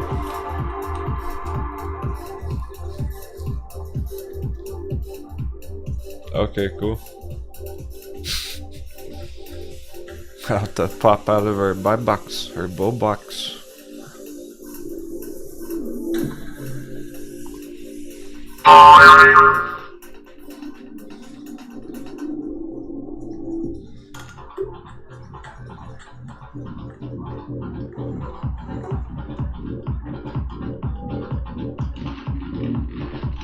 Nice, Omar. Just got a good win on Centro. He's at $3,000 on Centro.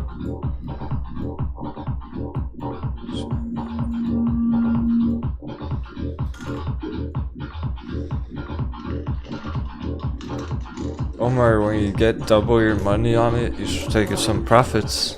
I know you've missed a couple targets in the past before. I want to make sure you hit this.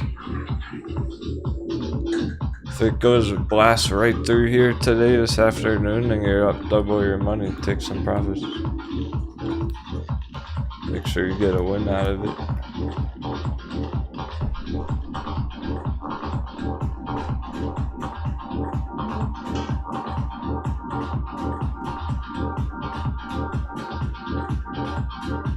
Yeah, Tomas Kember Energy is fairly short term there.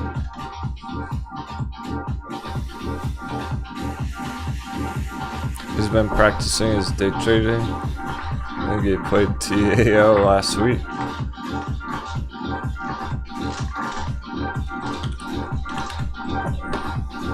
With how it's looking, it is.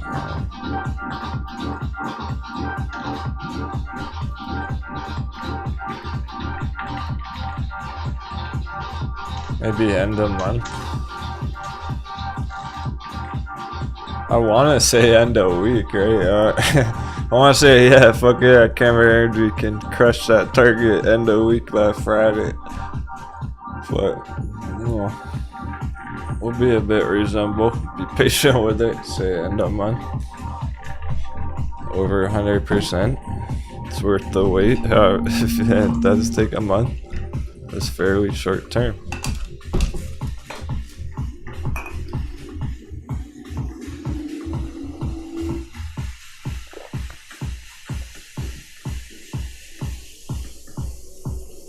Yeah, these trades are perfect right now. Just nice pirate wedge action. quick hundreds of percent, where it's really in the long term working its way further upwards. So the long-term hold, it's taking some time there, I suppose. Nonetheless, catch it at the right moment on the breakout, the pop, when we're seeing a dollar dip or whatnot. If we see a nice dollar dip later this week, that would be your entry on it, really. But anything under $1 right now is good. Sorry, getting some buying pressure. So as soon as we get a nice dollar dip, it should start cruising.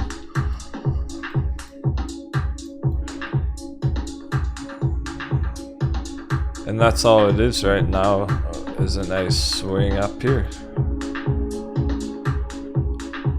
rather than a long-term hold.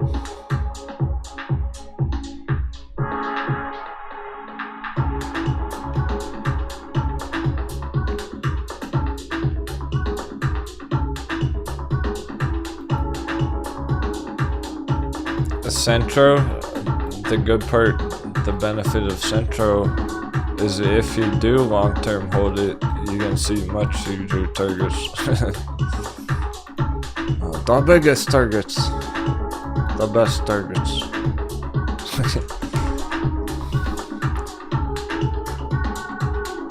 So that's actually a positive benefit to Centro versus Camber Energy. The good thing about Camber Energy is as soon as we get a dollar dip, we should get a nice push up 100%.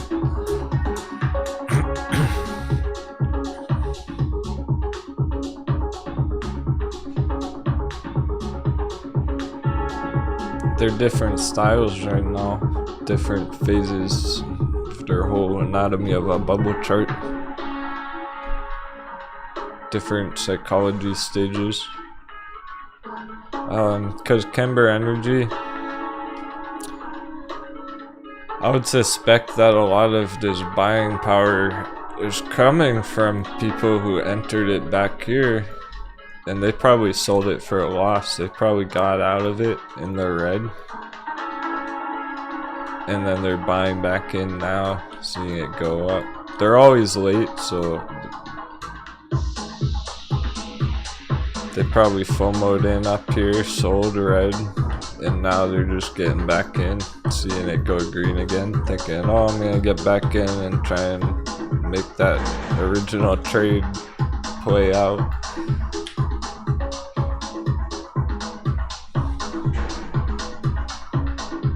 And once again, they're late. They should have got it down here.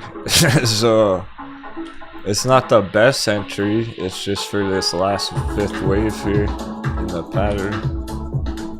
Nice last swing trade. And they'll get stuck in it again. You can learn a lot by analyzing others' mistakes. Knowing the mistake here, how you can mess it up, that helps you avoid it. You won't make that mistake. You'll just crush it on a quick trade and get the profits, get out of it, take it and run.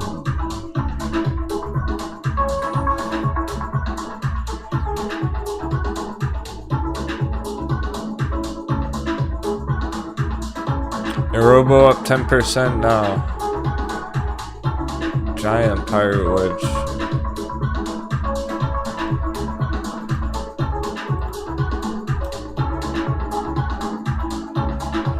Robo's a good choice too right now for the rest of the week.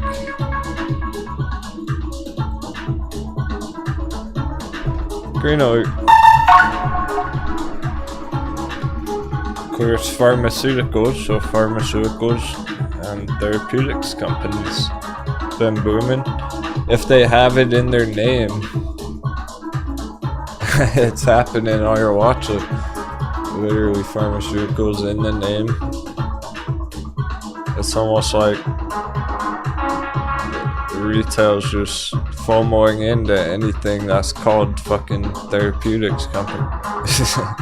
Denwo Therapeutics. Moonboy conversion therapy.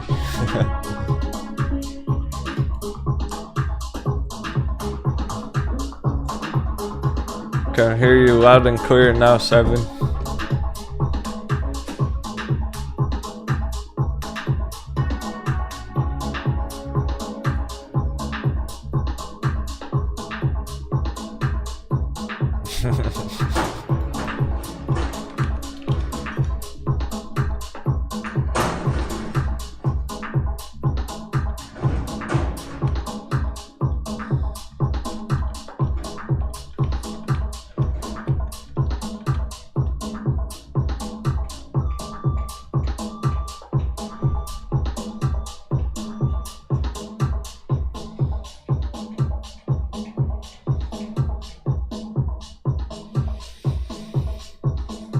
Well, the reason I took the poll earlier is because everyone's trading something different. The more focused we can be, we can keep up with those ones. Y'all gotta let me know as time goes on. If you're holding something next month, I might forget about it. You gotta ask again.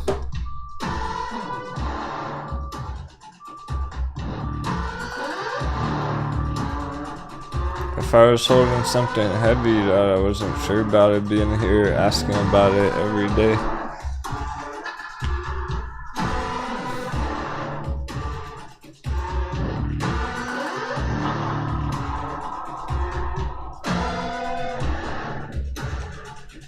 T Flowers still has a little moon boy left in him. It's okay, there's a bit of the moon boy in all of us, even the ladies.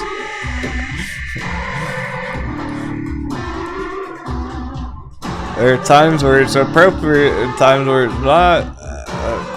What does it mean to be a mullen moon boy?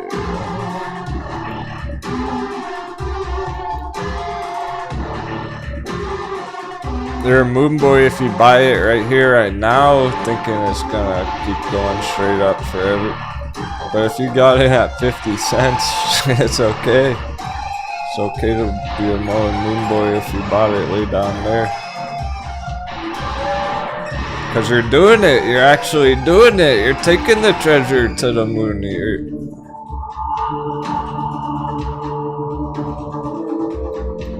You're stuck. Astronaut. Pirate.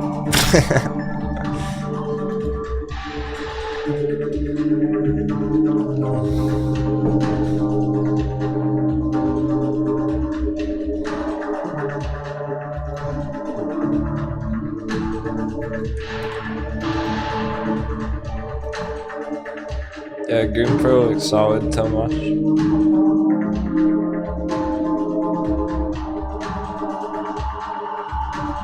Still all-time low, doing what we would want.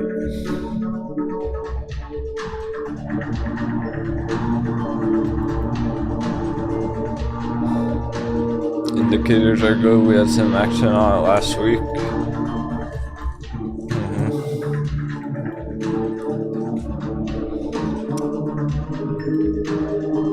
It's one of the better looking setups right now.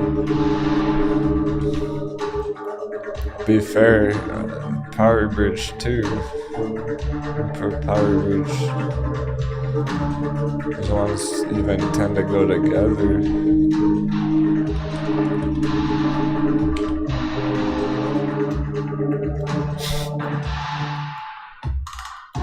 Here's your giant Power Bridge fucking bear trap.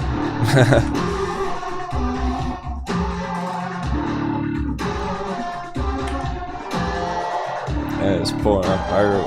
Well, these are the ones that are just getting started.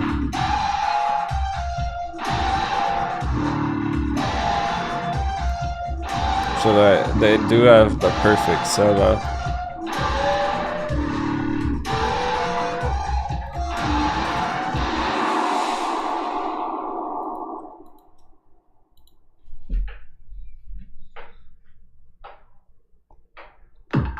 We got a pulse on it last week. Yeah, we should see more and more of these start to pick up pace here over the next whole month, going into mid-April, end of April. Because we're just getting started right now. We got the February fire, a couple of charts went big, March is lit. But really by April, a whole month from now, we should see a lot more of this happening, playing out on the chart. Maybe this will be halfway up by then, all the way up by next month though.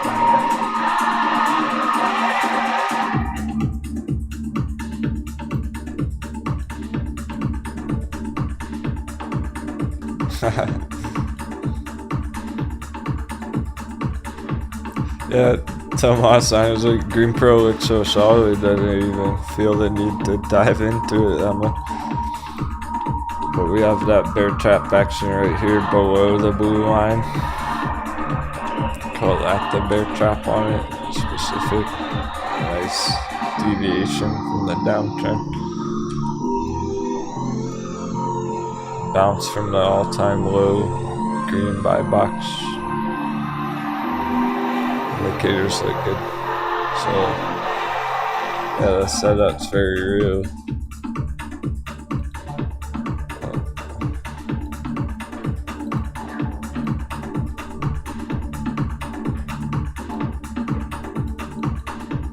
It's on the daily and the weekly bottom up. It's funny, on a lot of them, it's almost like the price action hasn't caught up to the indicators. Got a bullish crossover there as well on the weekly. Very important on S&P.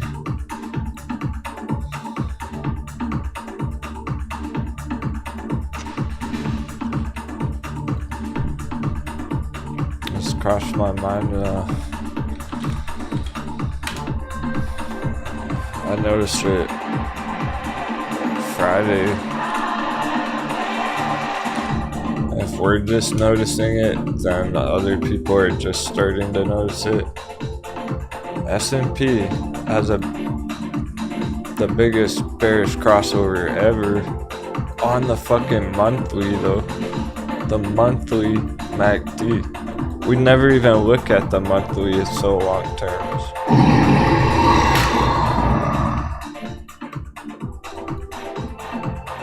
That's why we get a red end of month candle for March, is sealing the deal. It's officially bearish trend on the long term, a monthly, which you would think would create massive selling pressure. And that's how we inevitably get the market crash. It's almost like the fucking price hasn't caught up with the indicator. We have the bearish crossover, but the candle bar is still green.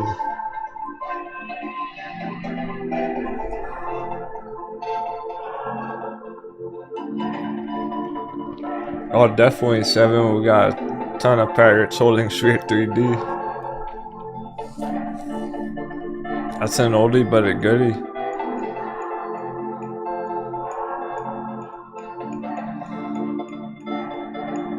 Yeah, I'm excited about all the crypto stocks since it is maintaining decent health. There's been nothing really concerning or to worry about on Bitcoin this whole time. Ever since August, we've been bullish since fucking August on it.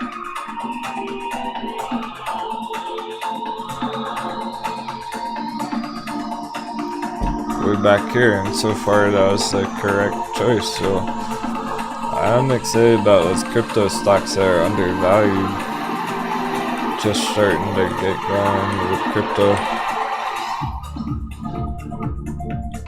Sphere 3D is one of them, being Bitcoin mining. They probably just turned on the mining machines.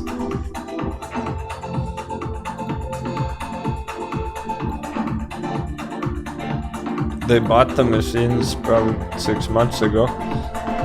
They're just turning them on now. Native's gonna pillage some more tomorrow.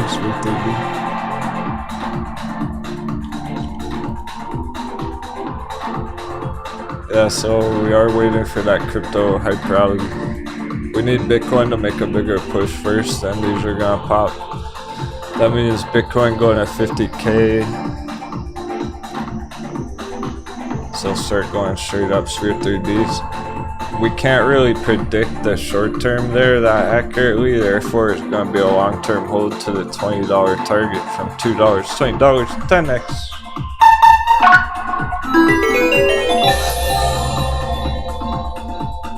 Going for the gold.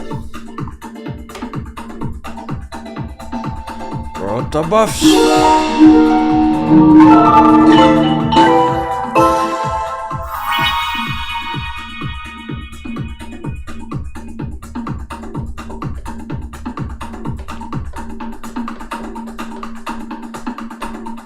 They're right where we want them. They're right for pillaging, accumulation. Bullish as fuck in the long term. They're waiting for Bitcoin to make that move first. So far so good. We're cruising right up towards 50 on it. When I'm saying Bitcoin's looking to hit 50K soon, every time I say that, I'm talking about rallies on all the crypto stocks as well. And the altcoins.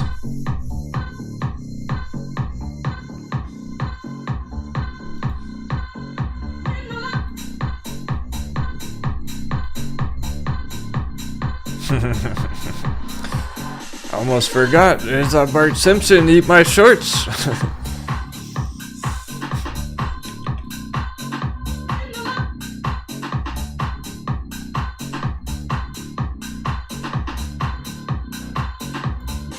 It's clear all along.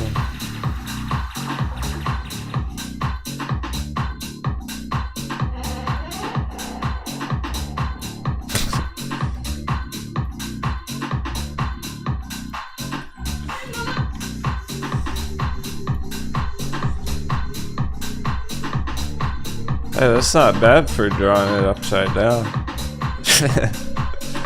Came out pretty decent. It's just like Bart Simpson.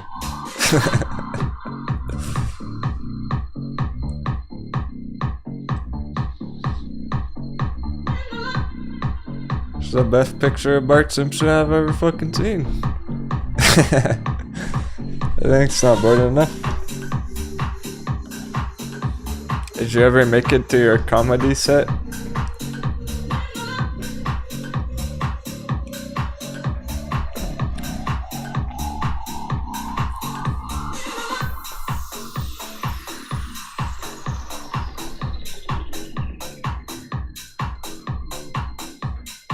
Yeah, metamaterials.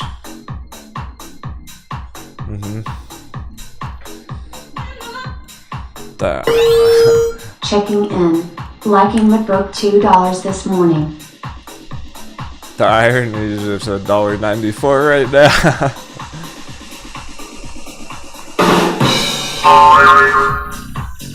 Yeah, here's the real sauce on it. The fire turret on millimeter. Nice and simple.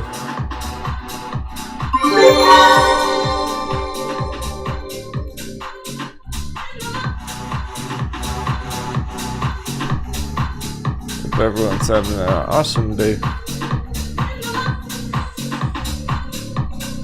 It's been a lot of fun. S&P finally doing what it should. Another. Another. Of course. It can't go down without a fight.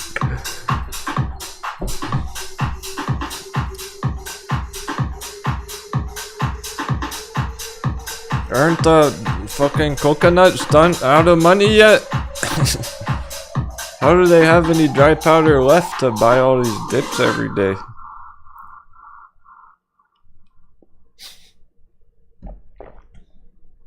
I don't think they do, really. These are where the hedgies are fucking with. The hedgies are, look, they're the ones making it coconut bounce. The moon boys are the ones falling for the trap, you see?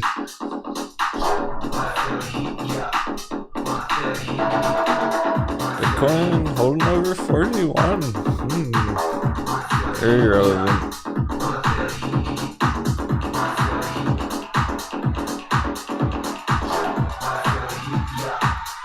It's not taking any damage today. S&P looks way worse.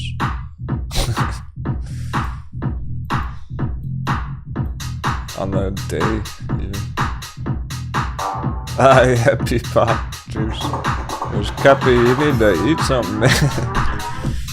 That's for after the show. I had a couple donuts.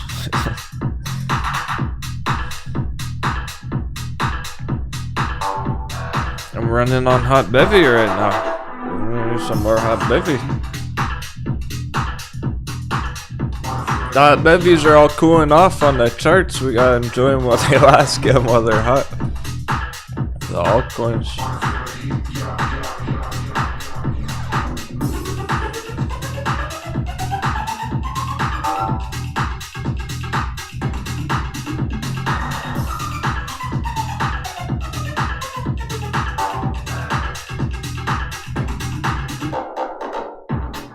Don't do it, Vitor. I get it.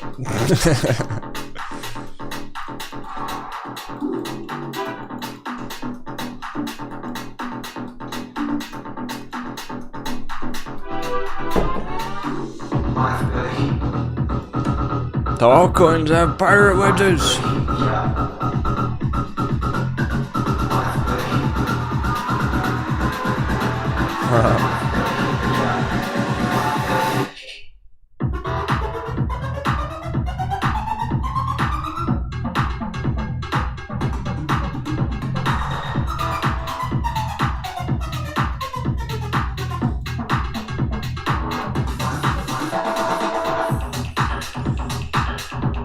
Yeah, 7, it was a tough journey to hold strong on Central. This is what we've been waiting for. Don't let them get it too easy. If you're up 100%, it makes sense, but otherwise, stay calm, hold strong. I'll help guide you through it.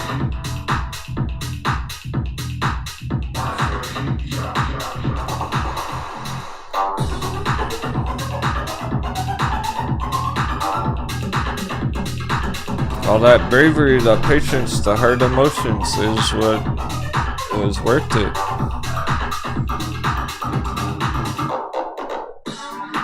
This is why trading's fucking hard.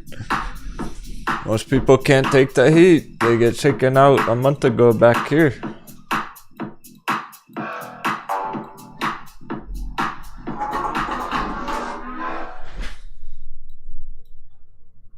You toughed it out, you're getting a reward. Make it worthwhile. We got a long year ahead. It's only the beginning of the year, so.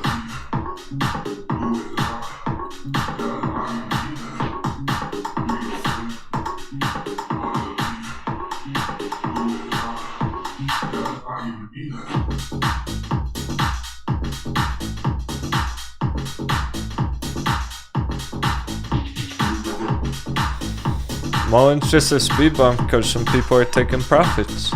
Doing exactly what we were talking about this morning. If you're up 100% or more. Otherwise, just go break out box to the magic number.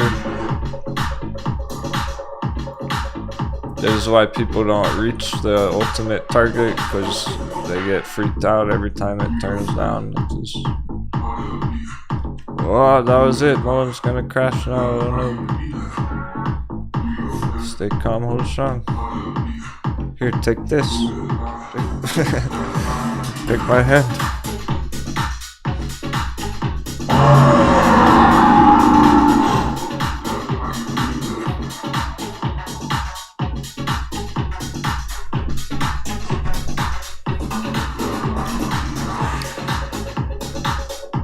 I only wish there was more time in the day. We got an hour and a half.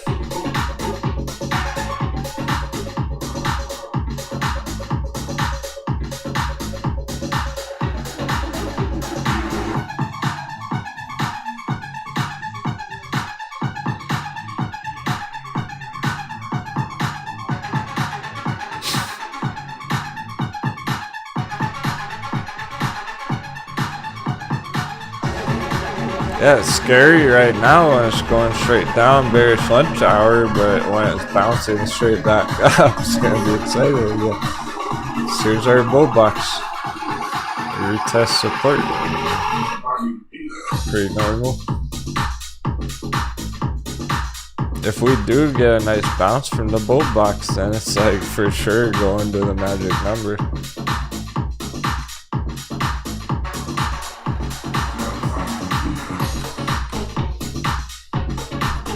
This is our trampoline.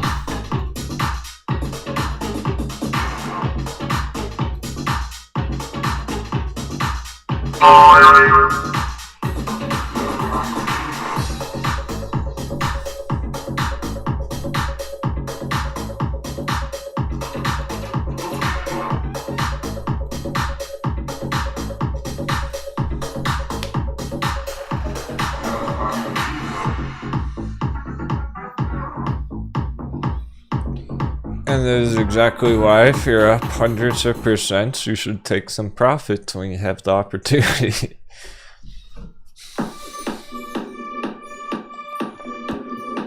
Happy trading. We're gonna have a quick coffee refill. We're going in a power hour, 30 minutes. What a start to the week.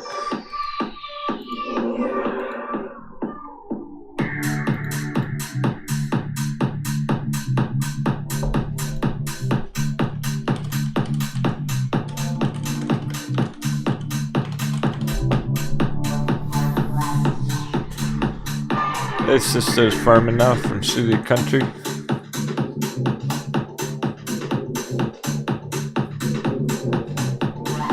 It's 27.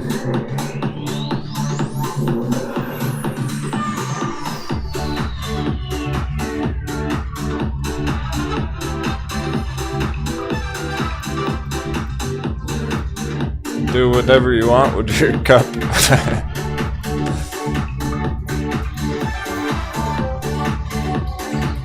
Like to put surprises in my cup.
Central hidden resistance.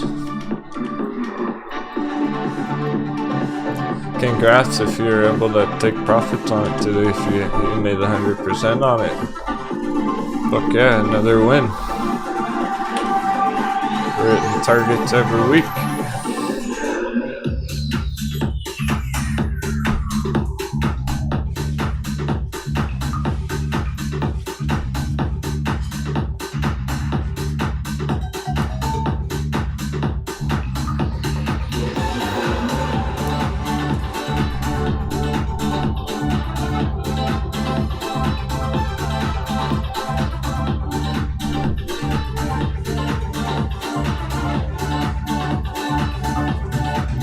I'm gonna leave it up there because it's accurate.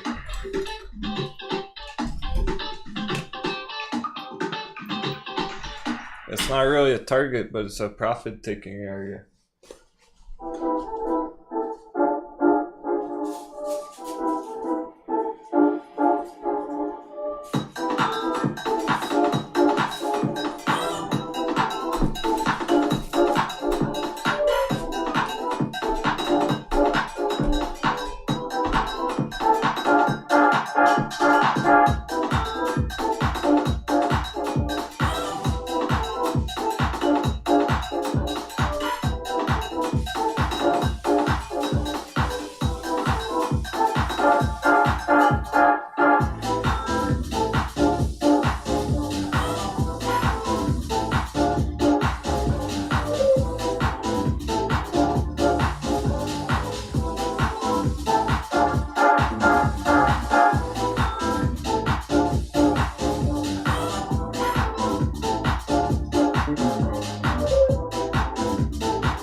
Welcome back, my friends. We really sniped that target. It's intro.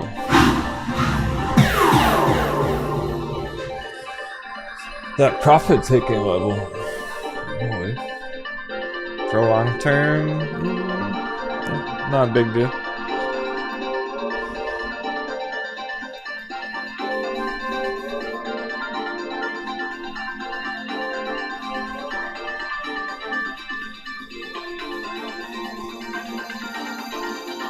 Holding a bunch of double digits, can't barely use one of them.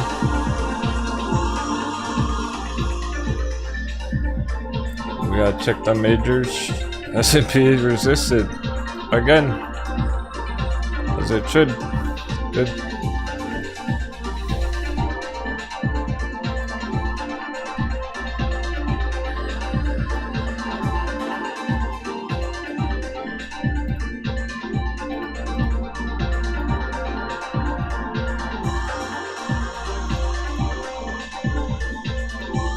Buy puts.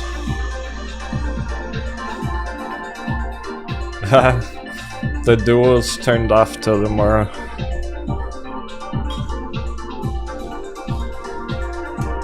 Readjust the booty coins after the show.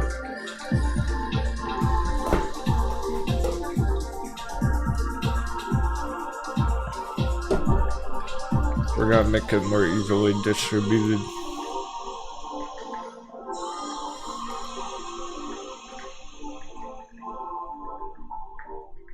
Yeah, JD, you missed a lot this morning.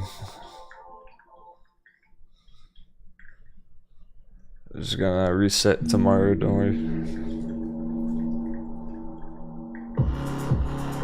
Seven has like a year's salary in Sphere 3D. You know what?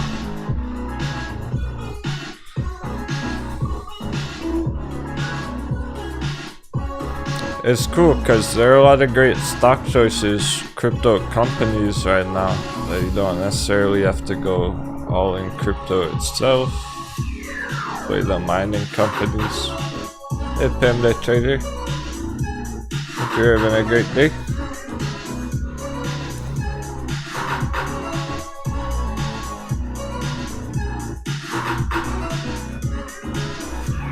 I know you are. Holding mullen.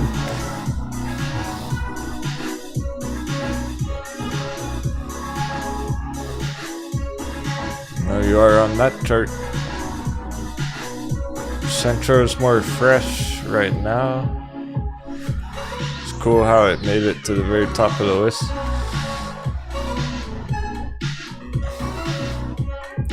Now that we hit our speed bump, we're gonna have to be patient on it the rest of the week and everything. This could be the top for the day. So what we're gonna do, we'll put an alert on it.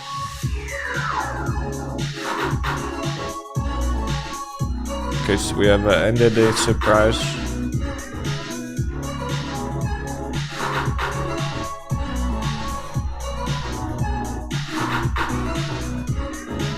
Even though we're getting big developments on S&P, it's nothing too extreme still.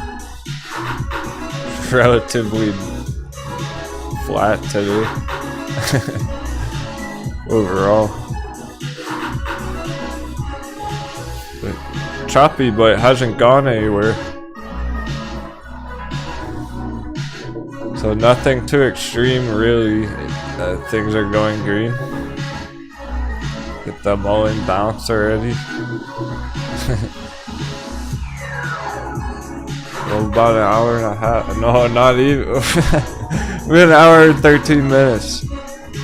Certainly time left in the day.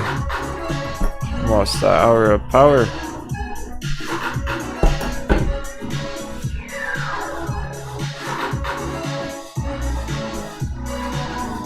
We can't expect too much more out of him today on Monday, but we'll see if we hold double digits at least. If they close 10%. Maybe cover some more distance S&P. Could get a surprise any minute from half of these start. I feel it's almost every day that we got a end of day surprise. All of a sudden, one of our charts blasts off 30%.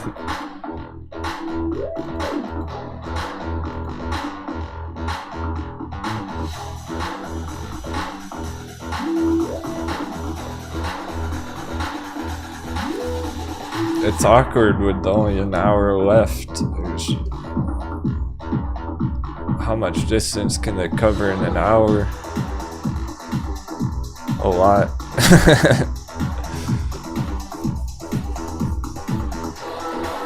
How far can the robo make it in an hour?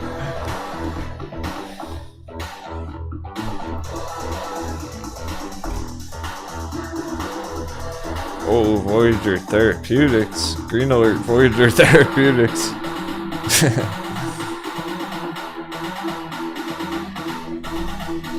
Damn. This thing's already gone up hundreds of percent. Just having a 10% green day every day, basically. It's therapeutic bangers.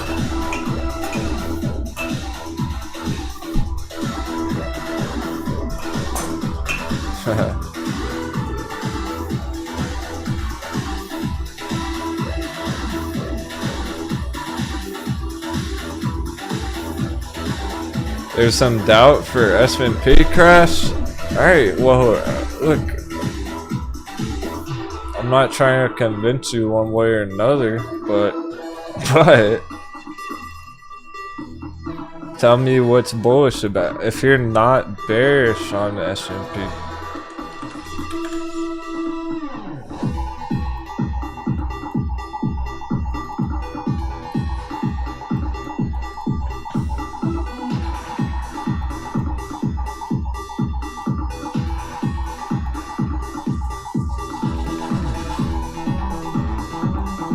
With the giant monthly MACD crossover. If you're not bearish on the S&P, you're not convinced it's going to go down, what do you think would make it go up? Why would it go up?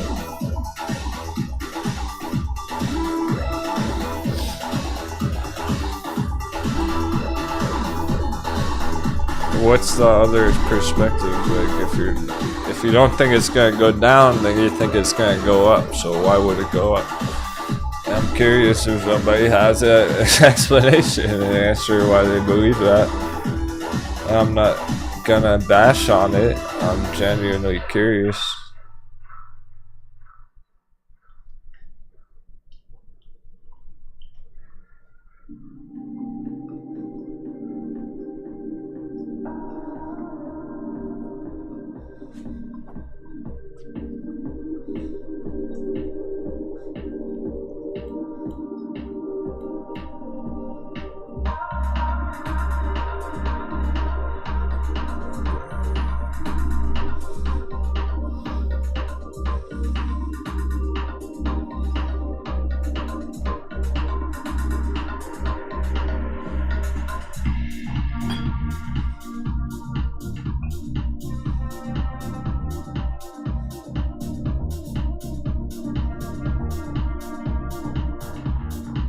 I'm waiting if anyone has a reasoning.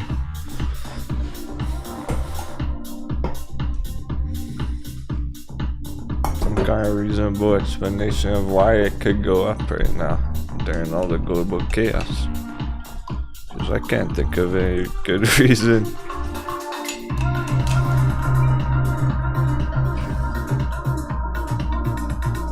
Crickets. Crickets.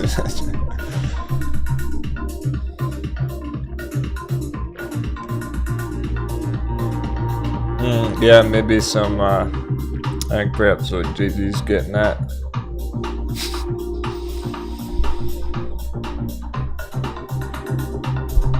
Is some skepticism about the media, fear-mongering and everything. So it's the most reasonable, logical reason why it could go up, I guess.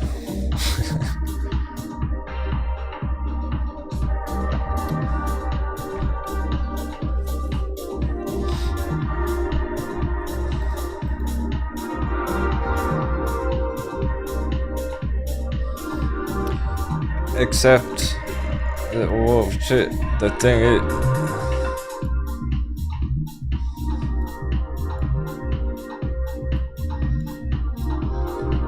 if they're using the media to manipulate it, it's doing a damn good job so far. It's working. It's gonna keep working.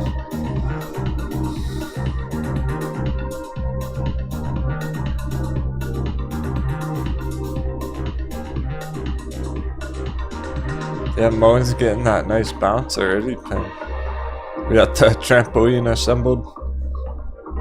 Bouncing from the bull box.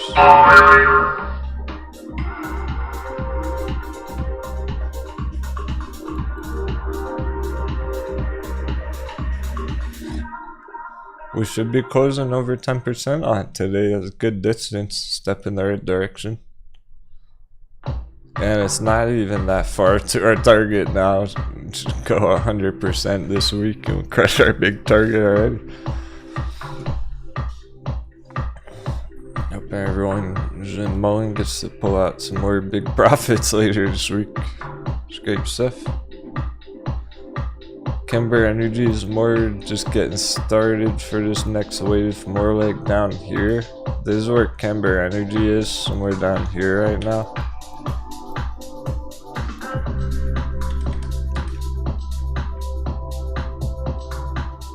A about to go 200% by the looks of it. Mullen's almost up there. Getting closer, closer every week, every day.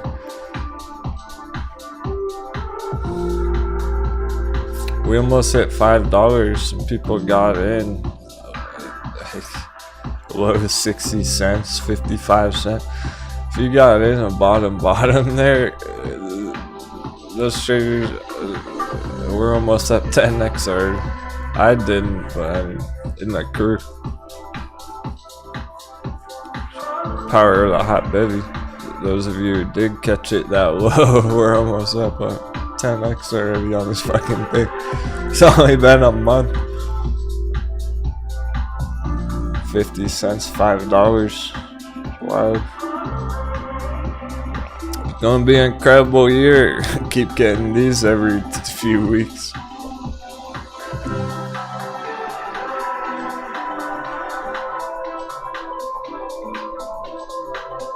That's how oversold it was.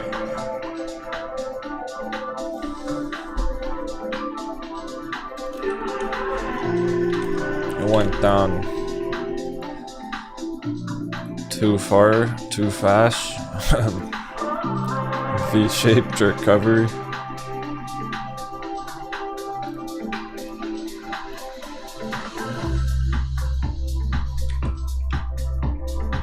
It's getting back up to that fair value area up here.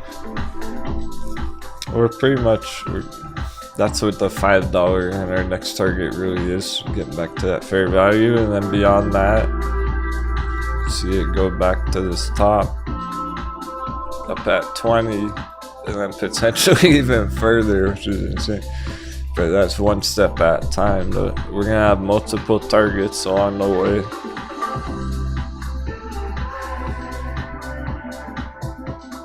Right now it's the magic number at 777. I think we will get a hard retracement from there, and then bounce up towards 10. When we get up to that 10-15 area, you gotta take lots of profits, and then maybe it'll go a bit further after that to a new high here, but that would be it. You can't really hold it all hoping for that. That's speculative. One step at a time. Take some profits at a magic number, some at 10, some at 15 if we make it there.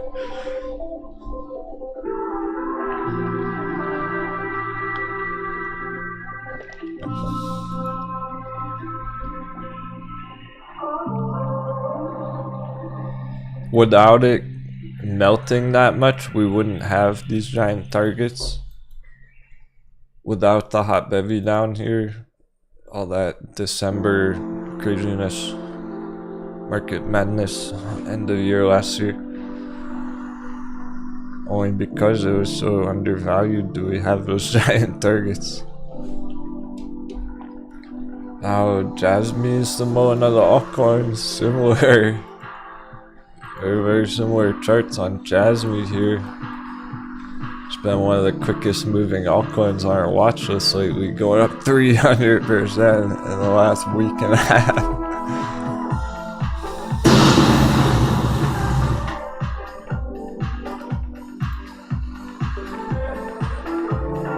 It sold off extreme back here the last few months.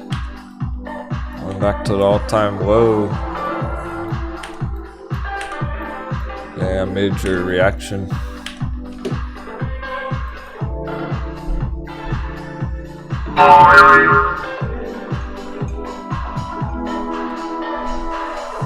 Jasmine's got those giant targets like mullen for the altcoins. These are simply recovery targets to recover the price that we're at just a few months ago. It is November back here on Jasmine.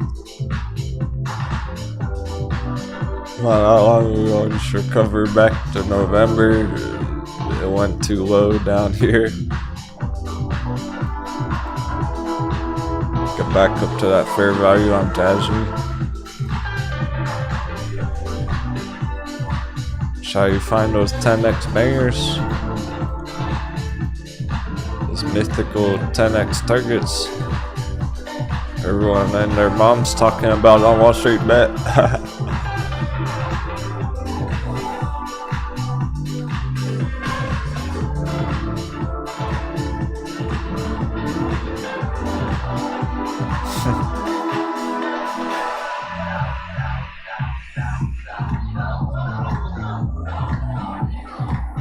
Pam's patiently diamond handsing mode.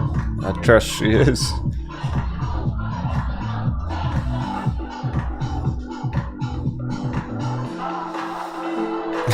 Seven. Erg. Can't chart his way out of a paper bag. Trust in the captain's church.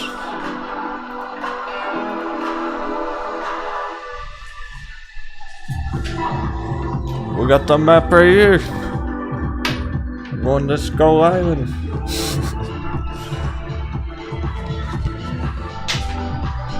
I found that in a cave. It must be true.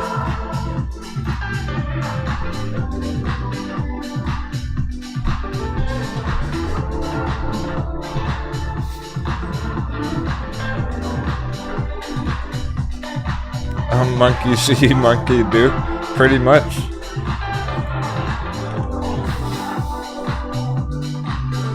Crew's making epic progress this power hour. The practice charts. I'm impressed.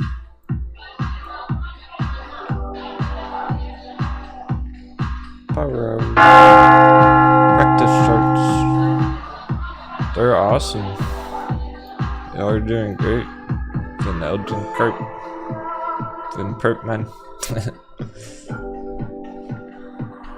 Nerd Vegger had some cool charts as I were talking about Elliott Wave. Hey, you said it pretty accurate. That's why I like this chart. He hit the $4 top today on this chart.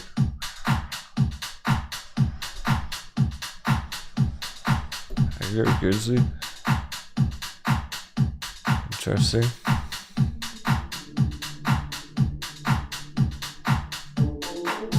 Swift Mischief.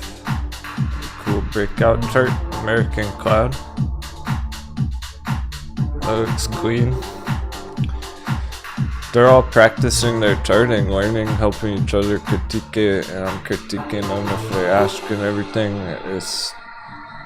They're leveling up. Getting pretty good. There's a pretty cool chart, pretty tradable idea. You can see the strategies. Waiting for a breakout there. He's got all his targets listed. These are people who just started charting last year.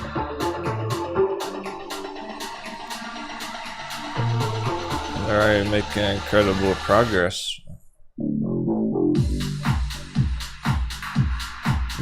Creating usable charts. If the chart's effective, it doesn't really matter how pretty it is or how ugly it is if it gets the job done. Oh hey Bebop. Cheers. Thanks for asking. We're having a great day today. Hey, congrats Bebop. You're welcome to join us for a free month on Discord. Come on aboard. Just send me an email. Yo ho ho. Wow, I got excited about that. Wants to join us. You're welcome to come check it out. Stay around if you enjoy it.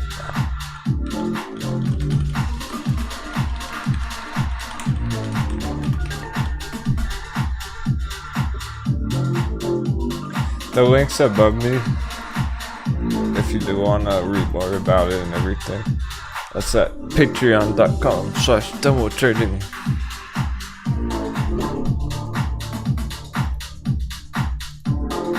We like new enthusiasm. A lot of us have been trading together for months and months now. It's a lot of fun to have some new crewmates who are getting started. The OGs, they're right where you were 6 months ago, and now you see them in the chat making hundreds of fucking percent. So that's the potential. keep learning, keep practicing and studying and talking to the crew. You're rolling with the best of them.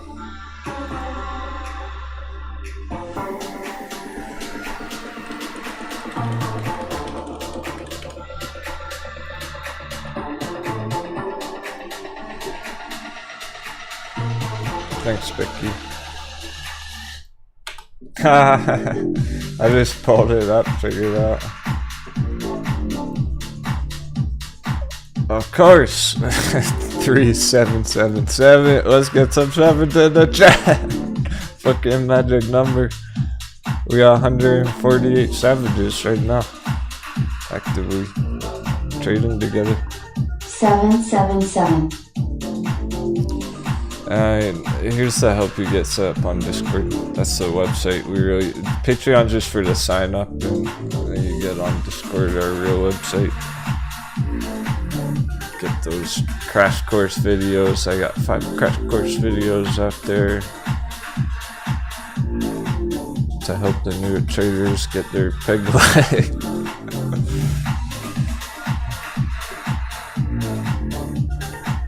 Michael Blancard, love it. First watch of all 5 videos, going to watch all of them 3 or 4 more times. Unchartable, don't make the captain laugh. Very well presented, including variations for more conservative, etc. Would love to see this about options. We have a couple options videos out now as well.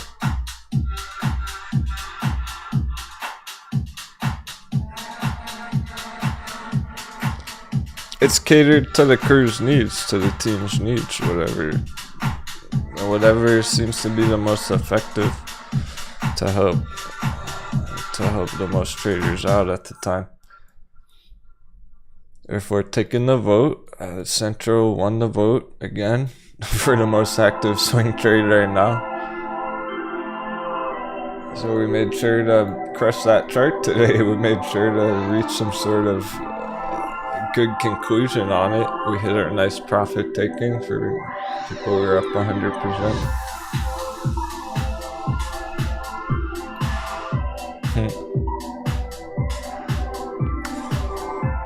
And truly, most of the cool people you see in the chat are on Discord. These are the members who are out there. It's the same people.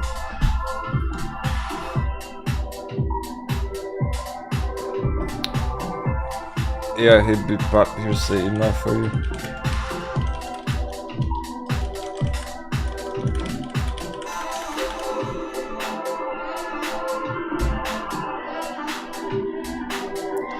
Our crew's so cool, our community is so epic that they were buying a bunch of memberships for new traders last week, and we had a couple extra to give away.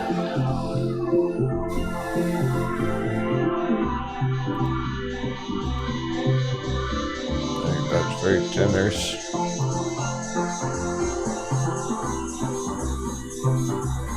Because you're not gonna win every day, but your friend in the chat wins. It feels like you're winning too.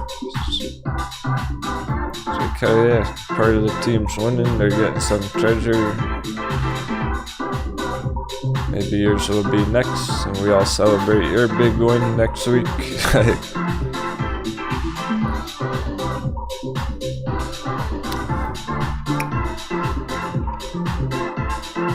Just the camaraderie alone is worth its weight in gold. That's why I really do it.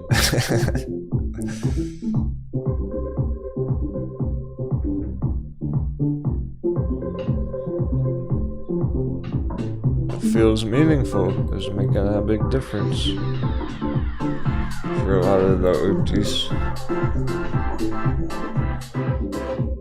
Going for that long-term success. We're not just trying to make a quick dice roll win and get lucky. Gotta keep winning and winning. Actually beating the markets. Hopefully everyone can crush a big win this year. At least something that you're holding. Hope it will pay off nicely for everyone. And then you get another big one next year, and then another year the following. And that's how you become a trader. You don't have to get a big win every fucking week. Oh, no one feels that way. Like the pressure of, oh, I gotta find the next one, I gotta find the next one. Every day, every week. Just relax, take it easy. You don't have to pull the trigger right fucking now. You have time to think about it a bit. Plan your next moves. Market hasn't crashed yet. Central hasn't mooned yet. Crypto's chilling. It's all good.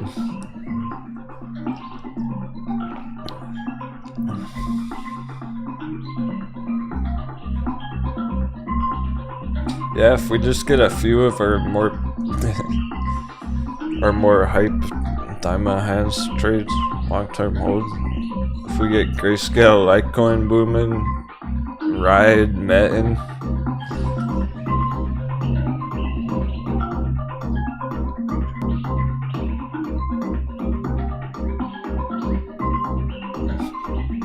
Almost everyone's holding at least one of those. Yeah, native. Just wondering where you were.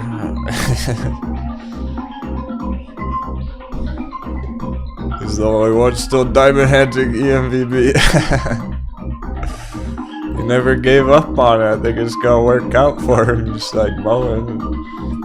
It's so low, it got annihilated.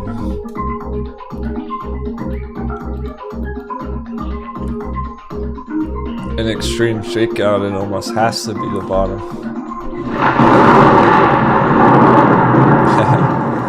Yeah, East West. Didn't you say you went all in on Grayscale Litecoin?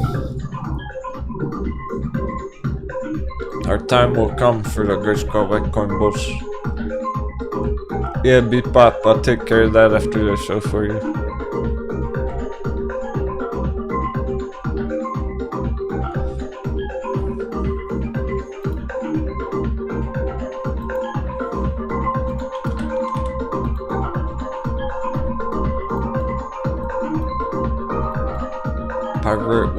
Pirate wedge.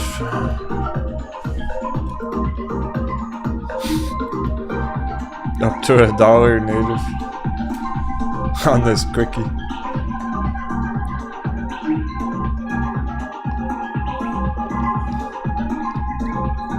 Oh, you don't use Swiss? Okay, well. A lot of the pirates loaded the boat with Grayscale Litecoin because of the heavy discount. Big discount we got on it. It's 45% discount right now. It's quite a bit. It's a good entry on it today because Litecoin's been going up all weekend, but Grayscale hasn't moved much today. Still around $6.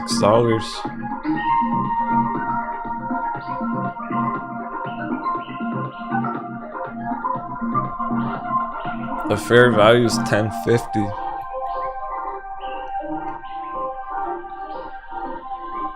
Without the discount, Grayscale Litecoin would be $10.50 right now. Right at the apex.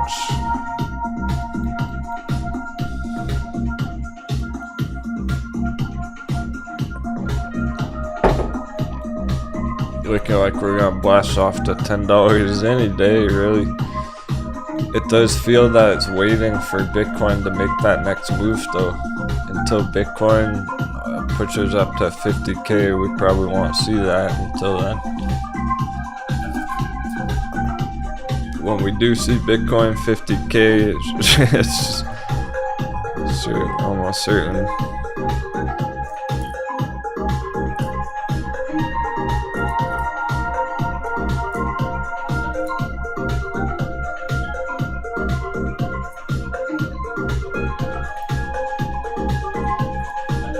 We're at the very least maintaining those double digits on the day. I do want to check some of the bear charts. What up, Denwo? Really nice to see you out here still helping people. Blew up another account late last year and now I just laugh about it. I guess it's time to change my ways now. What? Boom! My bro. Thanks so much for those giant sevens. My goodness, what a surprise. That's hype. Oh, let's get some pirate flags in the chat for Boomhawk.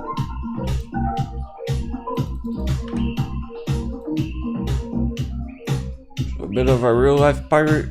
He was a savage on the battlefield of 801 last year. Great to see you.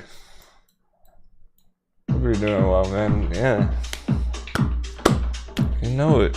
Captain's still cruising every day. With those that survive. It's been a while, dirty. You're not the only one who blew up a portfolio, so don't even sweat it, man. The fact that you're still fucking here. What? He didn't give up. He blew up a portfolio and he didn't blow up. He didn't give up.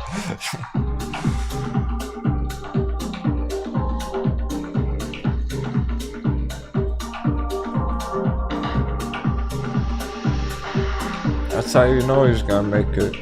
He just laughs about it. Fuck yeah, change those ways. I'm sure you're gonna approach it differently now. But really, that's exciting that he's gonna reapproach the markets, get back into it. Hope to see you more in the chat.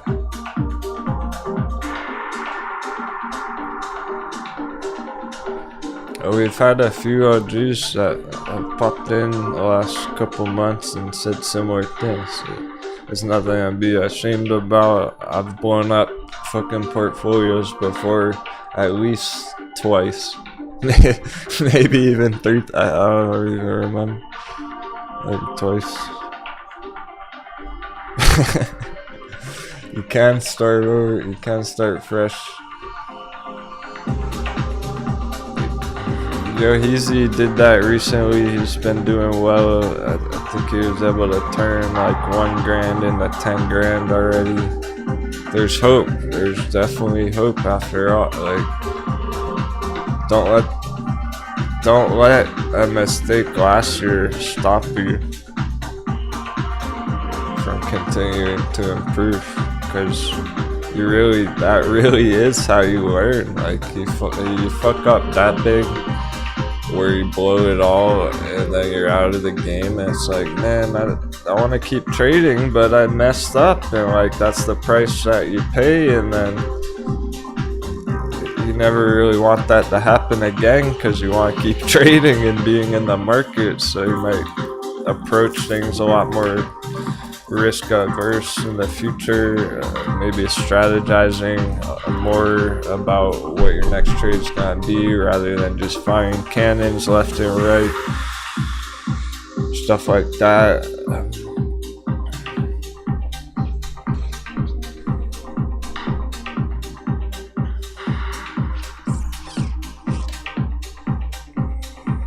We gotta keep our eyes on the prize. Go for the gold on these bangers. A lot of these are best entries we've ever seen on them. They're once in a lifetime opportunities.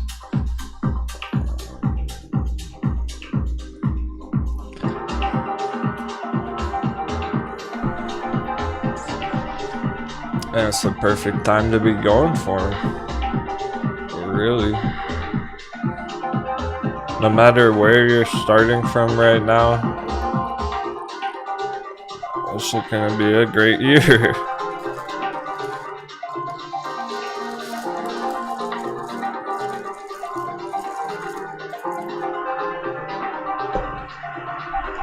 This Centro's just getting started last week. This might go green for 6 more months.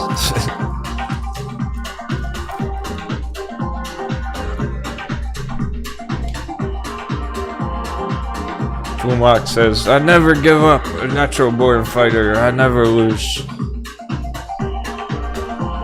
Yeah, you definitely didn't lose. You just had a setback. You had a...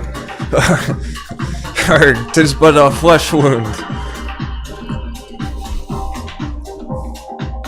He just had to get his peg leg first. Oh, he got his peg leg. Well, keep us updated, Boomhawk. Let me know what you're planning. If you're gonna make a new entry on something, fire cannons, give it another shot, let me know. We'll look at the chart, we'll talk about it.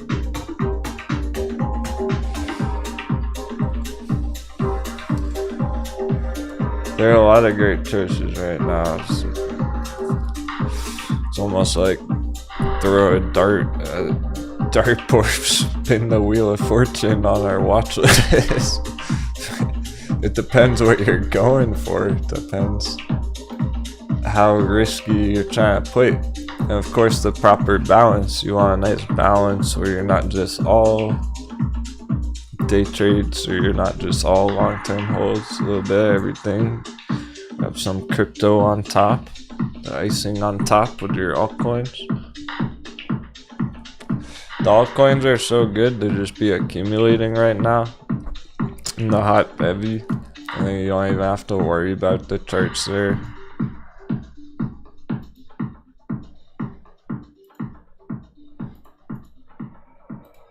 That's a nice treasure stash on the side,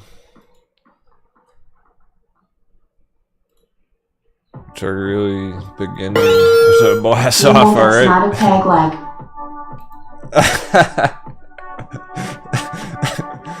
Erg, what's that giant thing going down there? Thanks for the savage again, Boomhawk, man. Football.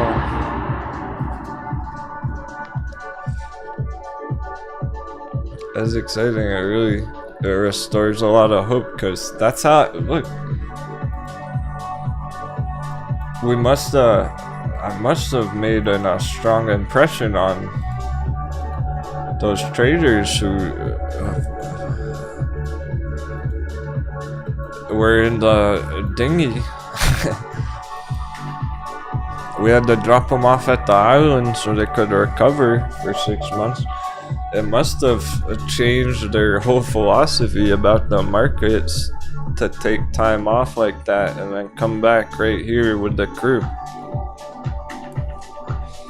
Because they know that our strategies are the correct way, but maybe they were going about it incorrectly back then, and they're trying to reapproach it and trade things more strategically with the crew rather than making their own moves.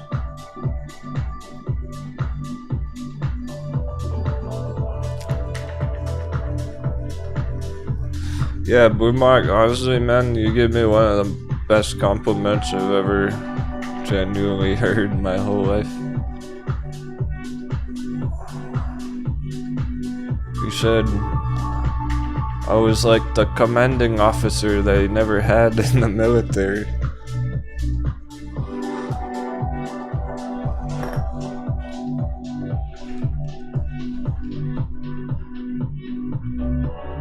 Well, I can't resist a pillaging. When there's a savage pillaging going on, I'm right there on the front lines.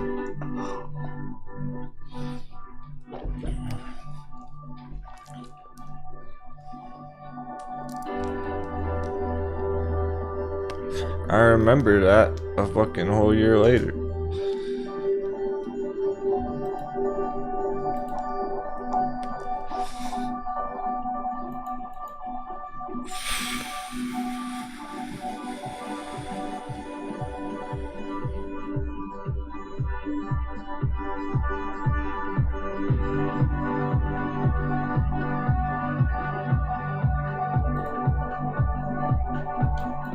Listen, dice roll.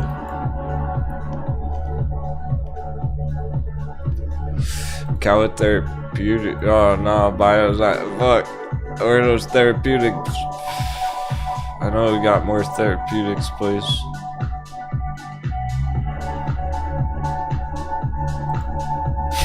Biosciences, therapeutics. What's the difference? I'll mark it like this. Collagen. QLGN, therapeutics, right in the name.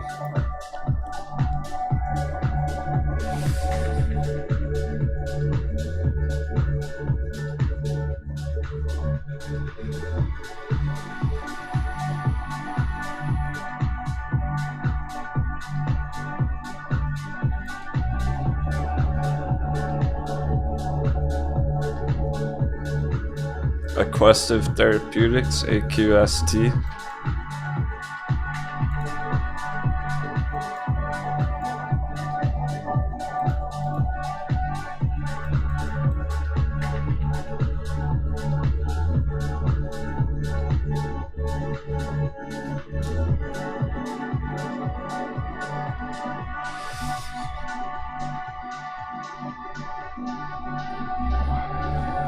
Of course, Riot, but what you want to be patient on? Vine Therapeutics.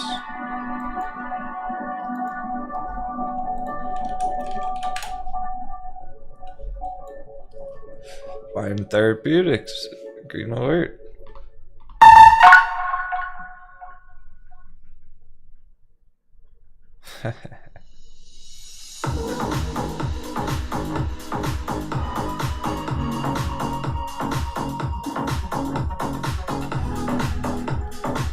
Well, Freddy, actually, BlackBerry is considered cybersecurity. They're not just making old, outdated phones anymore. BlackBerry's, they're getting into cybersecurity for electric vehicles.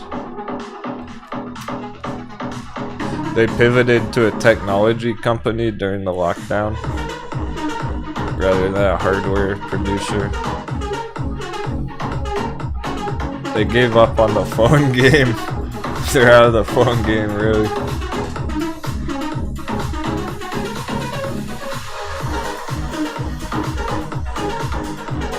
Oh shit, Pumak, such a savage, man.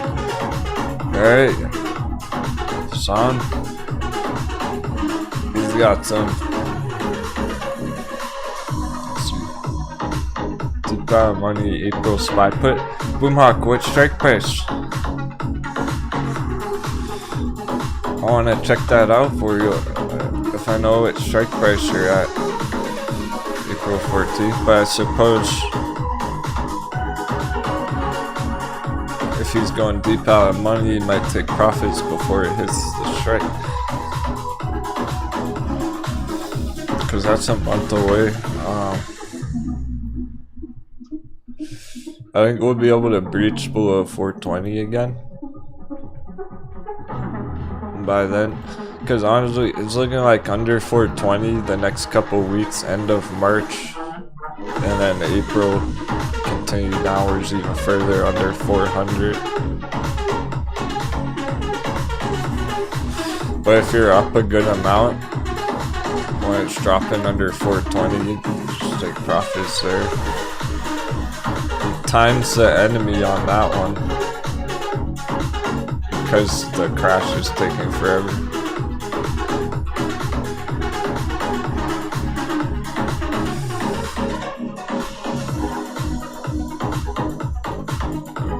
So if you're up like 100% on your SPY puts next week and it's down here, that'd be worth taking profits just on that, rather than waiting till the very end and then risking that it has another big coconut bounce.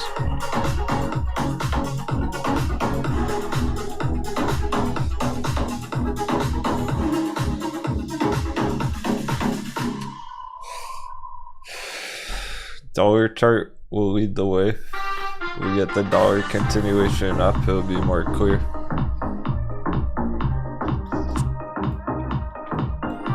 So dollar can go up here for a week or two, right? But then after that, we got dollar dip, S&P will be green again. So you don't want to take your SPY puts profits. We're up here on the dollar. And hopefully we get up there within a month, within a few weeks. That's why we actually want the dollar to go up for once. It's kind of funny. We usually are hoping for that dollar dip.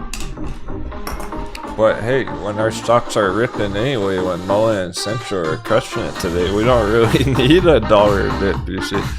We only want a dollar dip so that our charts go green. If our charts are going green anyway, we don't need the dollar dip. Okay, Boomhawk, that sounds good actually. He's in just under 400 strikes for next month. I hope it plays out perfectly for you. Check back often. I'm gonna be watching it every day. So pop in the chat end of the week and next week and everything and check in about that. Remind me that you have calls expiring, or puts, excuse me. Spy puts expiring next month. I might forget in a couple of weeks. So I can tell you, hey, it's time to take profits or get another 420 or whatnot. So you don't really need it to go all the way under 400 by then. Should be good profits when you get close to there. We'll see how it goes when we're down there. If it's the perfect, what we think is about to happen, it'll just drop right through going into April under 400. So it might work out perfect actually. But we're just gonna have to observe it and make sure it's going according to plan. It's the timing that's hard there with all the coconut bounces. Yeah, Kember Energy's kicking up now. Spot on. It did get a fair amount of votes earlier. Well, we got 10% on it all day. Now we're cruising up 13%, 14%. Finishing with a bang. Likely gonna close the day over $1. We got 30 minutes, 95 cents. It should, it's just we're running out of time. We're fighting the bell today. The cool part is only Monday. Have an eventful rest of the week. Lots of action all week. Get green on Camber Energy tomorrow. Just go green first thing in the morning if we run out of time. It's all good. So that's really cool because it's the whole idea was, hey, if you took some profits on Centro today, if you took some profits on MULN, Camber Energy is kind of the next one right now. So we've been able to consistently flip those profits into other winning trades. That's the whole point of taking profits on Centro, is you can play Camber Energy now right when it's getting started. Ride it up another 100%, 200%, do it all over again next week. Take some profits on that, enter in the next one next week.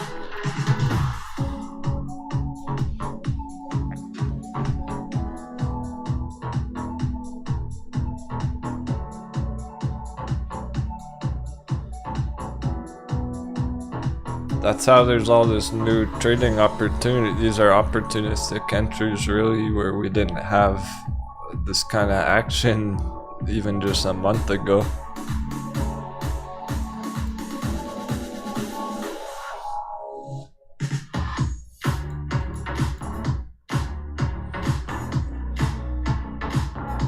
Really, there aren't too many days where our watch list goes hard red. Only once in a while, once every couple of weeks, we get a day or two where everything's kind of red, but most days we're getting double digits, lots of 10%.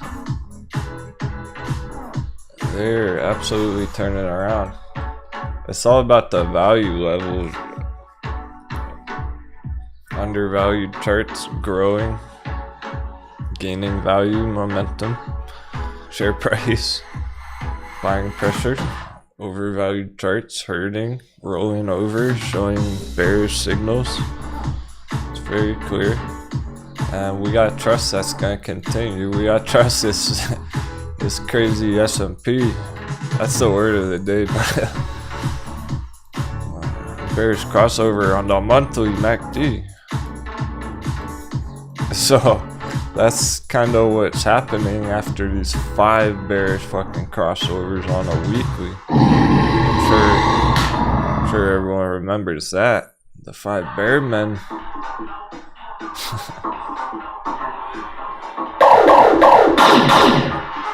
5 bearish crossovers on a weekly. It's been going down for a while. Now it's playing out on the monthly. longer term, we gotta trust this indicator, trust the charts that it's gonna continue next month. Or just the rest of this month. As investors start to realize that. It's very fresh. We just got that end of week last week, so it's really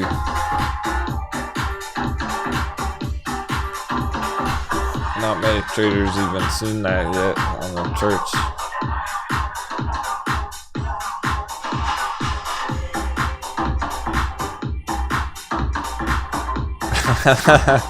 Yeah, Freddy, good question. Yeah, oh man, I need some Camber energy. He's feeling the FOMO. Camber energy FOMO begin.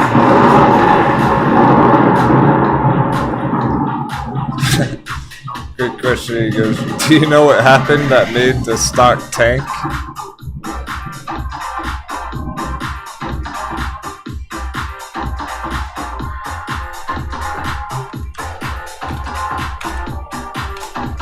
Yeah, stock pirates killed it.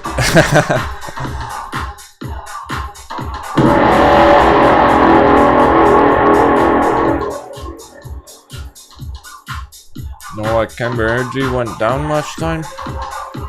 Stock pirates fucking blasted it. Direct it, 10x targets. We played that thing from the bottom last time, months ago in August. Stock pirates made 10x on it. And we killed it. And it crapped. And now we're in at round 2. It is round dos. Muy caliente. Very spicy.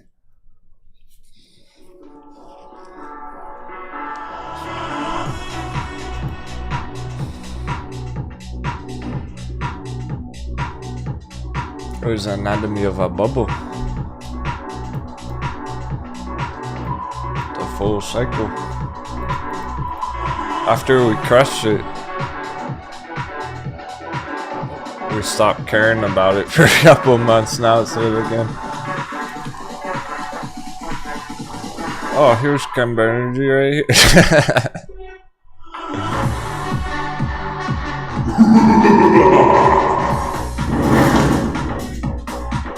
Oh, more picante. Is that spicy? Alright. Close enough.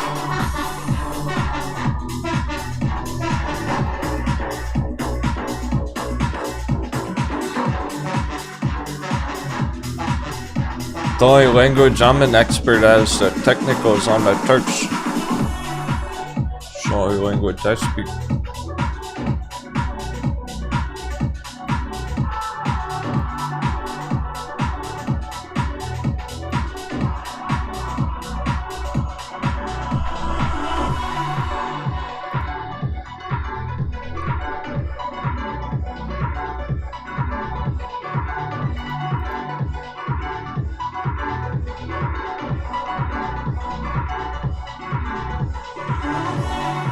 BBIG finishing quite strong here if anyone's interested in that.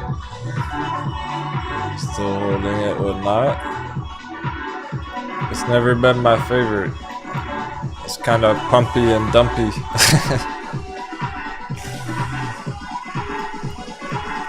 Nonetheless, it's over the line, cruising up to a magic number. If you are in it.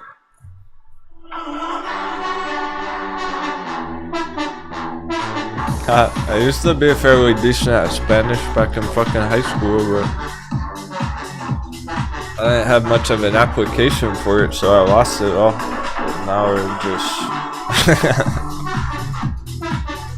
communicate the share price. You locate the patterns on the charts and the translator, you see.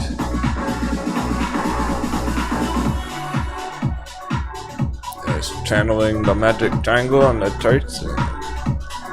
tell me what to speak about.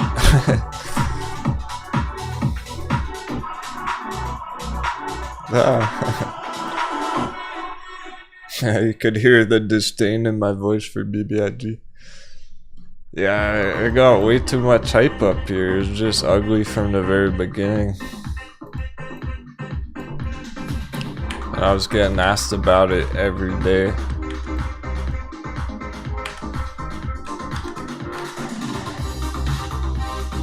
Bearish from 8, it came down low enough. Now it's relative hot baby for what the chart is. Development today, getting through the resistance.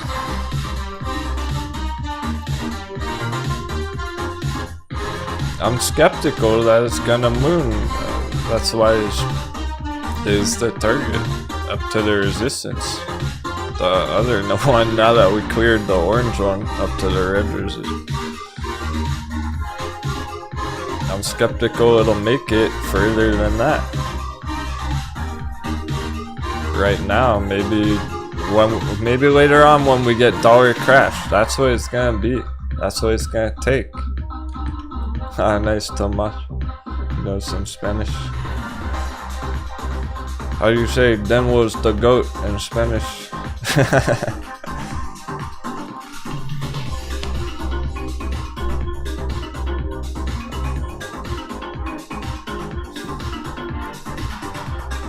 That's what it's gonna take to send these things all-time high targets.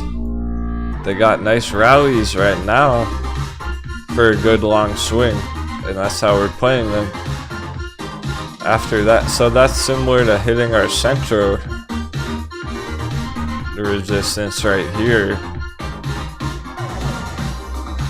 It hasn't breached through, slowing down. That's what's gonna happen BBIG at the magic number, right? So I'm skeptical it's gonna be able to smash through that number. It'll likely sell off a lot, come back to retest the long-term support again, and then dollar crash.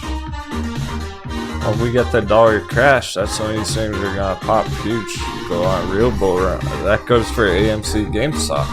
That's what it's gonna take for AMC GME. Have a huge bull run really.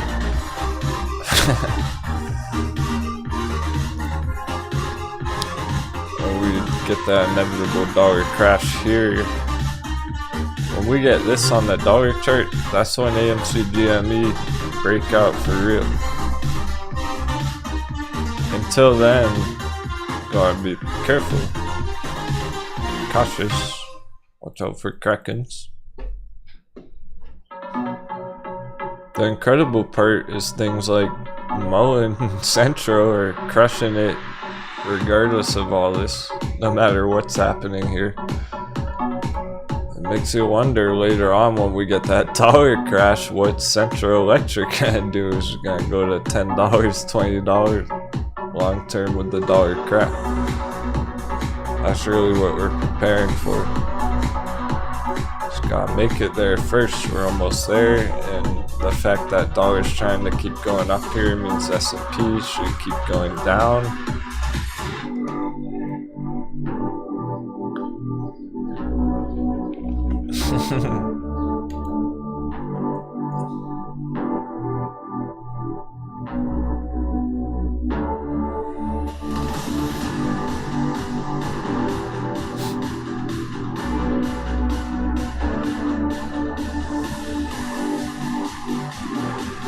Hey Hornet, you wanted to check out Brickell earlier?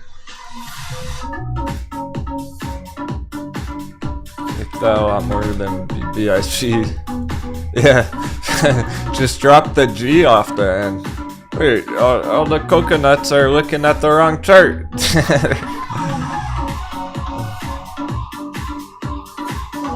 Forget BBIG, BBI.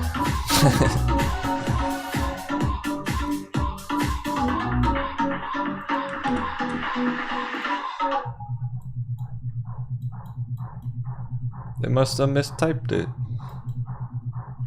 We had 100% blast off in one day. That was one of the first fucking charts on the brand new year. This was January 14th. Hey Captain, how about bringing Boomhawk back on board? Yeah, oh yeah, definitely. True. Nice, thanks a lot, Gizmo. I'm glad you mentioned that. Hey Boomhawk, you gotta come back and join us on Discord, my man. Welcome aboard, Boomhawk. He already covered his golden ticket. Thank you very much. Boomhawk's got his golden ticket. You should hop back on Discord with us. I mean, you know. You gotta get the full experience. Watch the weekend update video from yesterday even.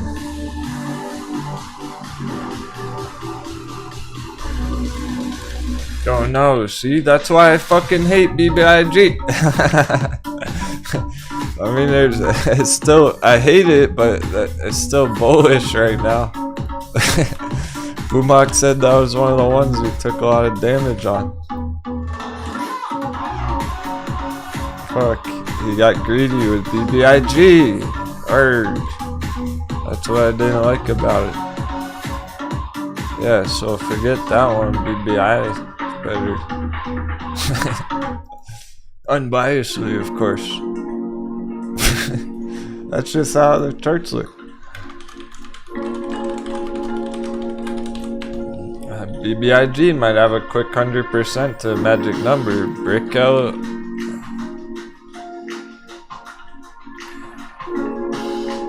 went 100%, one of the first ones of the new year, all in one day right here. Came all the way back, support retest at the all-time low bottom. Getting a fresh move right now. Nice 100% gap fill just to start it off, so it's got a good target just to start the real trade. And then it can go up here 10x. In the long term, I'm not convinced BBIG is gonna go 10x right fucking now. Not at all, but Brickell, this might actually do it. Cause it's hot bevy like Mullen or Central Electric. It's all time low, let's go!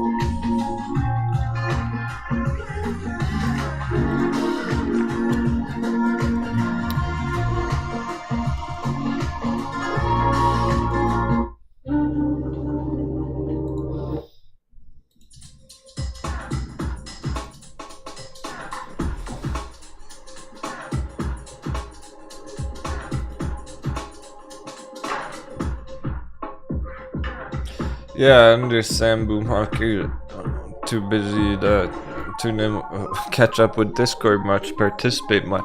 That's kind of what it's about, though. Maybe you're too busy to watch the live show every day, all day, and you're gonna miss things. People hop in the shower for 5 minutes and they miss huge things sometimes, like. That's what I update everyone on the weekend with the weekend update video. It's to help if you're too busy. Recap, summarize everything important that happened during the week every weekend. So even if you're just on Discord to catch the weekend updates, it's worth it.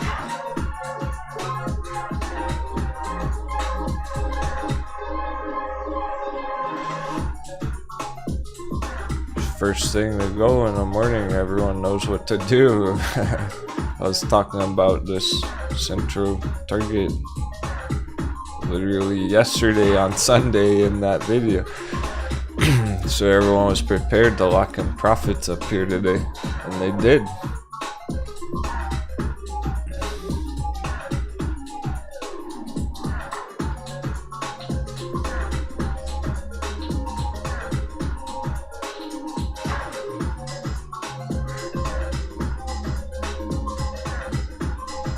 Yeah, I guess all I'm saying is that I think it's more valuable for the people who are too busy to keep up frequently.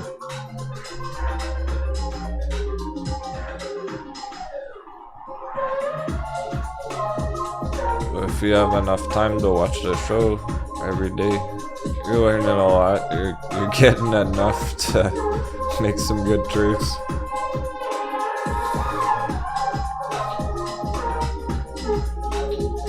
Nice, MB. Yeah, there you go. So I'm talking about. You took some central profits, entered Camber Energy.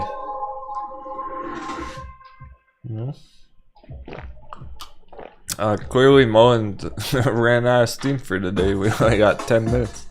See if we have any battles going on. I do want to peek some of the bear charts.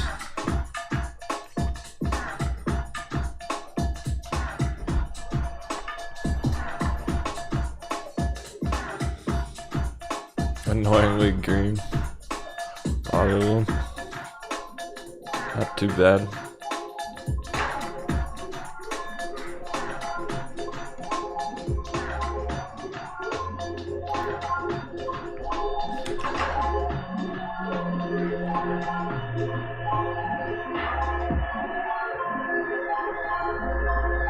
It'll be more revealing later in the week, I'm sure. It's only Monday. Unfortunately, S&P is the battle right now. Can't close red or green. Everything points to red. We all know it should.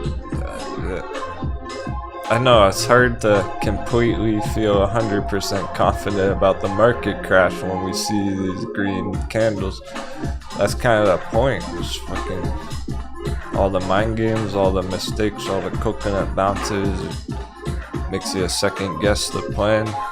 I'll stick to the plan.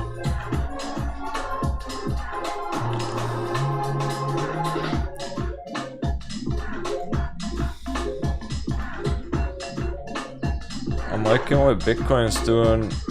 There was lots of moves on the altcoins over the weekend. We will do a bit of a crypto crunch after the bell.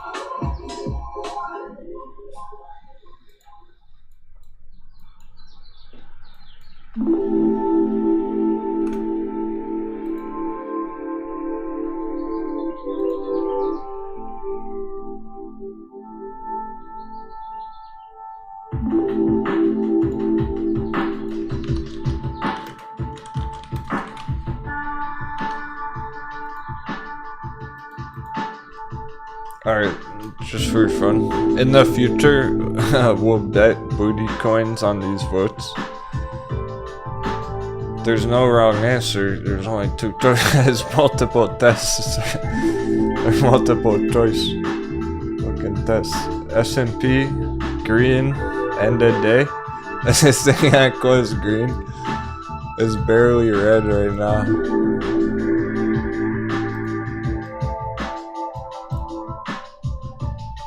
0.2% red.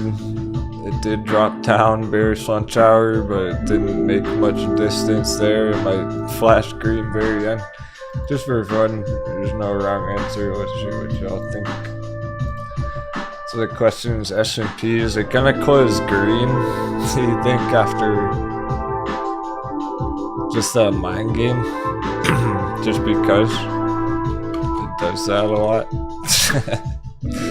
Exclamation vote yes or no. You think it's gonna close green? If so, if you think it'll close red where we are currently, vote no.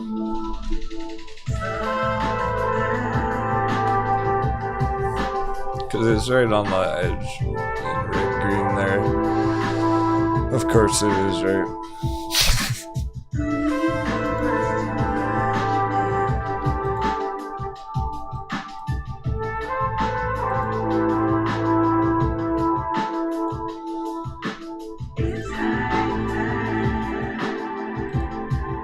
So if it drops below that line, it'll be red. Oh, excuse me. Fuck down up.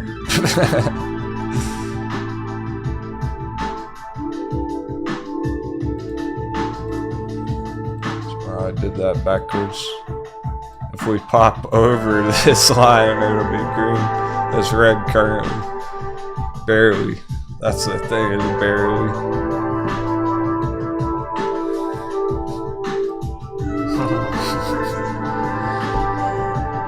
It's been a long day. That was pretty epic. I'm very pleased with our favorite church right now. Well, our favorite swings, let's say. A lot of our favorite diamond hands still not doing much. Curse go Litecoin and everything. Just being patient on those. Ride not doing much. Virgin Galactic not doing much.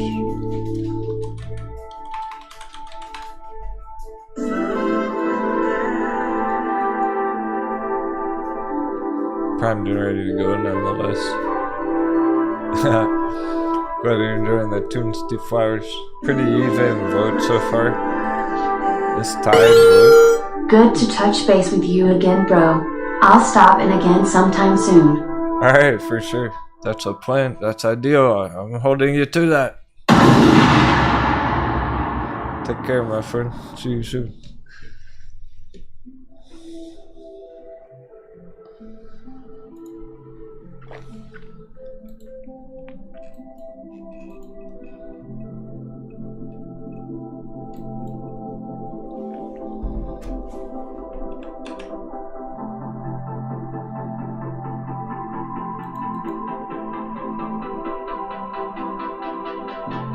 Oh yeah, American Cloud surprise, and did they surprise?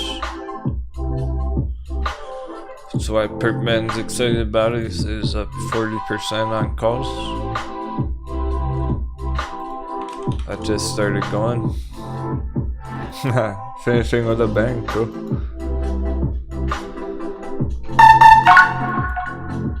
Over $1, up 15%.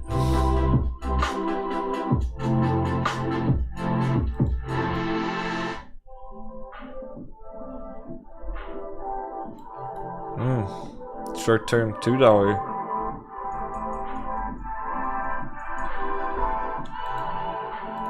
It's only halfway right now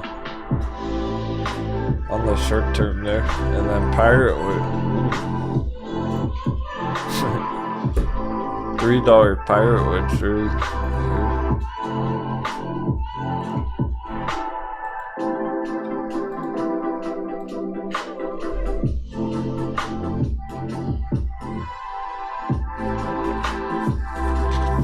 Of course, there's a pretty simplistic chart here just showing the major idea. Let's say we use our wave theory I was talking about earlier. If it was a 5-part impulsive wave, 1, 2, 3, 4, 5.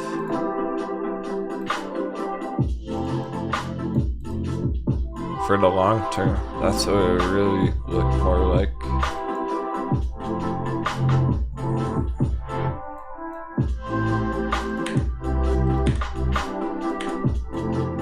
Just keep it nice and simple.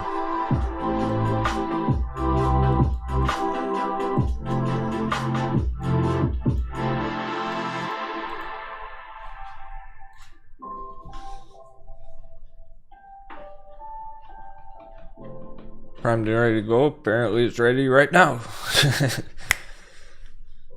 Okay, posed in. 2 minutes. 7 votes for no.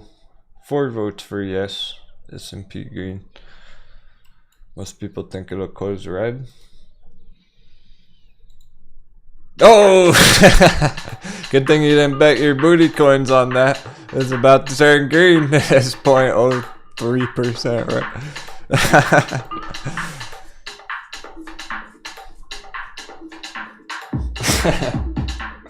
It's real fucking close.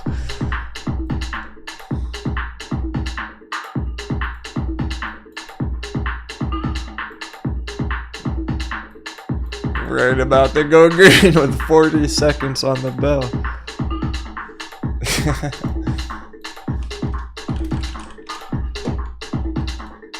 Just enough time for one more quick meeting. The stock market is down again. You've gotta be kidding me.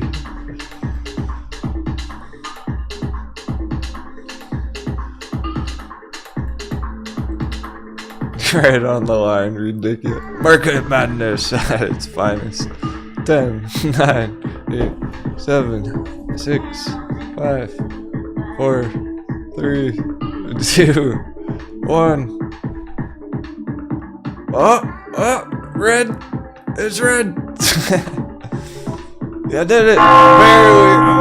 Barely. 0.02% red.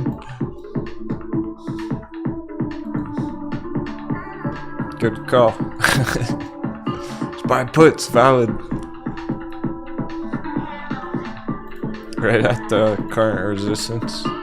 Short term. Start the day tomorrow going down right from there. We did it.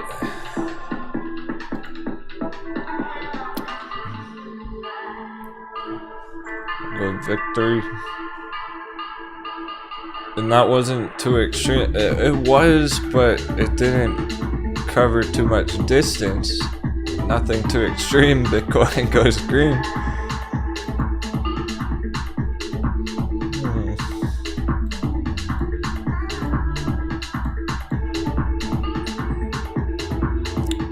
Dive into crypto in a couple minutes.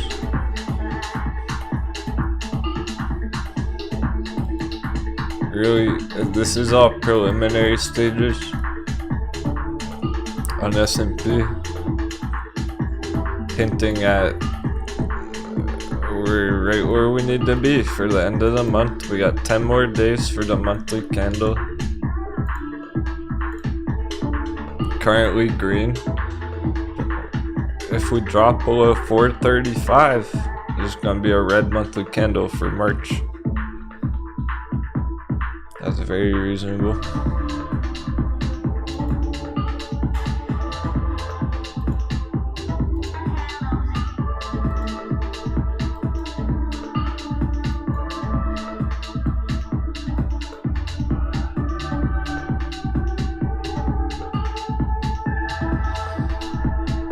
Counter double digits.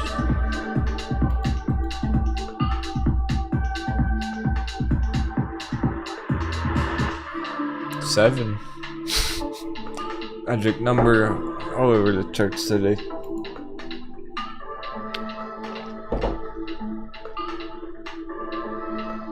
Josh Covey, not at all. Did we give up on Metin? Oh, don't make the captain laugh. We're just waiting for Bitcoin to have a bigger move, get that Metin blast off.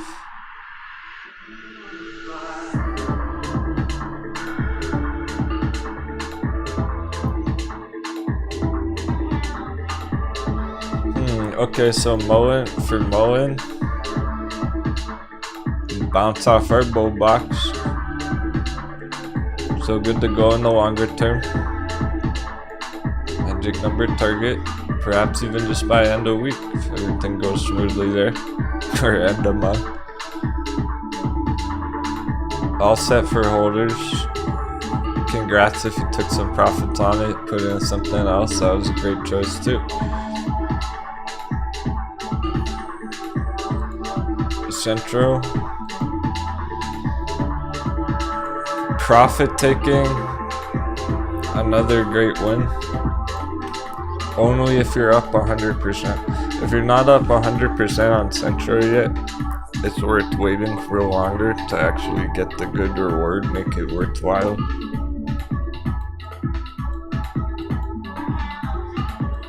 We're gonna rebalance out the points tomorrow.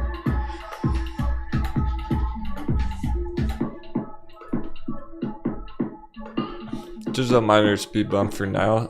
Again, for holders, I'll say.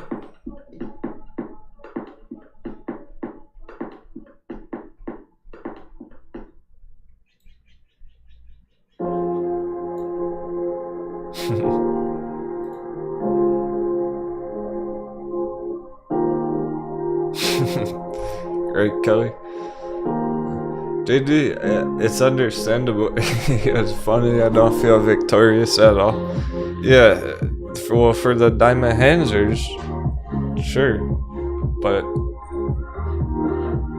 you're not seeing that. Look, we're not just pulling up any random fucking green charts. These aren't Hey Cap, looking to scalp SHIB in the short term. Any thoughts on the chart? Oh yeah? Shiba. Okay, cool.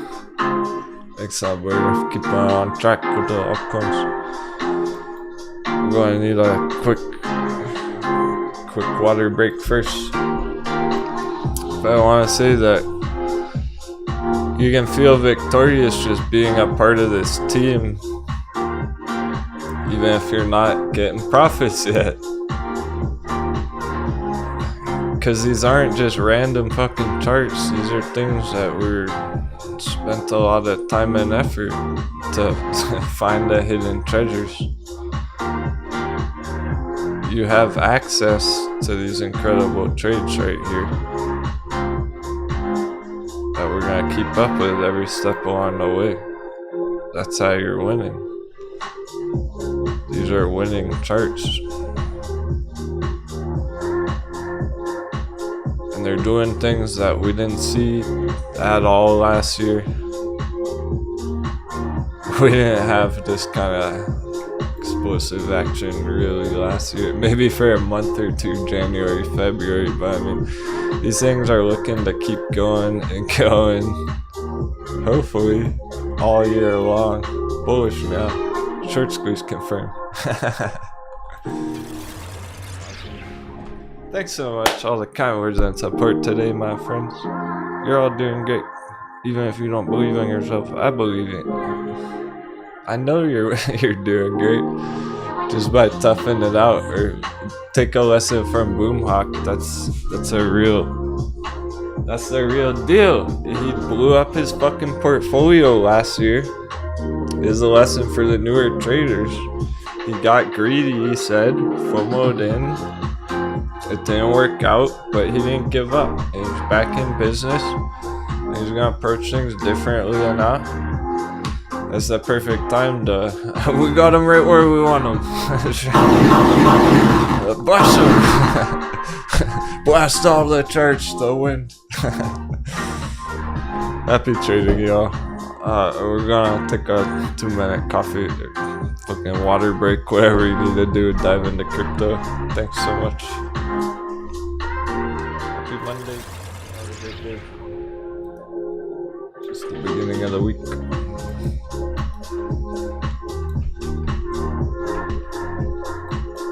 Things don't really change overnight in the markets. This is what it would look like when they are changing.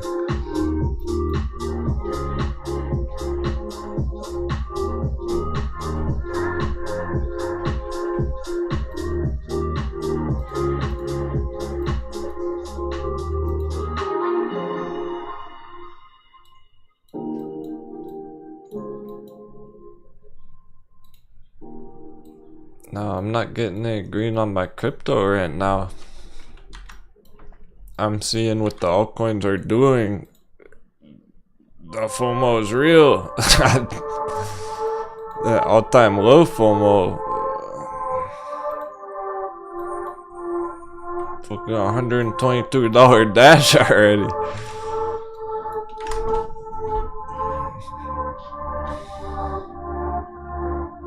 I'm not getting green on that, but I don't want them to go up. I hope these altcoins don't go straight up just yet. Yeah, thanks, JD. He said, let it be known that I feel damn lucky to have founded Denwo trading on all the rest of you beautiful savages.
Very cool.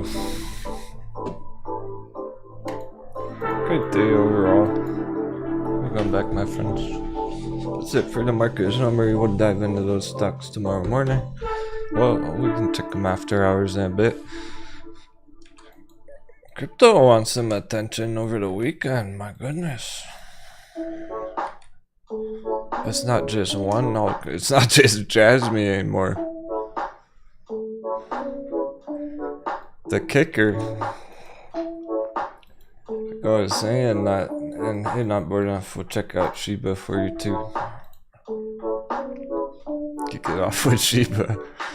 I'm not green on my altcoins right now. Like, I'm not riding up GME 300%. But seeing them starting to go like that, damn, it's making me nervous. They're going too quick. Like, if you're really that bullish on a stock or a crypto, do you really want it to go straight up yet? Like, I want some more fucking time to pillage these altcoins while they're cheap. Not at $122. I want that $90 dash. Go back down. Yeah, Matthew, that's a valid question. How come Grayscale Litecoin doesn't move? Well, the discount is extreme right now. We'll check it out.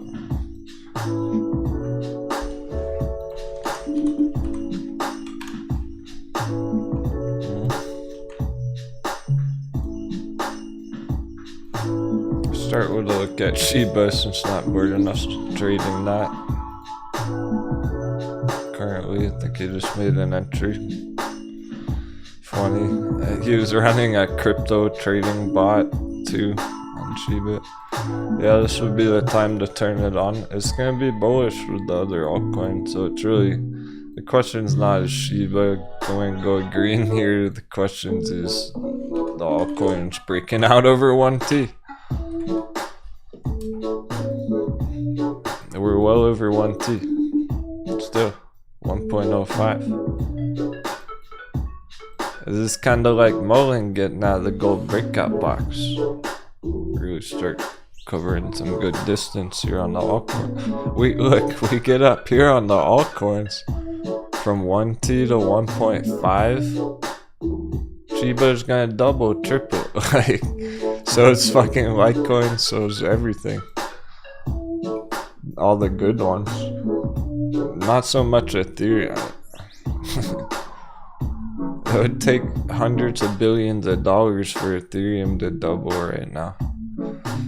It would only take like $10 billion for Litecoin to double.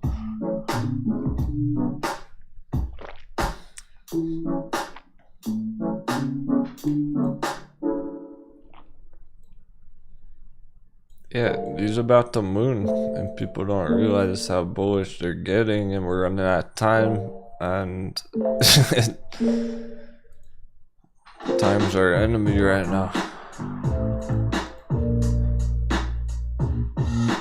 Time works in our advantage, in our favor, when we have extended accumulation like on Grayscale Litecoin.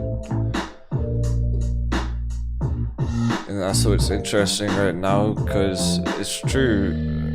Well, first of all, Litecoin has been going up over the weekend, but Grayscale Litecoin hasn't moved. It hasn't caught up with it. So that means the discount has widened. The discount got more stretched out. We have a 10%. We have a double-digit day on our discount. 45% is a good discount. Rarely been up at 50. It's clearly been trending down here, so it does appear it's gonna catch up real soon.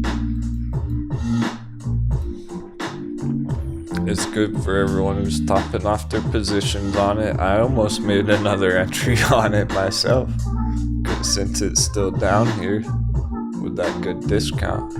I might if it stays down here for a couple more weeks. I'm still considering it, topping off my position a couple more times. Picking up 100 more shares of it was still good entries.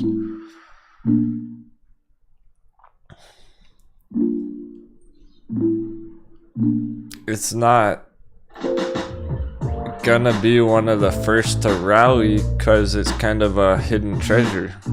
You have to deep dive, figure out the whole discount calculation, be bullish on Litecoin, know where Litecoin's heading, recognize the value down here. It takes a while for that all to actually materialize in the markets with the share price.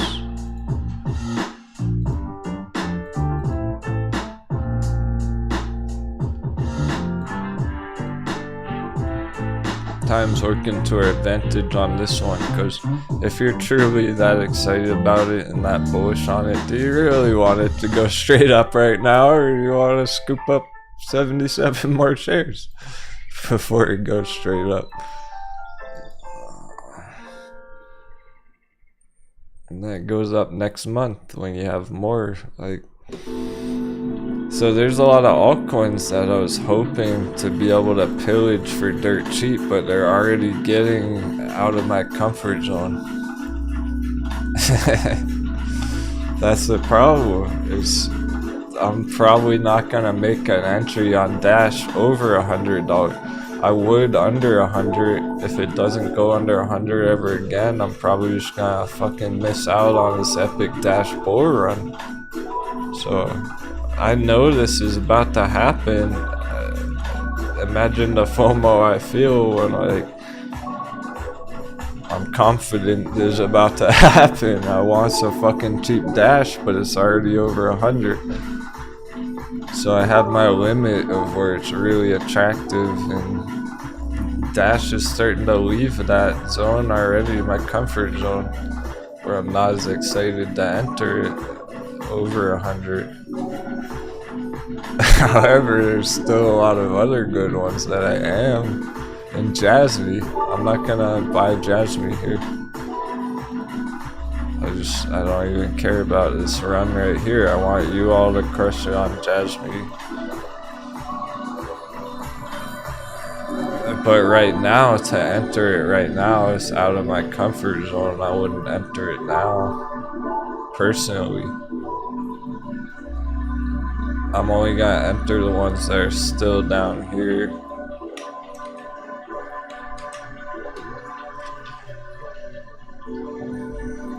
Thor. We're at the bottom of our giant magic triangle. Thor is right where I want it. Stays down here another month, I'll be accumulating it.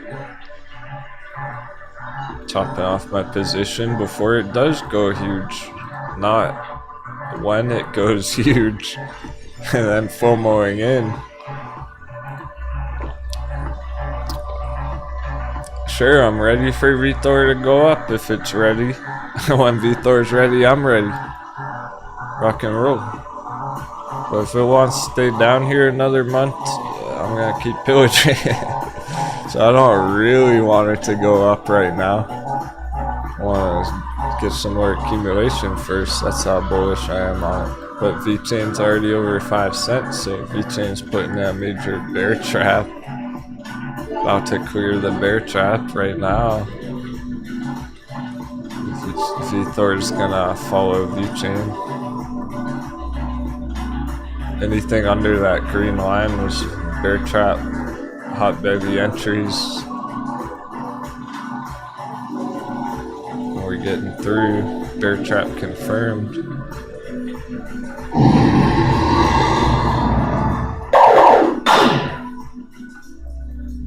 VeChain, when it's up at 10 cents, it's at 5 cents right now. Gets up to 10 cents as leaving my comfort zone. I'm not gonna buy VeChain at 10 cents. I'll be pillaging a different altcoin that is dirt cheap. Stop it, Steam. Not yet. No, not yet. Fuck. They're all going.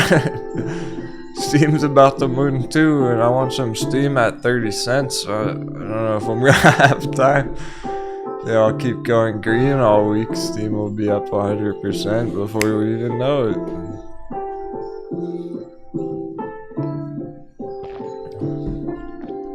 Yeah, J-Big's thinking about doubling down VThor. Scallywag. Guess I'm buying vechain today. Becky's waiting for her mullen profits, so she got a blast of altcoins. Very cool.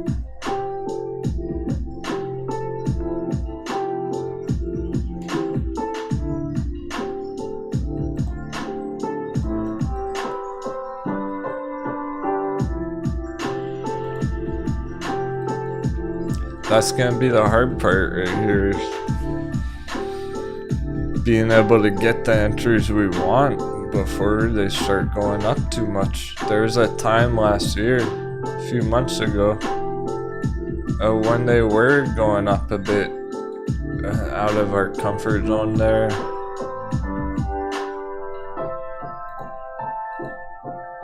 Even on vechain.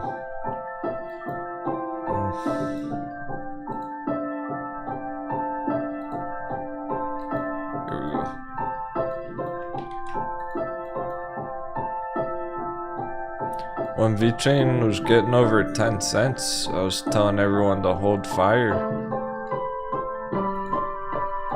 and not enter over 10 cents because of this.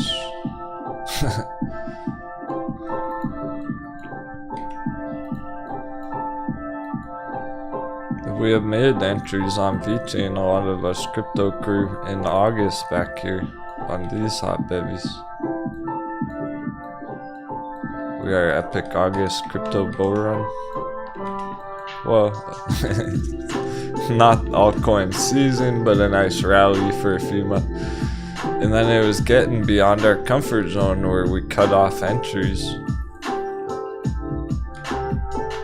Now it's right where we fucking want it. Starting to curve very much upwards.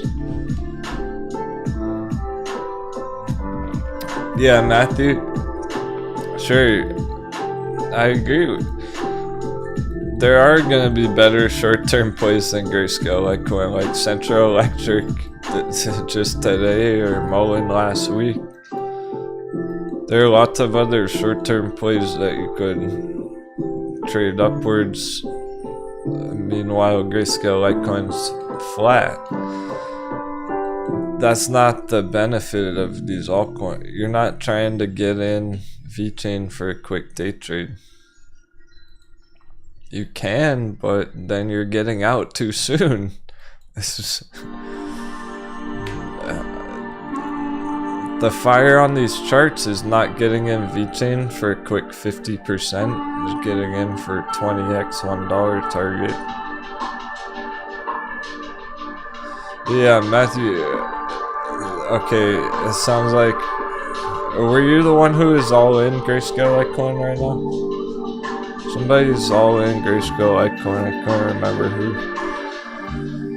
That's really gonna test your patience. Perhaps. Well.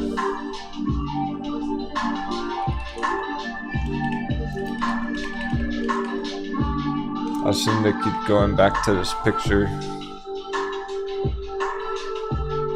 Been one of the most valuable lessons of all.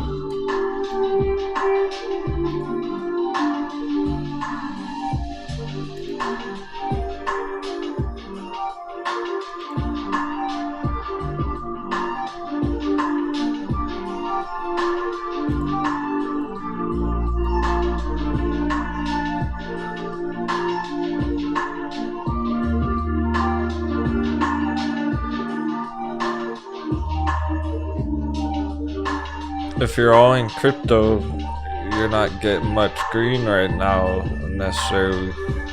It's just getting started. If you're all in long-term diamond hand stocks, you don't have any trading portfolio balance. So if you're all in Grayscale Litecoin, it's gonna be testing your patience.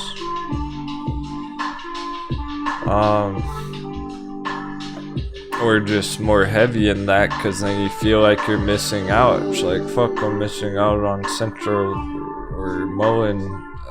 That's where this is a major advantage to approach. See if you can rebalance your portfolio out, structure it more like this in a 7-part balance.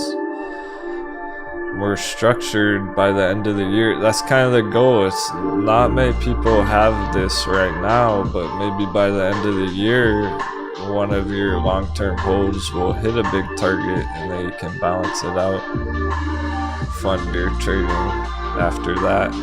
Stick to the plan for now. It's not uncommon to have to hold something for 3 months, 6 months, 9 months. Look at vechain last year. Basically, if you had entered vechain, it's bullish as fuck. Your altcoin, it's lit right now currently. But damn, if you had gotten vechain at any point last year, really, you're in the red. It hasn't done that much. And it's really just getting started. So stick to the plan right now and give it some more time and work on that patience. Plan what you're gonna do next. Plan how, okay, I'm all in vechain. Well, when vechain hits 20 cents, I'll take some profits and then I'll use that to my next swing trade. Get ready for the future of what your strategy is going to be on all your trades that you are in, so you're nice and prepared. If we get a giant popcorn bounce on Grayscale Litecoin, all of a sudden it hits $50, you'll be prepared instead of getting caught by surprise. So on the altcoins right now, I think it is gonna catch a lot of traders by surprise. They're not realizing how explosive these are right now. Like dormant volcano.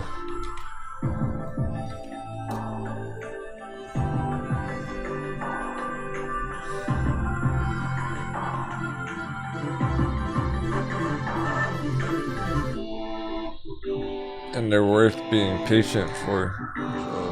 So you might be missing out on a lot of other trades if you're holding a bunch of altcoins, but I mean, the time will come.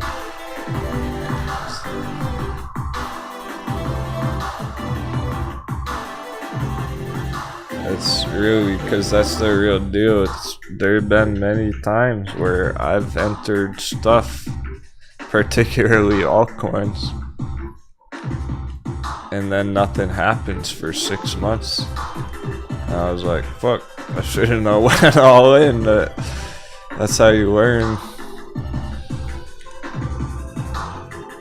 And you get faced with the reality, like, well, do I just cut it and then enter something else that is moving? Like, do I just, look at, for example, say you're all in vechain, and it tests your patience, and you go, fuck, should I just cut my vechain because I'm getting impatient on it and FOMO into Jasmine? That's the mistake. That's how you mess things up. Let Jasmine go. There's plenty of opportunities right now. Jasmine just showing us what the other altcoins are about to do. If you're not in Jasmine, it's fun to watch what it does anyway. And it gets you excited about the other altcoins. Stick to the plan on vechain instead. So let Jasmine go and do its fucking thing. Yeah, you missed the opportunity, whatever. There's gonna be a new one after you hit your target on vechain. Get the win on vechain first, take those profits, then look for your next trade.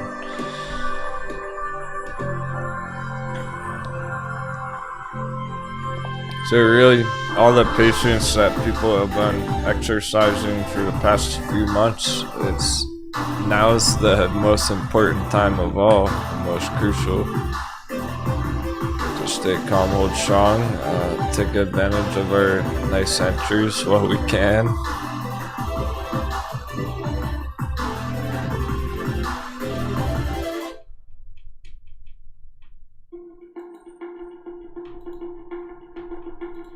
gonna we're gonna sentimentally miss our hot bevies in the future when we look at vechain next year, 2023. If it's up at $1, we're gonna look back at this 5-cent entry and be like, fuck, I wish we could go back in time and get more 5-cent vechain.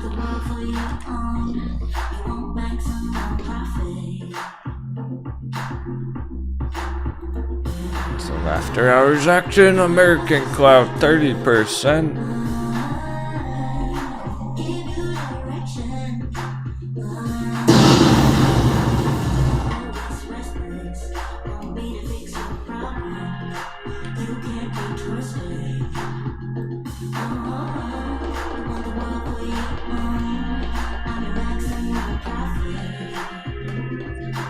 With that, how that's moving right now, we should be hitting a nice target on it end of week.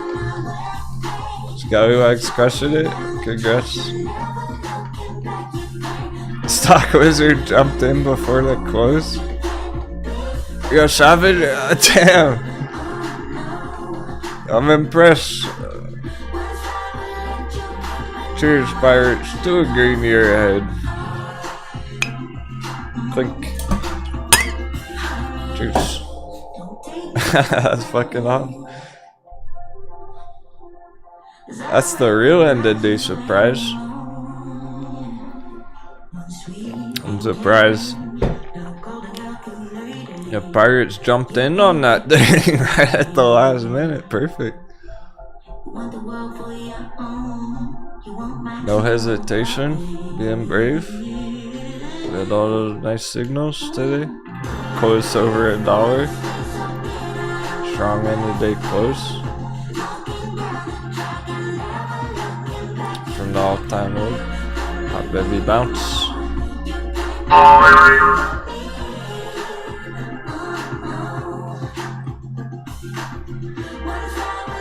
Cool. That was a blast today. We're gonna end it on a bang. Thanks again, everyone. All the kind words and support. So proud of crew. Savages. Even making money the last fucking 5 minutes of the day on American Cloud. I can't wait to see what they do tomorrow. Happy trading. Have an awesome day. And take care.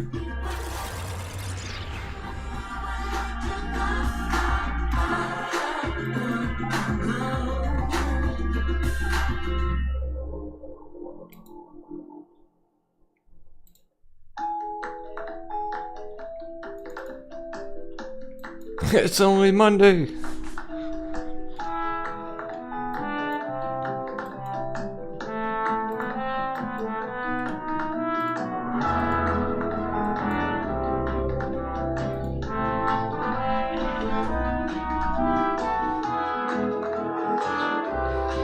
Welcome again to the new Pirates today.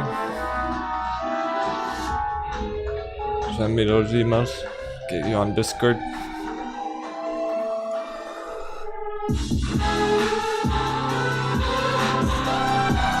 Get the booty coin up and running again tomorrow.